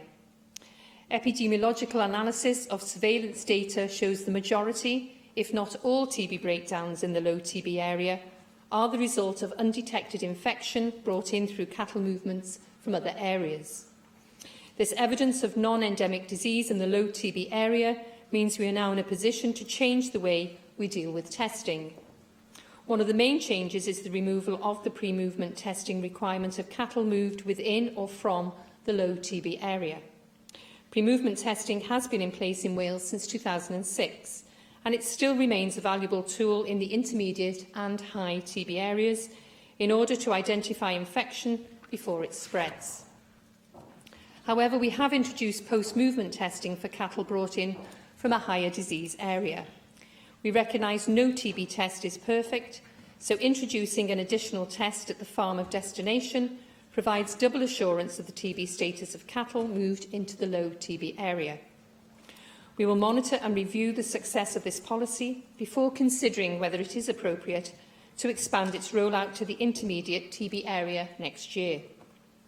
Exempt finishing units in Wales are currently being phased out due to the relatively high number of TB breakdowns in this type of operation and the inherent risk of disease spread. To put this change into perspective, There are around 20 EFUs currently in existence in Wales, and all operators have been contacted in respect of the options available to them. To protect the Welsh Government from the cost of the highest value animals, a cap on TB compensation of £5,000 payable per animal has been introduced. The proportion of animals affected by this change will be small. Last year, of the total number of cattle valued for TB purposes, only 68 animals, less than 1%, were valued at over £5,000. If a cap had been in place last year, a saving of just under £200,000 would have been made, a saving that is important in the context of the loss of European Union funding post-2018. Provision and implementation of bespoke action plans for persistent TB breakdowns lasting 18 months or longer continues. These are being drawn up in consultation with the farmer by the Animal and Plant Health Agency and the farmer's private vet at the farmer's request. Approximately 40 action plans have been agreed so far, with more being added each month. At the same time, some persistent breakdown herds are coming off restriction and are dropping off the list. However, at any one time, there are between 50 and 60 persistent TB breakdowns open, and these are located in the intermediate and high TB areas. Through the action plan process, a series of measures are being deployed in order to help clear up infection. These include more sensitive TB testing, removing inconclusive reactors, and requiring an additional TB test prior to allowing cattle to be moved after restrictions are lifted. Biosecurity requirement notices can also be issued in order to raise biosecurity standards on farm to the required level in order to mitigate against persistence of disease. In certain persistent TB breakdowns where it is viewed badgers are contributing to the persistence of disease in the herd, the action plans will include measures to address this route of infection. Following set surveys, these measures will include trapping and testing badgers on the TB breakdown farm and humanely euthanising badgers found to have TB. Test-negative badgers will be released following them being microchipped, and blood will be taken for further testing. I continue to monitor the badger vaccine situation carefully, as I believe badger vaccination does have a role to play in our TB eradication programme. At the time when the supply situation for humans resolves, and I can be sure we can ethically source vaccine, I will consider how vaccine might be best utilised as part of our TB eradication programme. I cannot stress enough the importance of clearing up these long-standing TB breakdowns, some of which have been under restrictions for 16 years or more. On average, the cost of testing in these herds and compensation of cattle slaughtered is £179,000 per herd. We will be closely monitoring the impacts of all these measures and aim to be in a position to review the boundaries of the TB areas once we have the full calendar year data set for 2018. Work on modelling and target setting continues. This work is due to report at the end of the year, when we will be establishing a formal eradication target for Wales as a whole and interim milestones for each of the TB areas. Alongside these enhancements, the annual TB herd testing regime continues across Wales. We have almost 8 years of annual testing data under our belt in Wales, and this sustained high level of active surveillance provides indisputable assurance of the true TB status of cattle herds in Wales, with 95% of our cattle herds TB-free. In order to build on our knowledge of bovine TB in badgers and other susceptible wildlife, I am pleased to announce the continuation of the All Wales Badger Found Dead survey, following a successful procurement exercise. The Wales Veterinary Science Centre has been awarded the contract for this work, the scope of which has been expanded to include collection and post-mortem examination of any other wildlife species in addition to badgers. The TB statistics remain encouraging. The number of new TB incidents is down by 40% since 2009, the lowest level in 12 years. Even though the trend appears to be in a plateau currently, periods of levelling off are to be expected as part of the overall long-term pattern. This is why we have enhanced our programme to further drive down the disease. I would like to thank the farming industry and veterinary profession and other stakeholders for their continued cooperation and engagement as our programme develops and progresses towards our ultimate goal of achieving a TB-free Wales. Paul Davies. Diolch, Llywydd, and can I thank the Cabinet Secretary for her statement this afternoon. And for the record, I'd like to once again state that my parents-in-law's farm has been affected by bovine TB in recent years. Of course, today's statement confirms that work on modelling and target setting continues, and I welcome the fact that there will be more formal targets announced at the end of this year. However, perhaps the Cabinet Secretary can confirm that these targets are being developed in partnership with the agricultural industry to ensure that they are proportionate and robust. Now, the Cabinet Secretary has my broad support for the Welsh Government's proposal to start removing this disease from the wildlife population. I'm pleased that the Welsh Government is now starting to take that difficult step forward by removing infected badgers as well as infected cattle. Of course, given the sensitivity of this issue, both for landowners and the Welsh Government, I understand quite rightly that no specific information will be released in the public domain. However, perhaps she could provide some more detail about how she intends to monitor these arrangements to ensure that this process happens as smoothly as possible. And perhaps the Cabinet Secretary will also tell us how she will be assessing the effectiveness of this policy so the targeted controls are being implemented appropriately. Now, of course, a regionalised approach is now being implemented, and it's absolutely essential that this approach does not indirectly result in more burden and red tape for farmers. It's crucial that the regionalised approach doesn't hinder any attempts to deliver the best possible trade deals for the Welsh red meat and dairy industries, and also ensures that domestic trade between Wales and England is not negatively impacted. Indeed, in responding to my questions on this before recess, the Cabinet Secretary said that her officials have certainly spoken to DEFRA and had discussions around that. Therefore, perhaps the Cabinet Secretary could tell us how those discussions are progressing and what action she has agreed with the UK Government. The Cabinet Secretary will be aware of the concerns raised recently by farmers in my own area that the new controls could have a negative effect for pedigree breeders in high TB areas. Therefore, perhaps the Cabinet Secretary could tell us how the Welsh Government will specifically support the pedigree industry, who are anxious that the regionalised approach could result in them finding it more difficult to trade in the future. Of course, one of the Welsh Government's longer-term goals, according to the Wales TB Eradication Programme Delivery Plan, is the development of an informed purchasing scheme. In the Cabinet Secretary's statement before recess, she confirmed that a mandatory scheme was the only way forward and that she had asked officials to look at a mandatory scheme. Now, given that today's statement doesn't make any reference to an informed purchasing scheme, could the Cabinet Secretary confirm that this is still on the Welsh Government's agenda, and therefore can she tell us exactly what work her officials have undertaken to develop a compulsory scheme?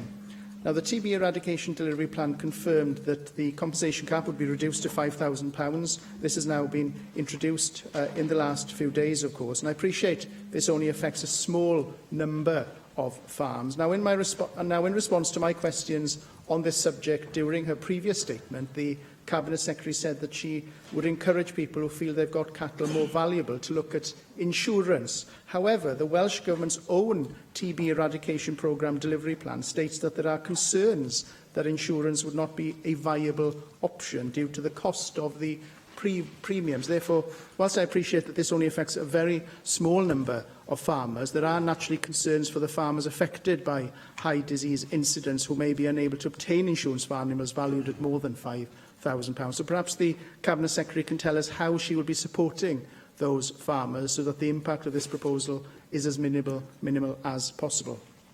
Now, another aspect of the TB eradication programme is the development of a standardised online biosecurity package, and it's crucial that this package is developed with the industry to ensure that it's flexible enough to take account of individual circumstances and the different risks and disease drivers in each TB area. I'm pleased that today's statement notes the importance of on-farm biosecurity to mitigate against the prevalence of the disease. However, could the Cabinet Secretary therefore tell us a bit more about how she will be ensuring that any on-farm biosecurity package will be responsive to individual needs? And can she tell us a bit more about how the agricultural and veterinary industries will be involved in the development of any online biosecurity packages? Therefore, in closing, Llywydd, can I thank the Cabinet Secretary once again for her statement this afternoon, and can I once again put on record my broad support for the Welsh Government's proposals. I can't stress how important it is that the Welsh Government works with the agricultural industry to eradicate bovine TB in order to protect the sustainability and competitiveness of the industry for the future, particularly in light of Britain's withdrawal from the European Union. Diolch. Thank you, and thank Paul Davies for the comments and welcoming the statement and for his questions. You're absolutely right. We have to work very closely with the industry, with the farming unions, with the vets, with the individual farmers who aren't member of farming unions, and also with all stakeholders. And I do want to assure members that that absolutely is the way that we've approached this. You'll be aware that there were several summer agricultural shows. I always took the opportunity to talk to people about our enhanced eradication programme. And as I said in my opening remarks, my officials have certainly done intense engagement with our stakeholders and with the sector over the summer ahead of the 1st of October start date. In relation to your specific questions, you asked about targets, and I said that I'm hoping to be in a position certainly by the end of this year to come forward with a target. And certainly, as this is being developed by officials, we are looking at whether interim targets would be, would be beneficial. You ask about what agreed action I've taken with DEFRA. Well, as I said before, I haven't had specific discussions with DEFRA about this. This is obviously a matter for us, so I haven't actually agreed any specific actions with DEFRA, but I know my officials do have discussions around the programmes. And for instance, I'm aware that England and Scotland are now consulting. One of the things is around a reduction in compensation and having a compensation cap, such as we've brought in here in Wales. So those discussions are ongoing, but I haven't got any agreed actions because, as I say, this is a matter for us. You mentioned about informed purchasing. Absolutely, that is still the intention to introduce a mandatory informed purchasing scheme. It's really important, I think, that farmers display TB information at the point of sale, and you'll be aware that we have given funding to livestock markets, for instance, but I'm still not happy that that information is always there. So I think it's really important that all our livestock markets upgrade their facilities, and say we have provided funding for that to be done, and more funding, more information does need to be provided to sellers. And it's really about empowering farmers so that they can make those informed buying decisions going forward. So yes, that is absolutely still our intention. You also asked about pedigree farmers in your own constituency and around their reservations being in a high TB area. And I absolutely understand the reservations that a number of farmers have about being included in a high TB area. And certainly when I came to the Pembroke show, that was something that I discussed. But I'm really confident this approach will allow us to speed up progress, and that's the message that I've given to the sector. I really want to reduce the number of breakdowns and the severity of each breakdown, as you yourself have said also. I think your final question was around biosecurity, and you remember that this enhanced eradication programme came about after we'd been out to consultation. And as part of that consultation, I did task officials with developing a standardised online biosecurity package, which really built on previous work that had been undertaken in this area. So there's a number of biosecurity tools available to farmers at the current time. What I want to do is really standardise the advice, because I think, we don't want it, as you mentioned, bureaucracy, and we really want to make it as simple as possible and take out that complexity. So what I really want to see is a single, comprehensive biosecurity package to enable farmers to fully assess their disease risks and then mitigate accordingly. Simon Thomas. Diolch yn fawr, Llywydd, ac ga i ddweud ar y cyntaf mod i'n croesawu y datganiad sydd yn cadarnhau beth sydd ar waith erbyn hyn ac yn sgil datganiad y blaenofol gan y gweinidog sydd wedi cael cefnogaeth hefyd yn gyffredinol gan Plaid Cymru, ac wrth gwrs at i galon beth yw'r materion hyn yn ymwneud ag yw iechyd y cychoedd ar un llaw, a lles a anifeiliad ar y llaw arall. Mae Plaid Cymru o'r fan bod angen trin lles a anifeiliad y gwartheg sy'n dioddau o dicau bichol gymaint a lles moch dau ac i'r faddau bod mynd i'r afael a anifeiliad sydd wedi heintio beth bynnag yw rywogaeth ar anifail hwnnw. Da ni croesawu y camau sydd wedi cymryd yn y datganiad yma, ac yn gobeithio fydd e hefyd yn gweithredu ryw faddau i codi'r cysgod sydd dros y diwydiant hyn o bryd, gan bod, bod y ysgrifennydd Cabinet yn gweud bod y nifer o fuchesu sy'n dioddau o dicau bichol yn gostwng. Mae'r sicr yr effaith yn nifer o fannau o Gymru yn drwm iawn. Dwi ddim am ailadrodd cwestiynau Paul Davies, oedd e wedi gofyn rhan fwy o cwestiynau yn mynd i ofyn. Felly, na i jyst gweud mod i'n hefyd yn croesawu ar ychatebion a'r cwestiynau ynglyn â pryniant doeth fel mae'n cael ei adnabod, dwi'n meddwl, yn Gymraeg, y fachnawd mewnol, beth sydd yn digwydd rhwng buchesu pedigree yn ogystal. Oedd un cwestiwn dwi'n credu oedd Paul Davies wedi gofyn ac o'n i am ofyn, gawsych chi ddim cyfle i ateb, a falle byddwch chi'n ateb i fi, sef bod ni wrth gwrs yn cydnabod byddwn ni ddim eisiau gwybodaeth i ddod allan ynglyn â lle falle mae gweithredu ymysg bywyd gwyllt yn digwydd, sut y gallwn ni fod yn siŵr, nid yn unig bod e'n cael ei monitro a cael ei wneud yn y ffordd mwyaf llesol, os gael ei ddweud fel hynny, neu mwyaf humane, bod ni hefyd yn deall ydy yn gweithio, ac ydy wedi helpu i gostwng y dicau yn yr parthau hynny ac ar y ffermydd penodol hynny, lle fel mae'ch datganiad yn ei ddweud mae wedi bod yn cronic am gyfnod hir iawn. Os felly, na i jyst symud ymlaen y 23 gwestiwn newydd. Un ohonyn nhw yn troi o gwmpas y ffaith bod chi wedi dweud yn glir un o yma dros cyflwyno cap i wneud arbedion. Chi'n sôn yn arbedion yna yn tua 200,000 y flwyddyn.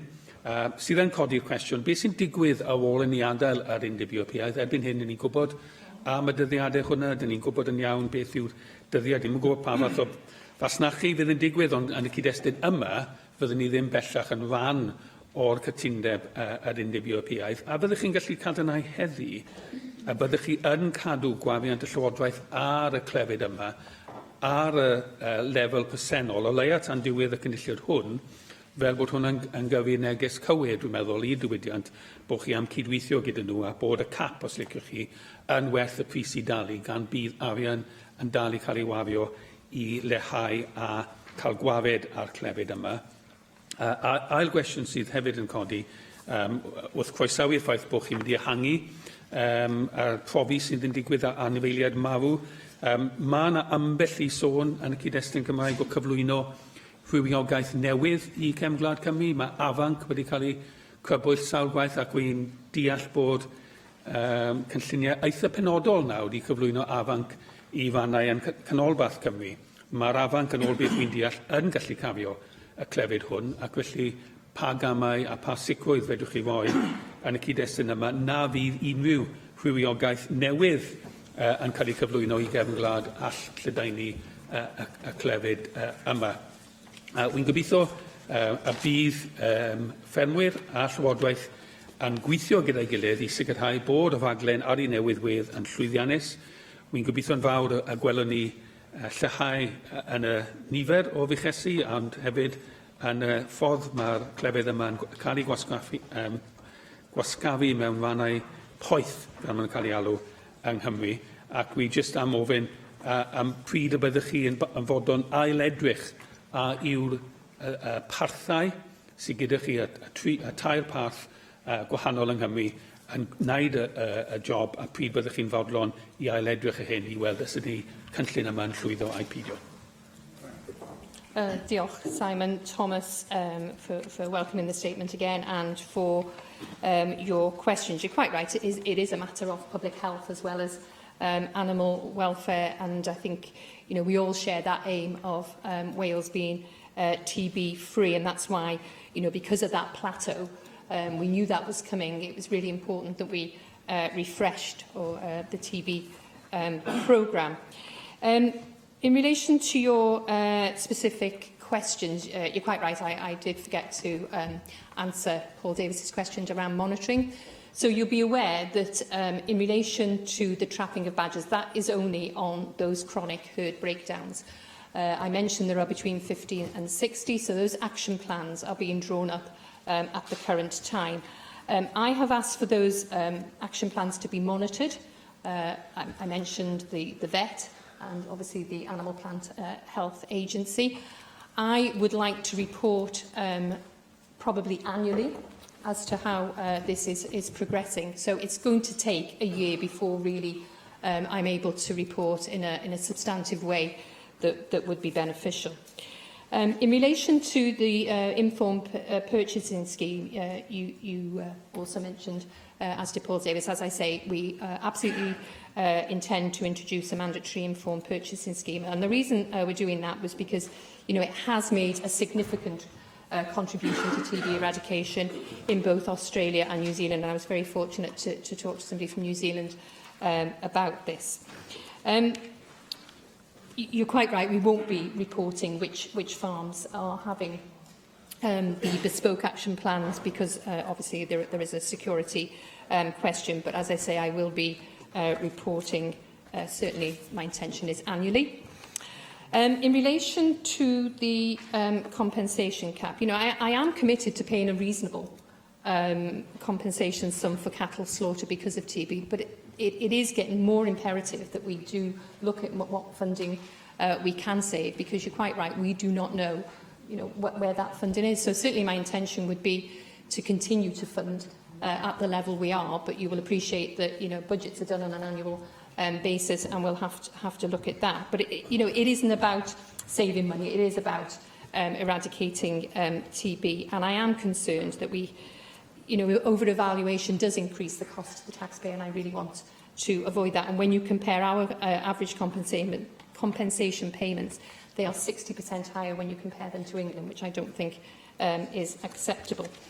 You mentioned about otters and beavers. I too heard over the summer recess that they were looking to introduce beavers in Wales, but the last time I checked, there haven't been any applications for licences. But obviously, this is something that we will have to look at if that obviously happens. And I mentioned that the dead badger survey will now include other species, and I would encourage all members to make sure that that phone number, which I haven't got to hand, but in here somewhere, is available to everyone. And if they do find a dead badger, they report it.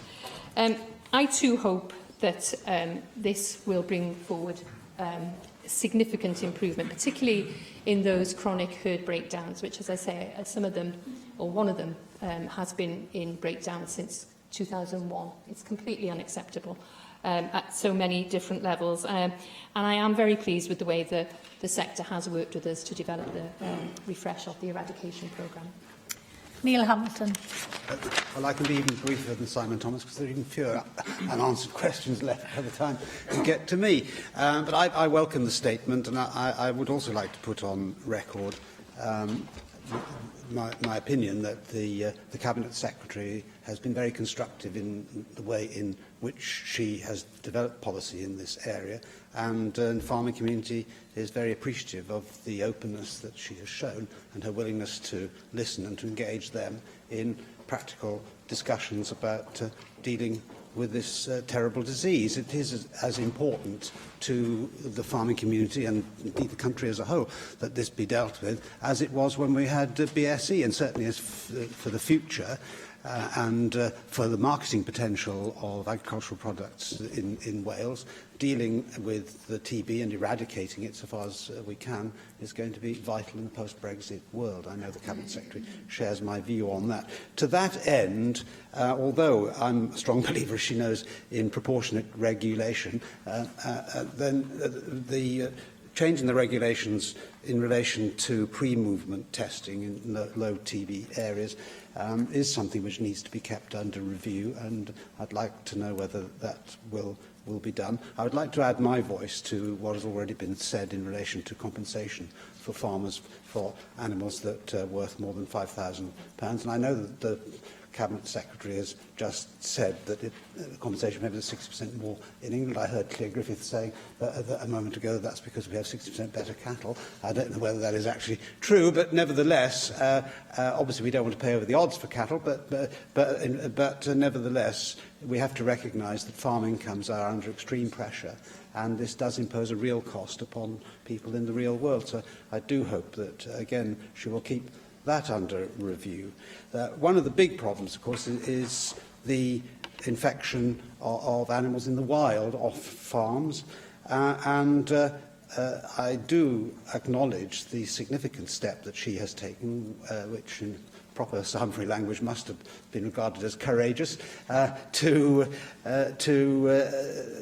decide to have a limited cull where infected badgers can be found and to dispatch them humanely. That is a very significant step forward in principle, and I think she deserves our congratulations for that. As regards badger vaccination, I wonder whether she will agree with me that this doesn't really, I think, constitute a practical step for the eradication of this disease. We all remember that when vaccines were available, the cost per badger of those which were vaccinated was extortionate, getting on towards, I think from memory, something like £1,000. So it's very expensive. The badger population is difficult to monitor. And so I think it's a bit of a blind alley to think that if vaccine ever becomes available, again in significant quantities, that it's going to be the answer to this disease. My last point is in relation to the role of the APHA and the requirement, therefore, to have 2 vets on the farm to inspect animals. I know that this is a step forward in many ways, but this does impose an extra cost upon the farmer. His own vet is likely to know his own farm and his animals better than an APHA vet. And so I wonder, therefore, in order to assist, the government might be able to pay for the costs of the APHA vet as well. And just one more point I would like to want some assurance on also is that I know that the Cabinet Secretary can't give us exact timings, and increased cattle controls have been introduced this autumn, but can she confirm that trapping and testing of badgers will also take place simultaneously with that this autumn, in line with additional controls being placed on Welsh farmers? The farming industry has said it couldn't accept further cattle controls without action being taken concurrently, and I hope she can assure me today that that's likely to be the case. Okay, thank you, Neil Hamilton, for those questions. I suppose the short answer to a couple of those questions is we will keep the whole programme under review, constant review. And as I say, I have committed to reporting to the Assembly on the progress that we are making. So you asked about a couple of points that would we be keeping specific things under review. So the answer is we're keeping the whole programme under review.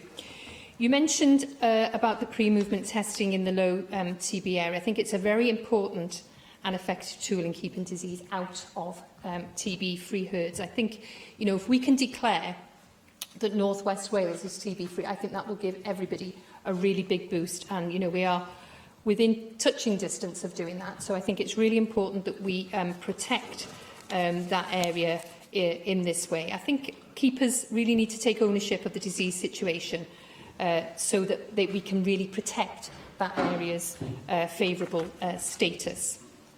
In relation to compensation, you will have heard my earlier answers, and as I say, it's very pleasing to see now that England and Scotland are out to consultation on that too. And I do urge farmers, if they do think they've got cattle that's worth more than £5,000, to look for insurance. I know it's quite a new sort of area of insurance, but it is out there. In relation to trapping badgers, it's not a cull, it's not a limited cull. I think it would be good for the badger population if we take out, if a badger's got TB, why would you want to keep it there? So, I mentioned in my opening statement how that would be done, that they would be tested, they would be microchipped, and blood would be also tested again. So I think it's good for the badger population as well as other, as well as cattle, obviously. Vaccine does play a part, I think. I don't think any one measure that we have would eradicate TB. I think it is about a whole suite of measures. And I do think, as I say, vaccine has a role to play. And if it becomes available in the way I set out in my opening statement, I will certainly look at it as part of the eradication programme. The exact timings, so the action plans, I mentioned there's between 50 and 60 chronic herd breakdowns at any one time, not always the same, obviously. I understand that about 45 of these action plans have now been drawn up over the summer since I made my statement in June, ahead of the 1st of October start date, and obviously this will then be part of those action plans as we go forward. In relation to the private vet and the AFA vet working alongside the farmer, I haven't had any criticism around the cost of it, but I too don't want to put any more burdens on farmers, so I will certainly have a look at how that is funded. Joyce Watson. Diolch, Clywyd, and I thank you, Cabinet Secretary, for your statement, and I am optimistic that these new enhanced measures will continue the significant progress that has been made towards eradicating bovine TB in Wales. That has already seen a 40% drop in cases since 2009. I share your resolve to clear up the long-standing TB breakdowns and the cost to the public purse and the personal misery that they perpetuate. But members know my views on culling wildlife. I believe that we should do all that we can to avoid it. So I would urge the Government to continue to seek new science-led, innovative and humane ways to take out the disease. And that is a big difference between Wales and the heedless cull in England. And I know, Cabinet Secretary, you don't support an all-out cull, and I welcome that approach. But I do wonder how frequently cages will be examined and how sure that you can be that once a badger is caught, that it would escape unnecessary death and suffering. And you mention roadside kills being reported, and I wonder if any of those have been assessed as being already dead before arriving at the roadside, and how many of them are actually TB-free. Because I have lots of anecdotal evidence that suggests that that is a way of disposing of badgers that have been killed long before, and illegally they arrive at the curbside. So the only way that we can determine that is by actually looking more closely at those carcasses. The other thing that I want to ask about is the slurry leaks from the mega dairy farms and the potential spread of BTB as a consequence of those. And I ask, because it's not mentioned here at all in this statement, whether before we licence any more mega dairy farms, that we look very seriously within that planning application about the containment of slurry within the farm, rather than finding it in the river within a few days, and also quite frequently. But I would also be interested to hear your views, Cabinet Secretary, on a new testing technique currently being used on a farm in Devon that could help identify and isolate infected cows more accurately and quickly, eliminating TB from the herd without having to interfere with the surrounding wildlife. We know that although badgers can catch TB from cattle, they don't keep it alive for nearly as long. And the Devon test appears to show that even where badgers around the farm had tested positive for TB, because the disease has been completely eradicated from the herd, it then doesn't return. And the Save Me Trust is assisting in the study in hopes that with better testing, killing badgers will become an irrelevance, and so do I. And the other thing that has disturbed me, and I'm sure it will have disturbed other people listening to this debate today, is now the inclusion not only of badgers, but of otters and beavers. And I find that completely distressing, and I'd like to see any evidence that anyone can present with that regard.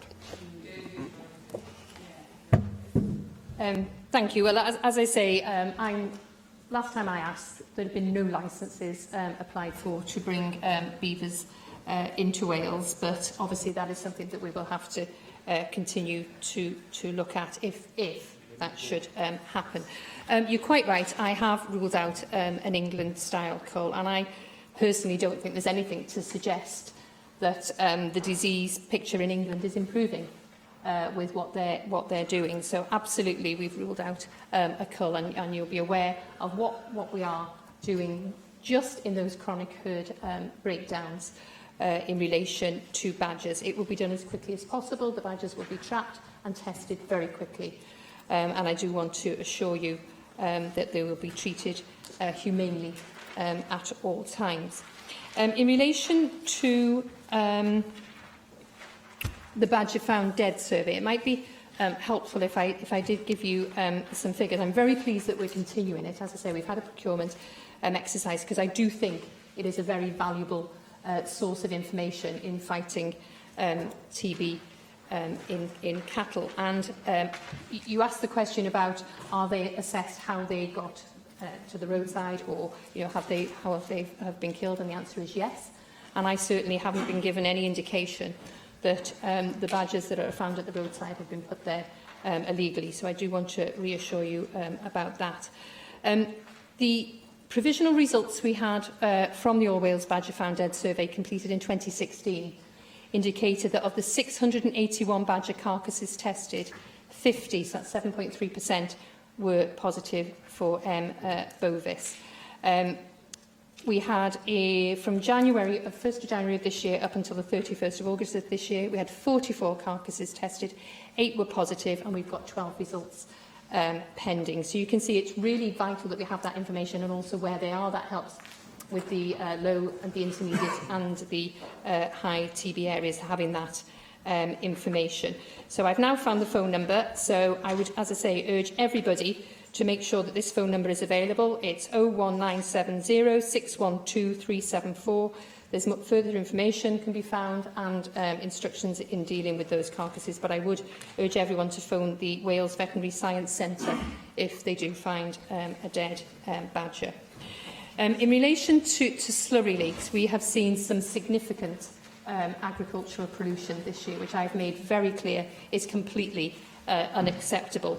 And so this obviously is something that we are keeping under review. You'll be aware that we've recently had the NVZ consultation, and I will be making a statement in relation to that by the end of this year.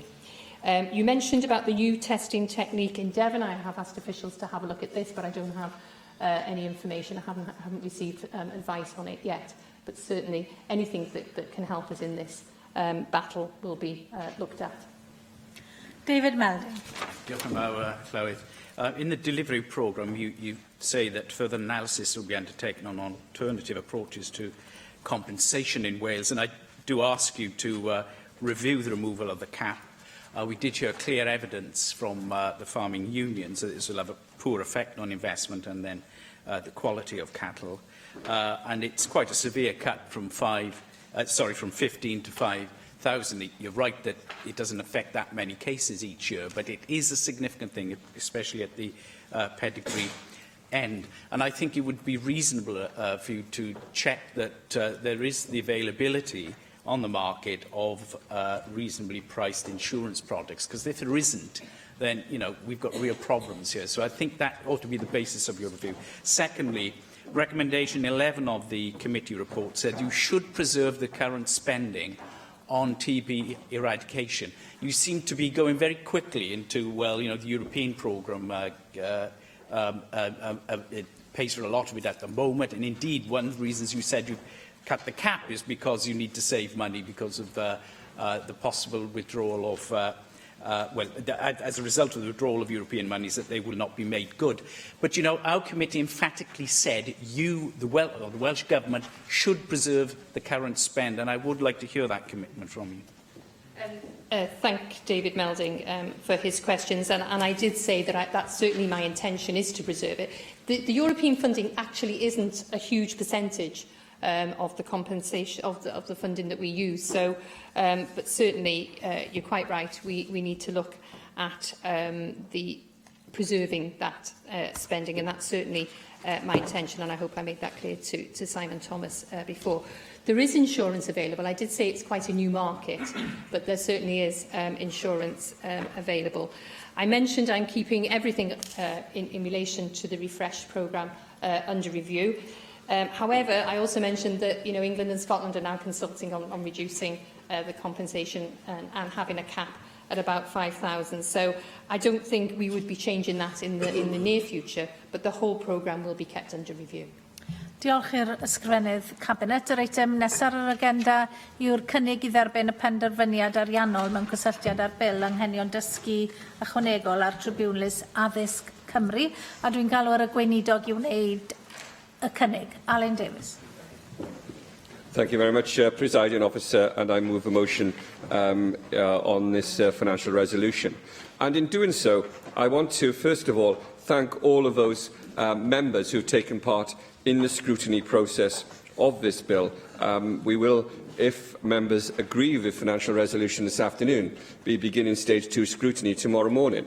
And for those members on the committee, they will see that many of the amendments we will be discussing tomorrow derive from the scrutiny of this bill in stage 1 by both the Children's and Young Persons Committee, but also the Constitutional Affairs Committee, as well as the Finance Committee. And I'm grateful for the comprehensive scrutiny of both the policy, the legal and financial implications of the bill. And I'm firmly of the view that both the bill and the system is better as a consequence of this scrutiny.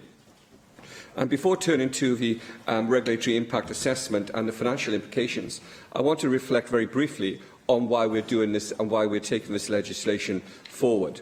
The bill is a cornerstone of our Additional Learning Needs Transformation Programme. It is a vital and long overdue piece of reform with the potential to support tens of thousands of children and young people with additional learning needs to fully realise their potential. Last week, the Cabinet Secretary for Education launched Education in Wales, our national mission.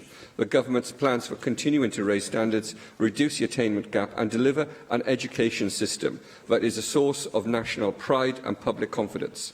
Our Additional Learning Needs Transformation Programme is a key aspect of this mission. And I believe there is broad support for the transformation programme, both within this place and outside, amongst practitioners and amongst children and young people themselves. The general principles of the bill were agreed on the 6th of June. I decided not to move the financial resolution at that time to ensure that we were able to undertake a process to revise and review the RIA. And I wanted members to have the opportunity to see and to question and to scrutinise that revised version before being asked to vote on the motion. Deputy Presiding Officer, since June we've undertaken further quality assurance processes, and I am confident that the RIA is accurate and sound. I said this when I attended the Finance Committee on the 21st of September, and I repeat that assurance today. Allow me to outline the three parts of the process that we've undertaken since that time. We've undertaken extensive engagement with SNAP Cymru to fully understand the nature of their concerns with the original financial information and to ensure they are comfortable with the revised RIA.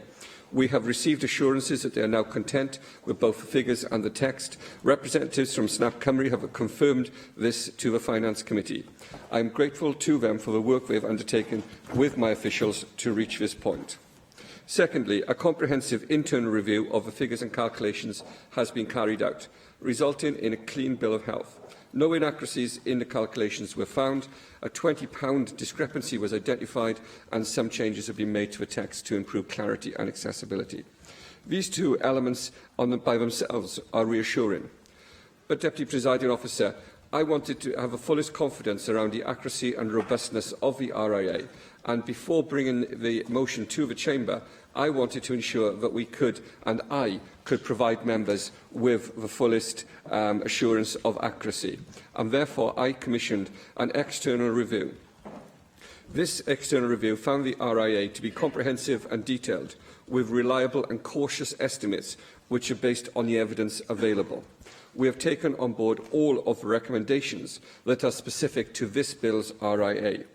The review also looked more broadly at the way we produce RIAs, comparing this against another way and other ways of preparing regulatory impact assessment.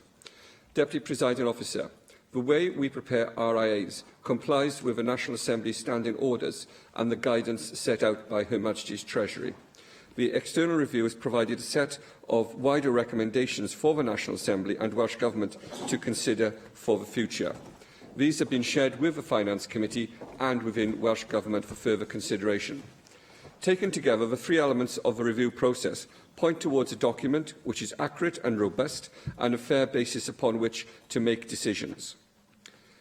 Turning to the financial implications outlined in this document, I want to say upfront and in an entirely forthright way, the transformation programme is not and never has been about saving money. It is about shifting resource from the back office to the front line, ensuring children and young people with additional learning needs are supported to meet their potential and to enjoy their educational journey. We are operating in an extremely challenging economic climate as a consequence of the UK Government's austerity agenda. We've already discussed the impact on services of this earlier this afternoon.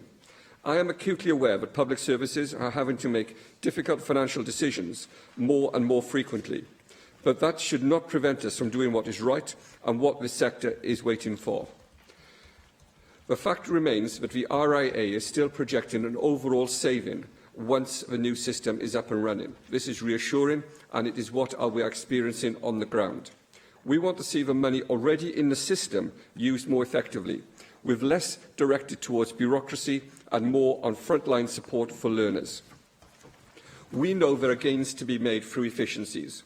Gwynedd, Ynys Môn, Carmarthenshire, Pembrokeshire and Gwent are all operating aspects of a new system, and we are all seeing the person-centred practice, individual development plans and dispute avoidance and earlier resolution, realising back-office efficiencies which are then reinvested in frontline services. And this is a key thing for me and for, I think, all of us together on all sides of the chamber. The new system will ensure resources are used where they can have greatest impact. There will, of course, be an upfront cost in terms of transition from the current to the new systems. We have been clear all along that an investment in this transition will be required. The £20 million funding package I have already announced will cover this in its entirety. We will not be asking delivery partners to fund implementation. The government will cover all these costs. Our £20 million transformation funding package will go beyond the cost of moving from one statutory system to another. It will invest in cultural and practice changes and upskilling the workforce. To deliver true reform, we must improve the expertise and confidence of our professionals. This is a priority for all of us. We will need to continue to work closely with delivery partners on the operation of reforms, but also on the financial implications. I am fully committed to doing this and to put in place the appropriate structures to facilitate it. I am confident that we are in a good place on all of this. I hope that I have been able to provide the necessary assurance to members of the Finance Committee already, and I am grateful to the committee for its report. I hope that all members will have confidence in the process and the current position following this debate. Deputy Presiding Officer, I am keen now that we are able to move forward with the debate. As I said earlier, subject to members approving the financial resolution today, we move straight into Stage 2 proceedings tomorrow. I am looking forward to continuing the debate on this bill and to develop the bill to ensure that our parliamentary processes here produce the best possible bill, the best possible legislation, which will underpin the best possible transformation programme for our young people. Thank you.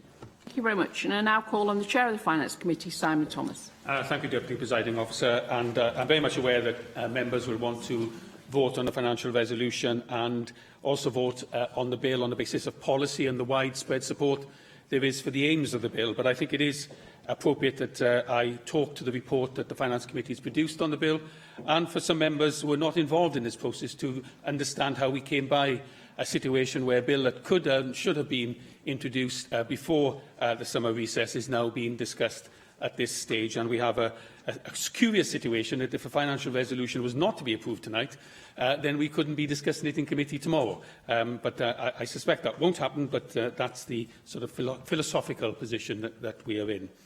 When the bill was first introduced in the Finance Committee back on the 7th of February, I think it was, first looked at the RAA with the bill, it was predicted to make savings of some £4.8 million. And in the context of the announcement of the Minister at that stage of a £20 million fund to fund the bill and the implementation and programme coming out of that bill, then that certainly looked like a very attractive financial situation. However, several amendments to the RAA, some of which have been referred to by the Minister in his opening remarks, have resulted in the current RAA before this Assembly talking not of savings of £4.8 million, but of costs of £7.9 million. That means that we have before us an RAA that has ongoing savings of some £3.7 million, but transition costs of £11.5 million. Now, clearly, these costs are still covered by the £20 million announcement that the Minister made, though I think needs putting on the record that that £20 million from the Finance Committee's point of view is actually £10 million commitment and £10 million indication of ongoing commitment in further financial and budget decisions. Now, you would usually think that a situation where a minister has introduced a bill which initially had savings and then turned out to be significant costs is because the minister didn't take into account the actual costs of the bill. In fact, something much more curious happened in this instance.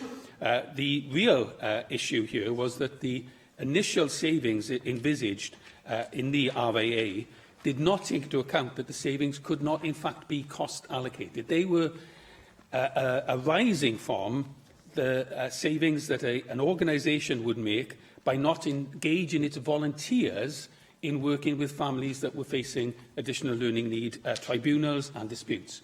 And, in effect, you couldn't make those, the Welsh Government couldn't allocate those savings as actual financial savings.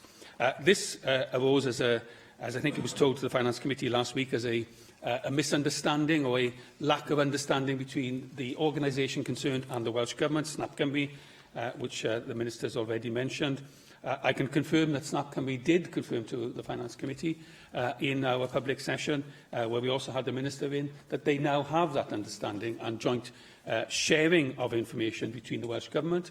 And so they're both talking about the same figures. That's the important thing to say here. So what you see in the RAA before you today are certainly figures that have been agreed both between the Government and the main organisation that undertakes this work with families.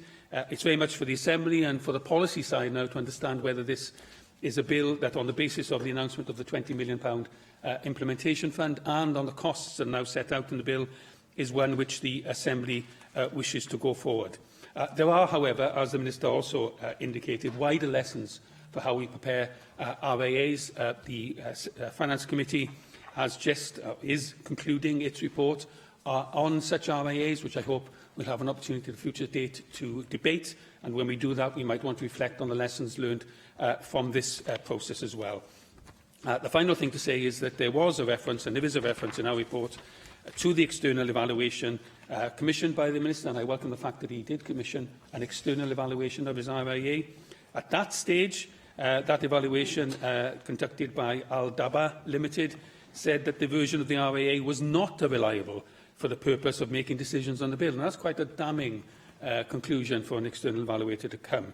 However, I want to assure the plenary that that is not the version of the RAA that you are discussing here tonight. The Finance Committee's report sets out in a factual way how we have arrived at this situation, and of course I'm sure members will want to reflect on that when they weigh and judge the policy implementations of this bill against the allocation of resources towards it. Thank you very much. Darren Miller. I have to say that after the first dog's breakfast of an RIA, where we saw figures which were wholly inaccurate in parts of that paper, I am surprised that the Welsh Government has been able to get this thing into such decent shape. It does appear that there has been better discussion, shall we say, with stakeholders, and that we now have a set of accurate figures which are very robust, and certainly those little 20 quids here and there have now been ironed out. I do think it's worth saying, however, that there are still some concerns which have been raised by some stakeholders about the potential costs of dispute resolution, notwithstanding the fact that we have a new RIA. But, of course, they base their concerns on the evidence that they've had made available to them by Snap Cymru.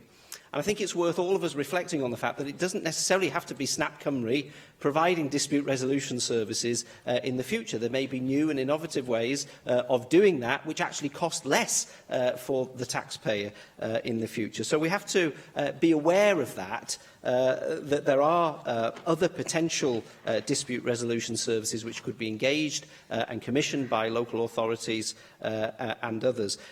For example, there's a fantastic organisation in my own constituency called Create a Smile that provides advocacy services completely free of charge to people where they're contesting issues related to autism with local authorities.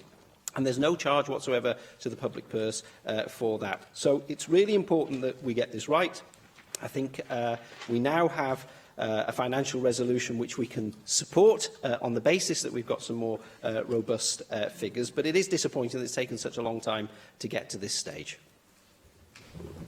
Thank you. Lle Griffith.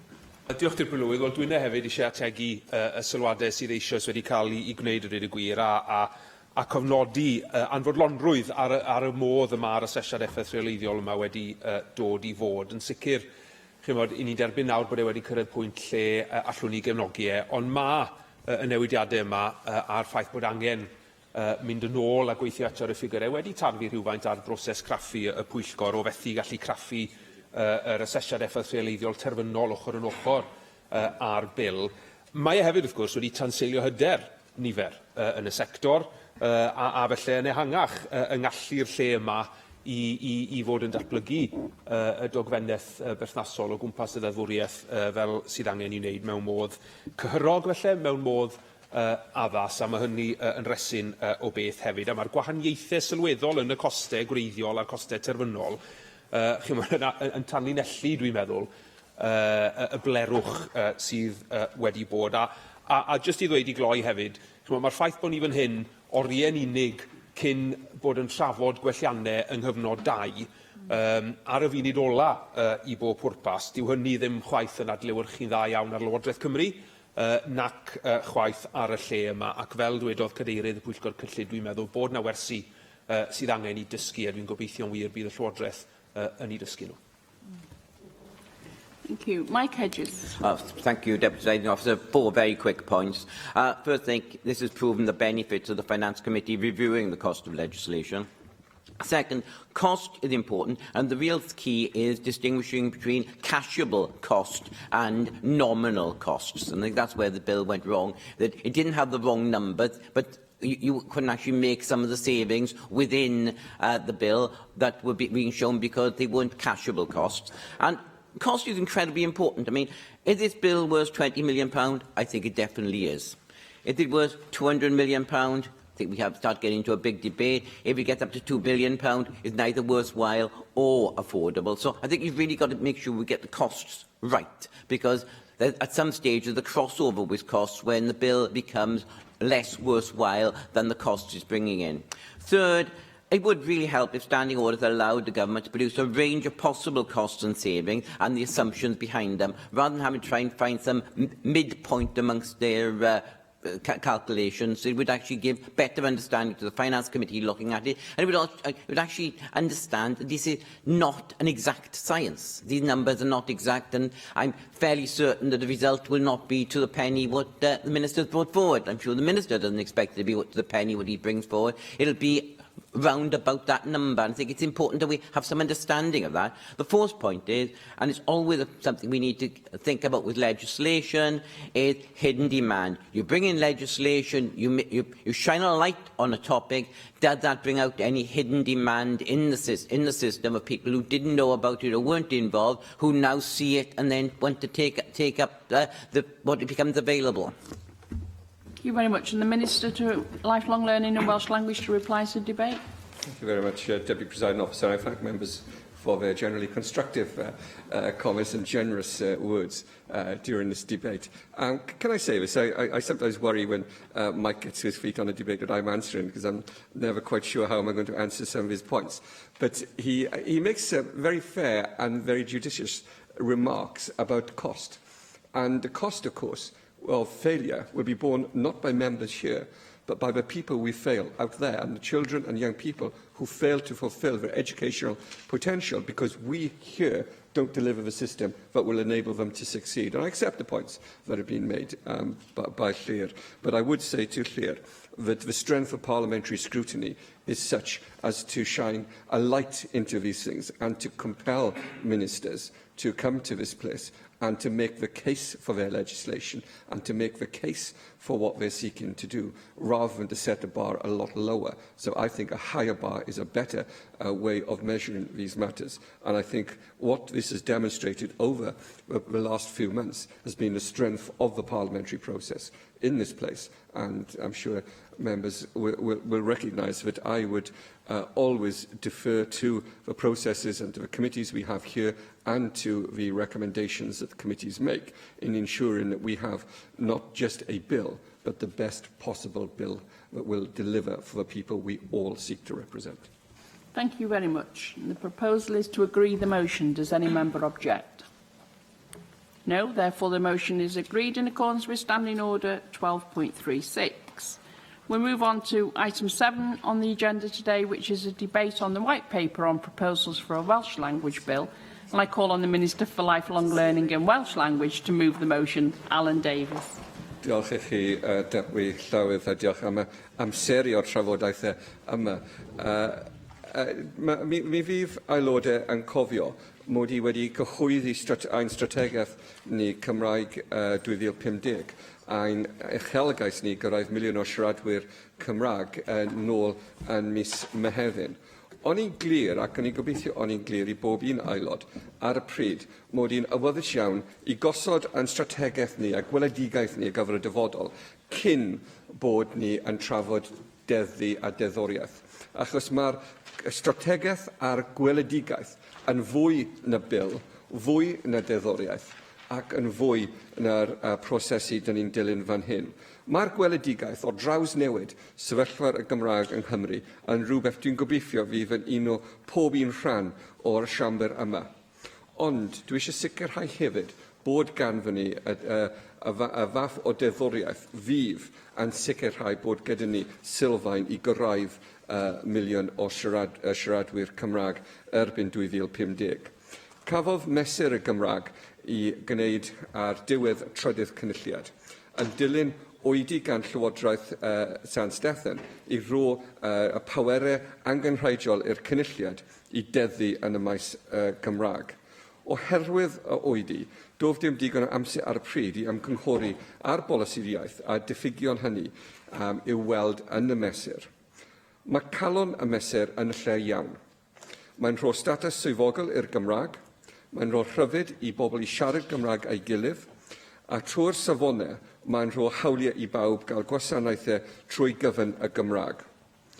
Ond mae rhaid i ni nawr ystyried sut mae'r mesur wedi cael ei weithredu.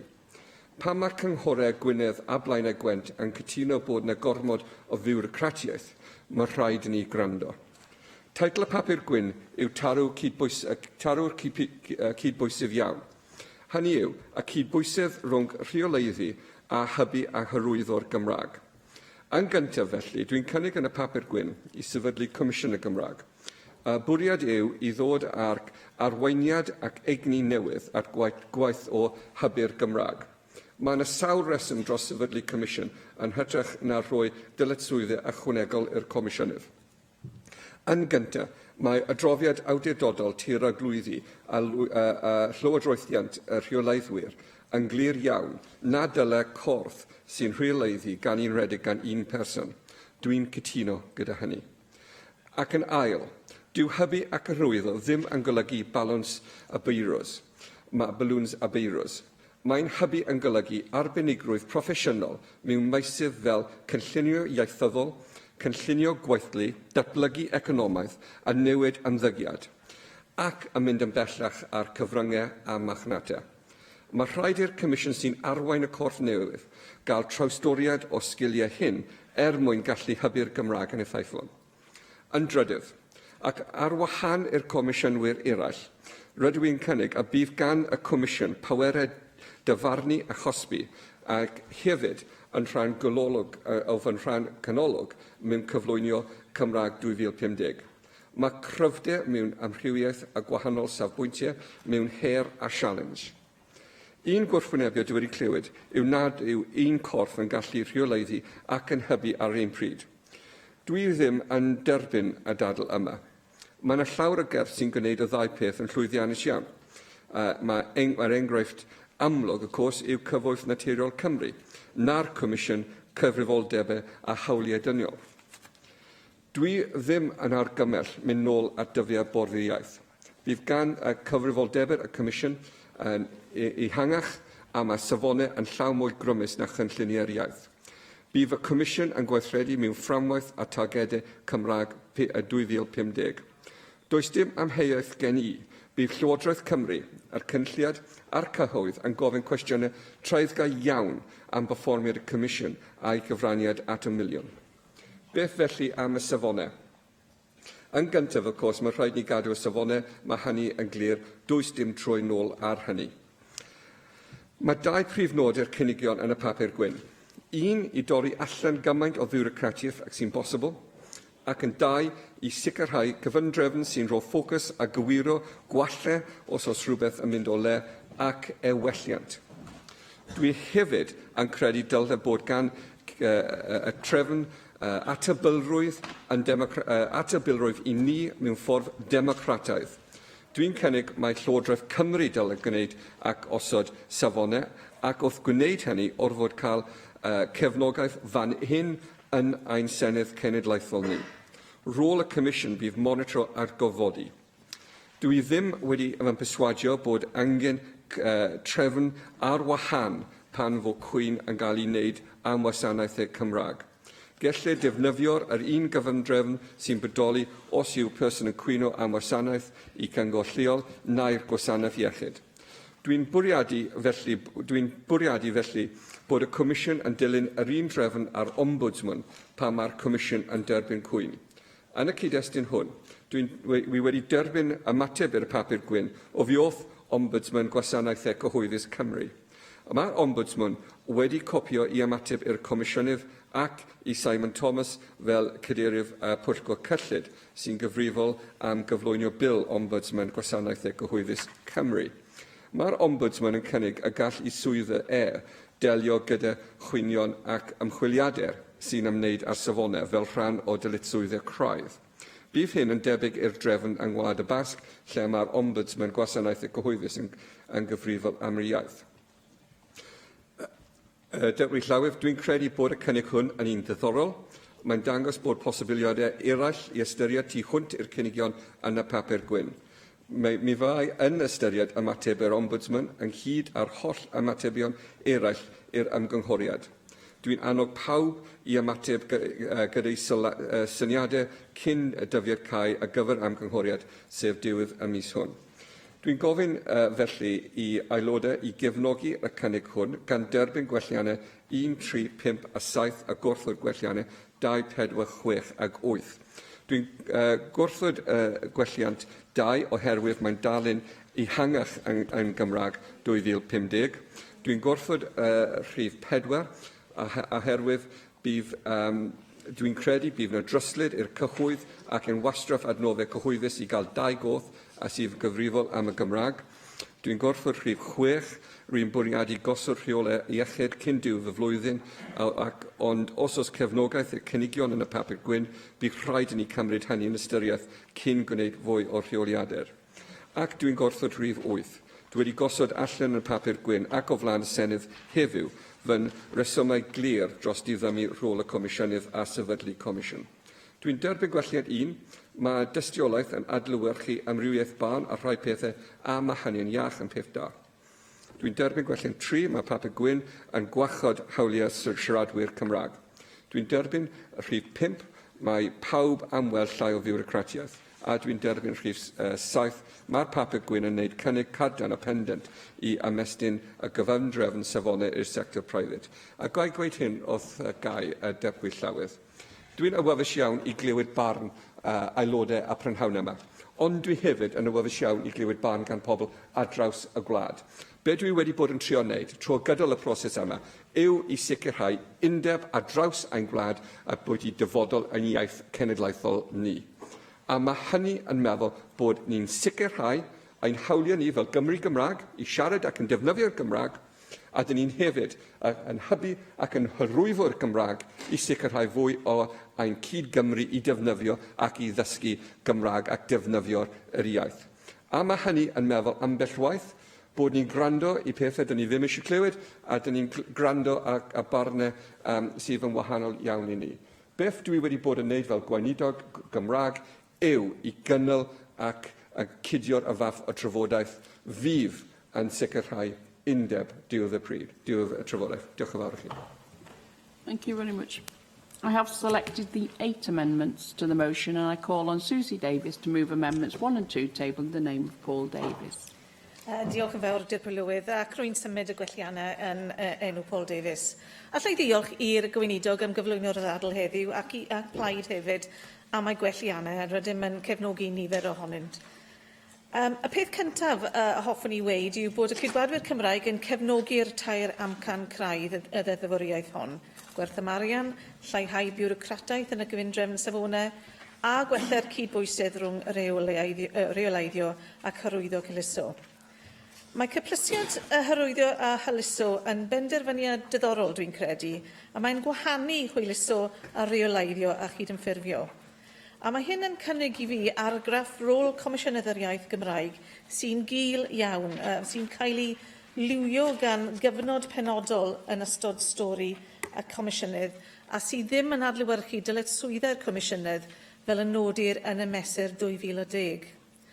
Mae'r dyletswyddau hynny, cyn gwneud unrhyw sôn am reoleiddio a gorfodi, yn cynnwys hyrwyddo a hwyluso defnyddio'r iaith, a dyw hi ddim wedi cyfyngu i'r gyd-destun y safonau.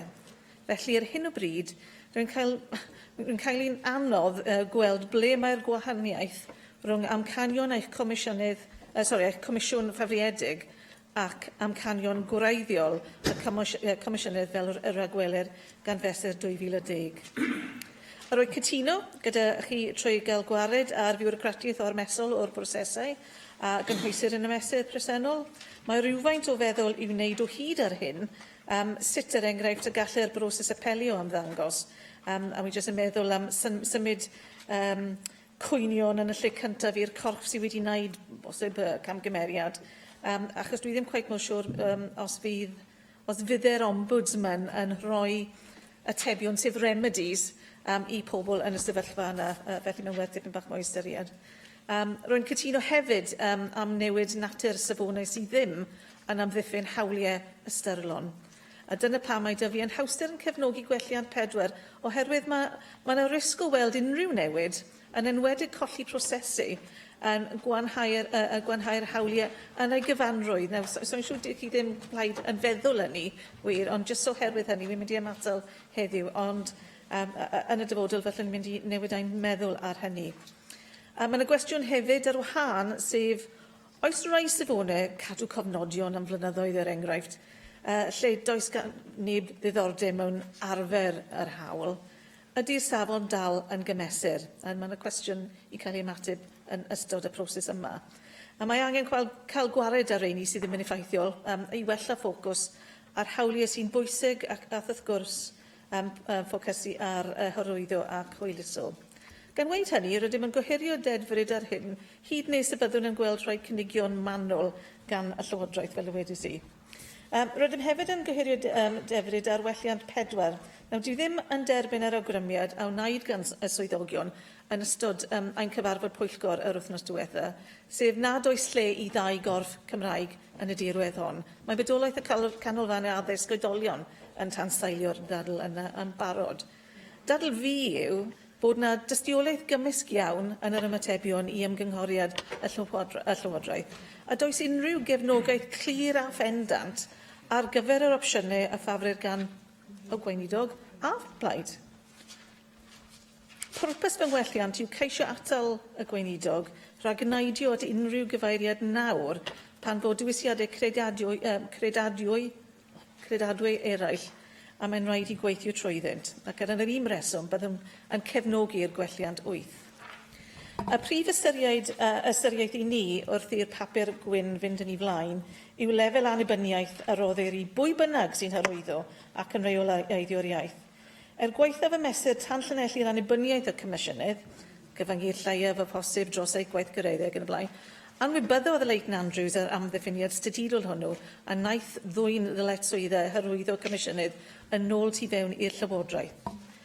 Gydawodd hyn y Comisiynydd gyda'r gwaith ar safonau ar ôl hwyluso ac yn ôl yr ymatebion yn yr ymgynghoriad, mae'n croeso mawr iddi. Mae helpu cyrff i gyd-ymffurfio y safonau yn well na rwymedigaeth i'r gorfodaeth trwm sydd ei angen ar y ddeddfwriaeth presennol, ac mae Comisiynydd yn gwneud mwy o hynny nawr yn ddiweddar. Felly, dyn ni ddim yn gwybod beth gallai'r Comisiynydd wneud ynglyn â hyrwyddo ac hwyluso ehangach oherwydd ymyrraeth y Llywodraeth. Wrth gefnogi'r gwelliant 8, rydym yn cytuno nad yw'r Llywodraeth wedi ennill y ddadl bod Comisiwn yn well na rôl ddiwygiedig y Comisiynydd. A rwy'n credu bod y cychwyn ffug wedi ysgogi y dewis y Llywodraeth yn pwyso am strwythur newydd gyda pherthynas a'r Llywodraeth sy'n bell o glir. Dyna pam rydym wedi cynnwys ein hailwelliant a gellid deddfwriaeth hon greu rôl newydd i'r Comisiynydd ac yn fwy hydbraich yn atebol i'r cynulliad hwn yn hytrach na Llywodraeth, fel rydym wedi dadlau ers tro. Diolch. Thank you. Call on Sean Gwentlyn to move amendments 3, 4, 5, 6, 7 and 8 tabled in the name of Rhys ap Iorwerth. Diolch yn fawr a diolch i chi am gynnal y drafodaeth yma ar y papur gwyn a'r gynigion ar gyfer y bil Gymraeg. Ac mae'r ymgynghoriad wrth gwrs yn mynd ymlaen tan ddiwedd y mis, ac mae'r ddadl yma'n ffordd dda o atgoffa pobl o'r angen i gofnodi eu sylwadau drwy'r ymgynghoriad cyn y dyddiad cau. Da ni wedi gosod yn safbwynt ni fel plaid yn glir iawn drwy gyfrwng gwellianna sy'n egluro'n gweledigaeth ni, ac gweledigaeth sydd yn wahanol i un y Llywodraeth. Da ni ddim am weld unrhyw wanhau na chyfyngu ar hawliau cyfreithiol presennol siaradwyr Cymraeg. Da ni'n credu fod angen cadw rheoleiddio a hyrwyddo ar wahân a'i bod yn cael ei cwblhau gan ddau gorff gwahanol, a da ni'n galw am symud ymlaen efo'r safonau iaith ar gyfer iechyd a chymdeithasau tai ar fyrder ac yn galw am amserlen ar gyfer cyhoeddi safona i'r sectora ynni, dŵr, telathrebu, trena a bysys. Ac da ni'n galw ar y Llywodraeth i ymestyn y safona iaith i weddill y sector breifat. Felly, da ni'n gosod yn stondin ni'n glir ar gychwyn y broses. Mi fydda unrhyw wanhau, unrhyw gyfyngu ar y ddeddfwriaeth yn gam sylweddol yn ôl i'r Gymraeg. Ac efeillion mae'r Gymraeg yn colli tir. Dim ond mewn 7% o gymunedau Cymru y mae'r Gymraeg yn iaith dros 70% o'r boblogaeth, yn iaith fyw ar y stryd ac yn y dafarn. Ac mae hynny yn loes calon i mi, a fedra i ddim cefnogi unrhyw droi nôl, unrhyw anhau ar yr hawliau sydd wedi sefydlu'n barod. I'r gwrthwyneb, ymlaen, gweithredu, cryfhau sy'n angen os da ni o ddifri eisiau gweld y Gymraeg yn parhau. Ac awn ni fod yn glir o'r cychwyn cyntaf, mae cynigion y Llywodraeth lafur yma yn mynd i wanhau ein hawliau ni. Mae dileu swydd Comisiynydd y Gymraeg yn mynd i wanhau ein hawliau ni. Mae'n mynd yn ôl at un corff a disgwyl i hwnnw wneud 2 swyddogaeth gwbl wahanol yn gwanio yn hawliau ni. Mae rhoi'r grym yn wylo'r Llywodraeth yn lle'r cynulliad wrth benderfynu pwy sy'n dod o dan ddyletswydd iaith, pa bryd ac ati, mae hynny yn gwanio ein hawliau ni. Mae dileu'r rhestra presennol sy'n sicrhau fod hawl gan y cynulliad i osod dyletswyddau iaith ar rai cwmnïau preifat yn gwanio yn hawliau ni fel siaradwyr Cymraeg. Mae dileu hawl y cyhoedd i gwyno yn syth at Gomisiynydd y Gymraeg yn gwanhau yn hawliau ni fel siaradwyr Cymraeg. Mae dweud mai dim ond cwynion difrifol fydd yn cael ei hymchwilio, a does dim diffiniad o beth ydy difrifol. Mae hynny eto yn cyfyngu ar ein hawliau ni fel siaradwyr Cymraeg, ac mae Plaid Cymru yn erbyn unrhyw wanhau, unrhyw gyfyngu ar ein hawliau ni. Y maes hyrwyddo a hybu, mae Plaid Cymru yn credu fod angen corff annibynnol i wneud y gwaith pwysig yma, gan adael y Comisiynydd yn rhydd i ganolbwyntio ar y gwaith o osod safona a rheoleiddio. Mi fydda sefydlu comisiwn fydda'n ceisio gwneud yr holl waith sydd ei angen yn gam sylweddol yn ôl. A dyna pam da ni wedi dadla yn gyson dros gael asiantaeth hyd braich i hyrwyddo, hybu ac i gynllunio'n strategol dros y Gymraeg ar sail egwyddorion cynllunio ieithyddol cadarn. Cryfhau yn hawliau ni sydd angen. A dyna ni ddod â ni at y sector breifat. Mae yna sawl esiampl o pam fod angen ymestyn y safonau i'r sector breifat, a hynny wedi cael ei ymlygu hynna'n dros y misoedd dwytha yma. Saga Sports Direct, pam geisiwyd cyfyngu ar hawliau siaradwyr Cymraeg i ddefnyddio iaith yn y gweithle. Santander a chwmni Bank Lloyds yn gwrthod derbyn papura yn yr iaith Gymraeg ac yn y blaen. A mi hoffwn i ddiolchu'r gweinidog am i ymateb chwyrn yn erbyn Sports Direct a'r bancia. Ond dwi'n nodi fod y papur gwyn yn deud hyn. Nid ydym yn cynnig y dyla Llywodraeth Cymru osod safona'n fuan ar gyrff nad ydynt yn dod o fewn y system ar hyn o bryd, sef y rhan fwyaf o'r sector breifat. Ac yn anffodus mae hanes yn dangos nad ydy dibynnu ar berswadio cyrff i fabwysiadu hawliau ar gyfer siaradwyr Cymraeg yn gweithio. Mae angen deddfu ac mae angen ymestyn y ddeddfwriaeth i'r sector breifat. Ond dydy hynny ddim yn y papur gwyn. Dwi yn nodi eich bod chi pnawn yma wedi dweud eich bod chi o blaid yn gwelliant ni, gwelliant saith, a dwi'n croesawu clywed hynny heddiw yma. Mae angen i chi weithredu. Dyna ydy'r prif fatar dan sylw. Mae angen i chi weithredu. Mae angen symud ymlaen efo gosod y safona ar y cyrff iechyd, a dwi'n croesawu'r ffaith bod chi'n deud o'r diwedd, ar ôl bron i 2 flynedd, neu dros 2 flynedd, dweud y gwir, mi fydd y Llywodraeth yn symud ar hyn. Mae gen leifio'n hawl i gael trafod eu problemau yn y Gymraeg. Mae'r adroddiad ar safona'r cymdeithasau tai ar eich desg chi ers 2 flynedd. Y cwmnïau dŵr ers bron i 2 flynedd. Bysia a trena a'r rheilffyrdd ers bron i flwyddyn. Mae yna lawer iawn o waith i wneud, a megis dechrau yda ni. Rwan ydy'r amser i weithredu. Ac efallai nad rwan ydy'r amser i fod yn trafod papur gwyn fel hwn. Be am symud ymlaen efo'r gwaith? Be am ddechrau gweithredu? Yn y cefndir, wrth gwrs, mae'ch strategaeth miliwn siaradwyr chi. O'n i ddylai'r Llywodraeth fod yn canolbwyntio ar y gwaith sydd angen i gychwyn yn y fan honno yn y strategaeth miliwn siaradwyr, yn hytrach a chreu trafodaeth ddi-angen am ddeddf sydd angen amser i wreiddio a safona sydd angen ei gosod a'i gweithredu. Jeremy Miles. Diolch, Llywydd. Rhaid ni fynd i ymrafel y phapur gwyn y Llywodraeth ar sail un egwyddor bwysig bod popeth nawr y maes y Gymraeg yn ddarostyngiedig gyda gwyddor o sicrhau miliwn o siaradwyr erbyn 2050. A mae'r sialens mae'r strategaeth newydd yn ei roi i bob un ohono ni yn draws newidiol. Os un i o ddifri yn bod ni am gwelychelgais y strategaeth yn reality, bydd rhaid i gydnabod bod y tirwedd ieithyddol yn newid yn llwyr ac mewn cyfnod o gynni, bydd angen sicrhau bod pob ceiniog sy'n cael ei wario gan unrhyw gorff ar dwf yr iaith yn cael impact uniongyrchol ar lawr gwlad. Mae'r ffocws ar y mwyaf hyd yn hyn wedi bod ar hawliau drwy safonau. Mae'n amlwg bod lle i ddiwygio y broses o greu a gosod safonau gwelsom dystiolaeth o bob tŷ bod y broses yn feichus i bawb. Y nod sydd rhaid fan yma yw sicrhau bod y safonau yn gweithio, a bod ymdrech ac agnoddau yn cael ei ffocysu ar yrru safonau darpariaeth, nid ar negodi a gweinyddu.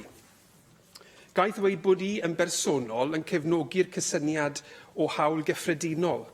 Mae gyda ni sawl cyfundrefn sy'n llwyddo creu hawliau ynghyd â phroses o gloriannu hawliau pan nhw'n mewn gwrthdaro, a gyda dychymyg, rwy'n credu gallai hynny weithio gyda hawl gyffredinol i ddefnyddio'r Gymraeg.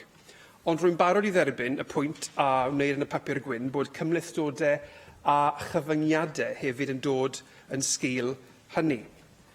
Rwy'n sicr y dylen ni ymestyn safonau i gwmpasu archfarchnadoedd, banciau ag ati, ac rwy'n croesawu ymroddiad y gweinidog i wneud hynny o dan y gyfundrefn arfaethedig, a hoffwn glywed ganddo felly beth yw i gynllun ynglyn â hynny. Y gwir amdani yw na gallwn ni gyrraedd y nod o filiwn o siaradwyr gyda'r cydbwysedd presennol sydd rhwng hawliau a hybu. Dyw cynnal ac ehangu'r gyfundrefn safonau bresennol ddim yn ddigonol. Mae grym hawliau i greu newid yn dibynnu ar ymporodrwydd i fyny yn hawliau, ac mae'r papur gwyn yn glir bod llawer mwy o siaradwyr y Gymraeg nag sydd y bobl sy'n manteisio ar eu hawliau. Dim ond drwy hybu a hyrwyddo mae creu'r hyder i fwy a fwy o siaradwyr fyny i hawliau. Mae angen hybu mewn cymdeithas yn gyffredinol. Mae'r strategaeth a'r papur gwyn yn manylu'r hynny. Ond mae angen hybu o fewn y cyrff sy'n ddarostyngiedig i'r safonau. Newid diwylliant, nid jyst rheoleiddio. Gall newid ffyrdd o weithio i greu diwylliant dwyieithog, feithrin hygyrchedd mewn gwahanol ffyrdd, meithrin creadigrwydd mewn ffyrdd amrywiol o weithredu, a mae angen creu gofod am sgwrs gynhwysol dychmygus am manteision y Gymraeg yn y cyrff hynny. Rwy'n croesawu felly y cynnig i ail-ddiffinio safonau a chreu ffocws newydd ar ddyletswyddau cynllunio iaith. Dyletswydd fydd yn golygu mwy na bwrw tic mewn blwch, a chyfundrefn fydd yn sicrhau cydymffurfiaeth gyda dyletswydd i ymchwilio, cynllunio a darparu. Dyma'r cyfle nawr i wir ddechrau trawsnewid y tirlun. Un gair am strwythyr, hynny yw y Comisiwn Newydd. Nid dyma'r elfen bwysicaf yn y papur gwyn yn fy marn i, ond dylen ni hefyd ddim fod yn geidwadol yn enhagwedd at ddiwygio strwythyr os oes angen gwneud hynny i ateb galw newydd. Ac mae maint y sialens yn y strategaeth yn creu galw newydd. Y cynnig yw dylai pwerau gorfodi a chydymffurfio y Comisiynydd barhau. Mae hi wedi bod yn gydnabyddedig ers degawd a mwy. Mae o fewn strwythyr bwrdd ac nid trwy awdurdodi unigolyn, mae hynny yn fwy addas am amryw o resymau. Felly mae embriodol i esblygu'r corff sy'n reoleiddio erbyn hyn. 55 mlynedd yn ôl, yn Chwefror 1962, mewn cyfweliad radio, datganiodd Jim Griffiths, aelod seneddol Llanelli, mai dyfodol y Gymraeg oedd her fwyaf Cymru. Gosodiad cryn anarferol i aelod seneddol Llafur bryd hynny. Yr un mis, traddododd Saunders Lewis i ddarlith tynged yr iaith, a draws newidiodd yn hymwybyddiaeth fel cenedl o'r bygythiad i ddiwylliant Gymraeg. Wnaeth y ddarogan byddai'r Gymraeg wedi marw erbyn dechrau'r ganrif hon. Wel, fel siaradwyr Cymraeg, rydyn ni yma o hyd, ond dim ond drwy weithio a gweithredu am y mwy o'r ddau i wneud. Cyn i chi gloi. Byddech chi'n gallu, mi'n wedi bod yn gwrando yn astyd, ar y cwestiwn canolog yma sydd yn codi mewn cyd-destynau eraill hefyd wrth gwrs, efe system sydd yn canoli grym gyda llywodraeth neu system o gomisiynydd neu gomisiwn sydd yn annibynnol o'r llywodraeth mwyn roi'r hygrededd a'r hyder i siaradwyr Cymraeg bod eu hawliau yn cael eu cydnabod. Beth yw barn yr aelod yn ymwneud â hynny? Wel, wy'n credu bod posib i'r Comisiwn fod yn ddigon annibynnol i allu ddarparu'r gwasanaeth hynny i bobl Cymru. Rydyn ni nawr i gyd yn gobeithio ar drothwy cyfnod o gynnydd yn y Gymraeg, ac mae'n rhaid ni sicrhau fod yr offer a'r pwerau a'r adnoddau gyda ni trwy fel y Gymraeg i wireddu hynny. Neil Hamilton. Diolch, Llewydd. Well, my party broadly supports the approach that the government takes to the promotion of the Welsh language, and we strongly support the Cymraeg 2050 proposals. And I believe that the Minister for Lifelong Learning's approach is the right one. It's a consensual approach, and that is the only way in which we will, I think, be able to succeed in the objective that everybody in this chamber approves of. I think that the proposals in the White Paper, by and large, are very sensible, and as Susie Davis started out by saying, value for money, cutting bureaucracy and improving the balance between promotion and empowerment are very laudable objectives. I certainly support what the Minister said in his speech about introducing democratic control, real democratic control, into the development and imposition of standards. And I think it is right that it's from the government that those should be initiated rather than from an independent body. And I think he hit the nail exactly on the head when he said that what he wanted to achieve was unity across the nation for a consensus to take this forward. And this is vitally necessary because we've got a long way to go, and there are a lot of people who need to be convinced that this is the right thing to be doing. I have no doubt myself that it is. I do want to see ultimately a bilingual nation. Probably won't be in my lifetime, but nevertheless, I think that this strategy is definitely going to help us to achieve that. Having said that, we can support the Plaid Cymru amendments, apart from Amendment 7, as well as the Conservative amendments, because I don't think that the wording on the order paper is actually in conflict with what the Minister was arguing for earlier on. And I do think that the arguments which have been put forward on this side of the chamber will flesh those words out, but they won't actually be on the record in the same way as an amended motion. So I do think that that is worthwhile. The only caveat that I want to introduce into this debate is about the extension of standards to the private sector. This is something which should happen, but it's the time frame which is the key issue here.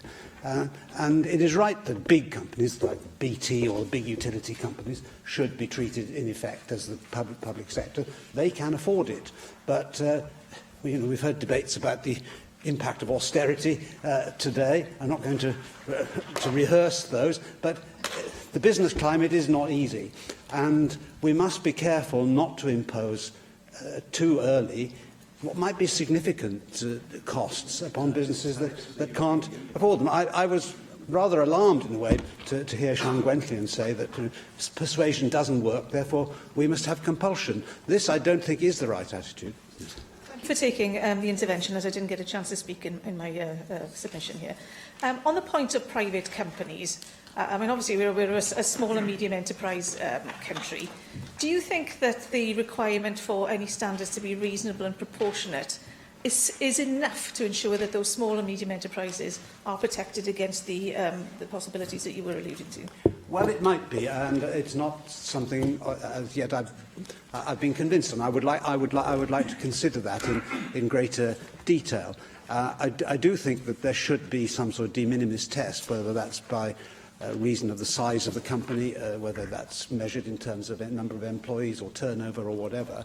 And I don't personally believe that the government has any intention of embarking upon too draconian a set of obligations, but at all. But I would hate to think that we would create antagonism where it needn't exist, but by adding fuel to people's fears, which are unnecessary.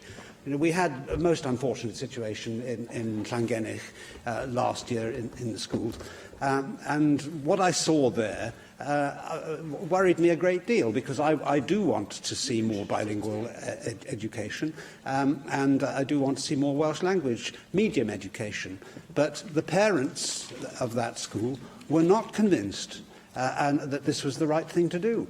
And the policy of the County Council was creating a real antagonism there, which I think actually would set the language back rather than take it forward. So I'm in favour of an evolutionary approach to this. I do believe that government has to lead, and I do think it should nudge heavily in the right direction. But I do think that we need to be very clear before we pass motions exactly what obligations we're imposing in broad general terms, formulations which might be misinterpreted and in a way which is disadvantageous to the achievement of the objective that we all share, I think would be a retrograde step. Adam Price. Mae yna waith mawr I wneud I gyrraedd nodau'r strategaeth iaith, ond os a mae yna wagleoedd, yn sicr. Yr siantaeth hyrwyddo, wrth gwrs a hybu, ydy un ohonyn nhw, a dyd y gwir, oedd yn blaid ni yn galw am greu asiantaeth o'r math hynny, ac oedd yn sicr yn gamgymeriad strategol I gael gwared o'r elfen hynny. Ond wrth geisio llanw'r gwagle yna, y perygl yw, wrth gwrs, bod ni wedyn ni yn gwanhau, yn enbyd, ran o'r gyfrindrefn wedyn ni, sydd yn wneud ar reoleiddio, sydd yn dechrau delifro. A dyd y gwir, ni'n edrych ar ffigurau ar gyfer y cynnydd sydd wedi bod yn barod yn yr adroddiad blynyddol Comisiynydd y Gymraeg yn i'w syfrdanol y dyd y gwir o ystyried mae yn i'w dyw'r gyfundrefn newydd o dan y mesur ddim ond wedi bod yn gweithredu ers ychydig dros flwyddyn yn llawn yn i'w cyfarchiad Cymraeg neu ddwyieithog I 90% o alwadau ffôn, cynnydd o 31% ers y flwyddyn flaenorol. 54 o dderbynfeydd yn arddangos yn glir fod croeso I ddefnyddio'r Gymraeg, cynnydd o 28% dros y flwyddyn blaenorol, a nawr 25% o ysbesebion swyddi yn dweud bod y Gymraeg yn hanfodol, cynnydd o 9% ers y flwyddyn cyn hynny. I ni mewn peryg o chwalu'r gyfundrefn reoleiddio, wrth bod I nawr yn dechrau delifro. Wel, nid fi sy'n gweud hynny, Alun. O'ch chi'n gweud bod chi eisiau consensws. Cael ei chwalu mo'r consensws iaith. Mae dyfodol yr iaith yn gwrthwynebu, mae Cymdeithas yr Iaith yn gwrthwynebu. Mae hyd yn oed Hiwan Llwyn cyn benneth Uned Iaith Llywodraeth Cymru yn collfarnu rai o'r awgrymiadau craidd yna sydd gyda chi. Mae creu un corff ar gyfer hybu a reoleiddio yn gamgymeriad o wrth maen nhw yn nodau ac yn weithgareddeg gwahanol iawn sydd yn galw am ymagwedd ac llywodraethiant y sgiliau gwahanol iawn. Mae'r cwestiwn yma yn ganolog o roi yr holl roi'r rym i'r Llywodraeth I osod y safonau. Mae hynny yn gamgymeriad dybryd. Mae Hiwan Llwyn I hunan yn gweud, rwy'n ofni bod ni ar fin colli gwasanaeth pencampwr iaith annibynnol. A mae'r Llywodraeth fydd yn reoli popeth. Ac yn hyd-destun hawliau, wrth gwrs, mae hynny yn bryder mawr, ynddo fe? Achos beth sy'n digwydd os ydy gwleidyddiaeth yn newid. Oedd yr gweinidog yn sôn, wel, bod y sefyllfa'r Comisiynydd yn rhoi'r grym I gyd yn dwylo un person. Wel, yn ffeithiol, mae yna ddirprwy Comisiynydd ac yn y man, mae yna system llywodraethiant, a mae yna staff ac yn y blaen. Ond wrth gwrs, beth ydych chi'n awgrymu wrth roi'r hawl i'r Llywodraeth gosod y safonau yn y pen draw ydy roi, wel, ar un o bryd, Alun, ar un o bryd mae'r safonau yn dod nôl i'r cynlliad yma, felly mae hynny'n briodol, wrth gwrs, mewn system democrataidd. Beth ni'n sôn amdano fe, wrth gwrs, ydy roi gormod o reolaeth uniongyrchol i'r Llywodraeth. A Llywodraeth, wrth gwrs, wedyn ni yn wynebu gwrthdaro buddiannau. Maen nhw'n ariannu'r cyrff sydd yn cael I reoleiddio. Gweinidogion yn dod atyn nhw wedyn ni I weid, wel, oedden ni'n gallu gwanychu'r safonau yn y cyd-destun hynny. Mae'r system o annibyniaeth trwy system Comisiynydd neu corff colectif yn golygu bod na hyder gan siaradwyr Cymraeg bod yr hawliau yn mynd I gael I weithredu. Oedd Sian Gwenllian wedi dweud, mae hwn yn hollol ganolog, yr hawl gyda'r unigolyn i gwyno yn uniongyrchol i gomisiynydd, i swyddfa comisiynydd sydd wedyn ni yn mynd i ymchwilio. Yn lle hynny, cwyno i'r cyrff sydd yn tramgwyddo. Wel, oedd hwnna wedi gweithio yn arbennig o dda yn blynyddoedd i siaradwyr Cymraeg. Oedd na pam oedd rhaid creu mesur y Gymraeg mwyn rhoi sicrwydd i siaradwyr Cymraeg bod ni yn mynd i gael hawliau cyfartal yng Nghymru. Alun, o ti a fi yn rhan o'r ymgyrch yna dros hawliau i siaradwyr Cymraeg ac i ni nawr yn cefnu arno fe.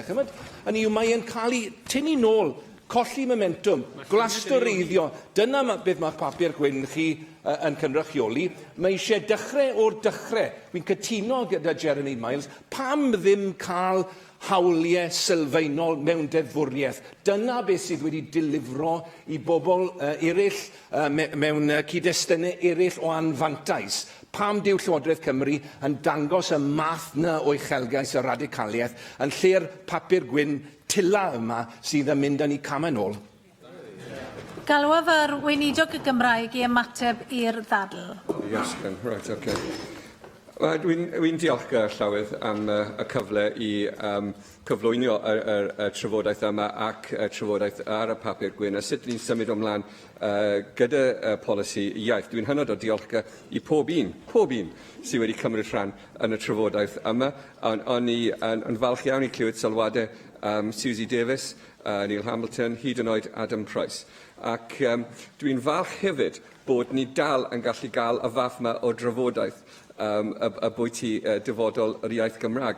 O'n i'n hynod o falch i glywed Jeremy Miles yn dyfarnu Jim Griffiths, un o arweinyddion Llafur Cymru, ac rhywun sy'n adlewyrchu y fath o Cymreicdo, dwi'n credu, mae Cymru eisiau gweld dim jyst gan Llywodraeth, ond gan fy ni gyd.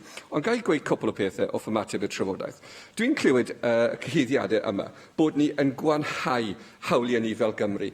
Dyn ni ddim yn gwanhau unrhyw hawliau sy'n bodoli heddiw. In fact, beth dyn ni'n neud yw mynd yn bellach i estyn y fath o hawliau sy'n gyda ni, ymestyn y hawliau dyn ni'n gallu gweithredu, a beth dyn ni'n mynd i sicrhau yw bod ni'n gallu gweithredu y hawliau yma. Does gen i ddim ymynydd o gwbl gyda hawliau sy'n byw ac sy'n dim ond yn byw a bapur. Be dwi eisiau gweld yw hawliau sy'n gallu cael ei weithredu gan Gymru Gymraeg pob dydd lle bynnag ydyn nhw yn y gwlad yma. Ond dyw hynny ddim yn digwydd ar hyn o bryd. Dyw e ddim yn digwydd ar hyn o bryd. A dyna pam mae rhaid i ni gweld bod yna newid. Dim i wanhau, na dwi'n mynd i gael chi'n torri mewn ar hyn o bryd, ond beth dwi yn mynd i wneud yw sicrhau bod ni'n gallu gweithredu a hawliau yna lle bynnag ydyn ni a draws y Cymru. A dyna pam dwi'n meddwl bod rhaid i ni ystyried sut ydyn ni'n cryfhau ein hawliau ni. Dyw e ddim yn digon da, a dyw e byth yn digon da i just dod i fan hyn i'r siambr a gweud bod ni ddim yn fodlon newid. Mae gyda ni system sy'n bodoli hyn o bryd. Dyw e ddim yn ddigonol, ond dyn ni ddim yn fodlon ystyried sut dyn ni'n newid y system hwnnw. Dwi'n gwybod, Adam, bod ti'n eistedd a bwys UKIP nawr, ond mi fyswn ni yn gofyn i chi bod bod cweit mor gydwadol na ti wedi bod. Nawr cymryd.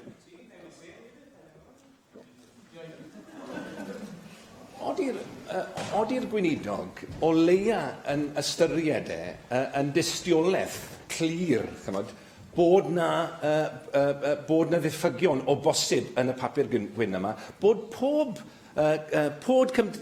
cymdeithas, pob corff sy'n cynrychioli ymgyrchwyr iaith, siaradwyr Cymraeg yn dweud bod nhw yn poeni bod y papur gwyn yma yn mynd i wanhau hawliau siaradwyr Cymraeg. Byddech chi'n gryndo ar Stonewall, sef yn fater o hawliau pobl hoiw, pam dych chi ddim yn gryndo ar y mudiadau iaith? Dwi yn gwrando. O'n i yn Llandudno yn trafod gyda pobl ddoe, o'n i yn Abertawe, pythefnos yn ôl yn gwrando pobl. Dwi'n mynd i parhau i deithio o gwmpas Cymru yn gwrando ac yn siarad gyda pobl. A beth fi'n gweithio chi naw, Adam, yw hirthau glir. Mae pobl ddim yn cytuno gyda beth ydych chi'n gweud y prynhawn yma, a pobl dwi'n siarad gyda nhw a draws y gwlad yma ddim yn cytuno gyda pob dim ydych chi a Sian wedi gweud y prynhawn yma. A mae angen i chi ystyried ac i feddwl hynny. Ac mae rhaid i ni, fel Senedd Cymru, adlewyrchu be ydy ein gweledigaeth ni gyd ar gyfer dyfodol o'r iaith Gymraeg. Dwi'n hollol glir yn y meddwl i bod rhaid ni cryfhau y hawliau sy'n gyda ni fel Cymru Gymraeg i defnyddio'r Gymraeg lle bynnag ydyn ni ac i sicrhau bod ni'n gallu cael gwasanaethau yn y Gymraeg. A mae rhaid bod ni'n gwneud hynny. Mae rhaid ni hefyd gwneud hynny mewn system democratiaeth ac y system o democratiaeth. A be dwi'n clywed ambell waith yw bod pobl ddim yn trystio'n democratiaeth ni, bod pobl ddim yn fodlon trystio y democratiaeth sy'n gyda ni. Nawr, dwi'n meddwl bod rhaid ni gael rheoleiddi sy'n cwbl annibynnol o'r Llywodraeth, a dyna pam dwi'n ystyried opsiwn o'r Ombudsman sydd yn hollol annibynnol o'r Llywodraeth, ac hefyd yn sefydlu comisiwn gyda powerau, gyda cyllideb, gyda grymoedd angynrheidiol i sicrhau bod y Llywodraeth yn atebol am ei weithrediadau. Ac hefyd, dwi eisiau cydweithio yn well ar gyfer sut dyn ni yn gorfodi y safonau a'r cerff gwahanol. Be dwi'n gweld yw rheoleiddi fel ffordd positif o sicrhau os yna gwarchau wedi bod pobl yn cael eu hawliau i weithredu, ond hefyd bod ni'n rheoleiddi trwy cydweithio gyda pobl, cydweithio gyda cwmnïau mawr, cydweithio gyda hyd yn oed y banciau, ond cydweithio i sicrhau bod gen ni polisi'r iaith sy'n adlewyrchu ein gweledigaeth ni. A be dwi'n mynd i weid wrth bennu y trafodaeth yma yw, mae gyda ni trafodaeth i gael ar hyn o bryd, ac mi fai yn dod ar casgliadau'r trafodaeth yma nôl i'r cynulliad yn ystod y blwyddyn nesaf, a wedyn symud i deddu. Ond bydd ni yn deddu i sicrhau system deddorraethol fydd yn adlewyrchu ein gallu i cyrraedd ein gweledigaeth ni, a gweledigaeth dwi'n credu bod bob un ohono ni yn rhannu. Dyn ni ddim yn mynd i treulio amser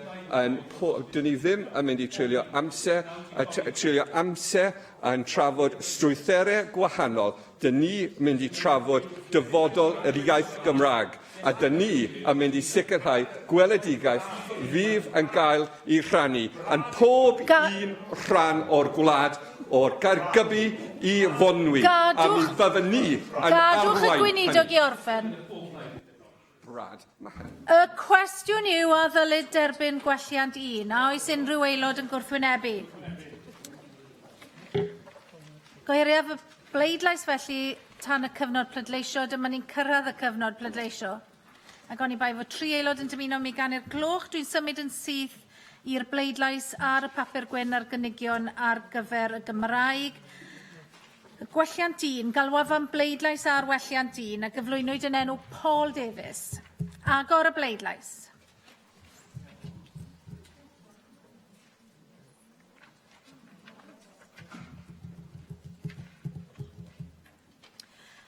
Cau'r bleidlais. O blaid 44, neb yn ymatal, 11 yn erbyn, ac felly derbyniwyd gwelliant 1. Gwelliant 2, pleidlais ar welliant 2, a gyflwynwyd yn enw Paul Davies. Agor y bleidlais.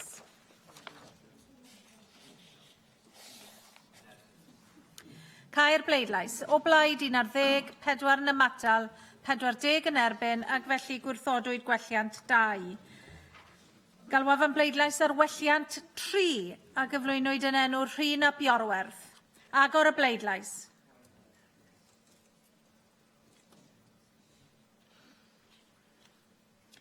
Cau'r bleidlais. O blaid 43, 10 yn ymatal, 2 yn erbyn, ac felly derbyniwyd gwelliant 3. Galwafan bleidlais ar welliant 4, a gyflwynwyd yn enw Rhyn ap Iorwerth. Agor y bleidlais.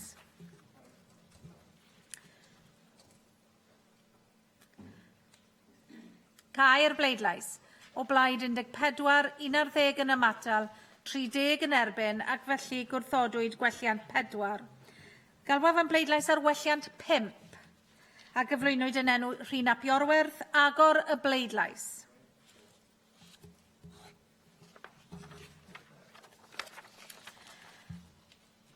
Cau'r bleidlais. O blaid 54, neb yn ymatal, 1 yn erbyn, ac felly derbyniwyd gwelliant 5. Galwafan bleidlais ar welliant 6, a gyflwynwyd yn enw Rhyn ap Iorwerth. Agor y bleidlais.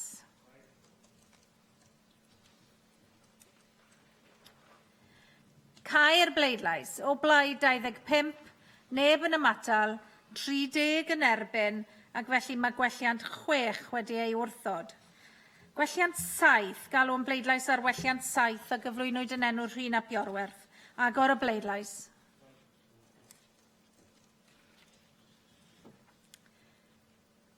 Cau'r bleidlais.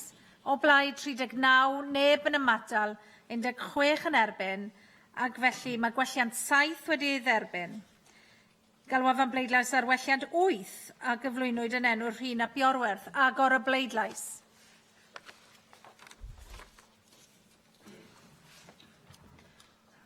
Cau'r bleidlais. O blaid 25, neb yn ymatal, 30 yn erbyn, ac felly gwrthodwyd y gwelliant.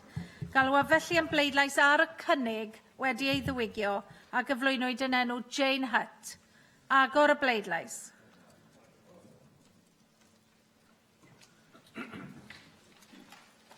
Cau'r bleidlais. O blaid 40, 4 yn ymatal, 11 yn erbyn, ac felly derbyniwyd y cynnig wedi ei ddiwygio, a dyna ddiwedd ar ein trafodion am heddi.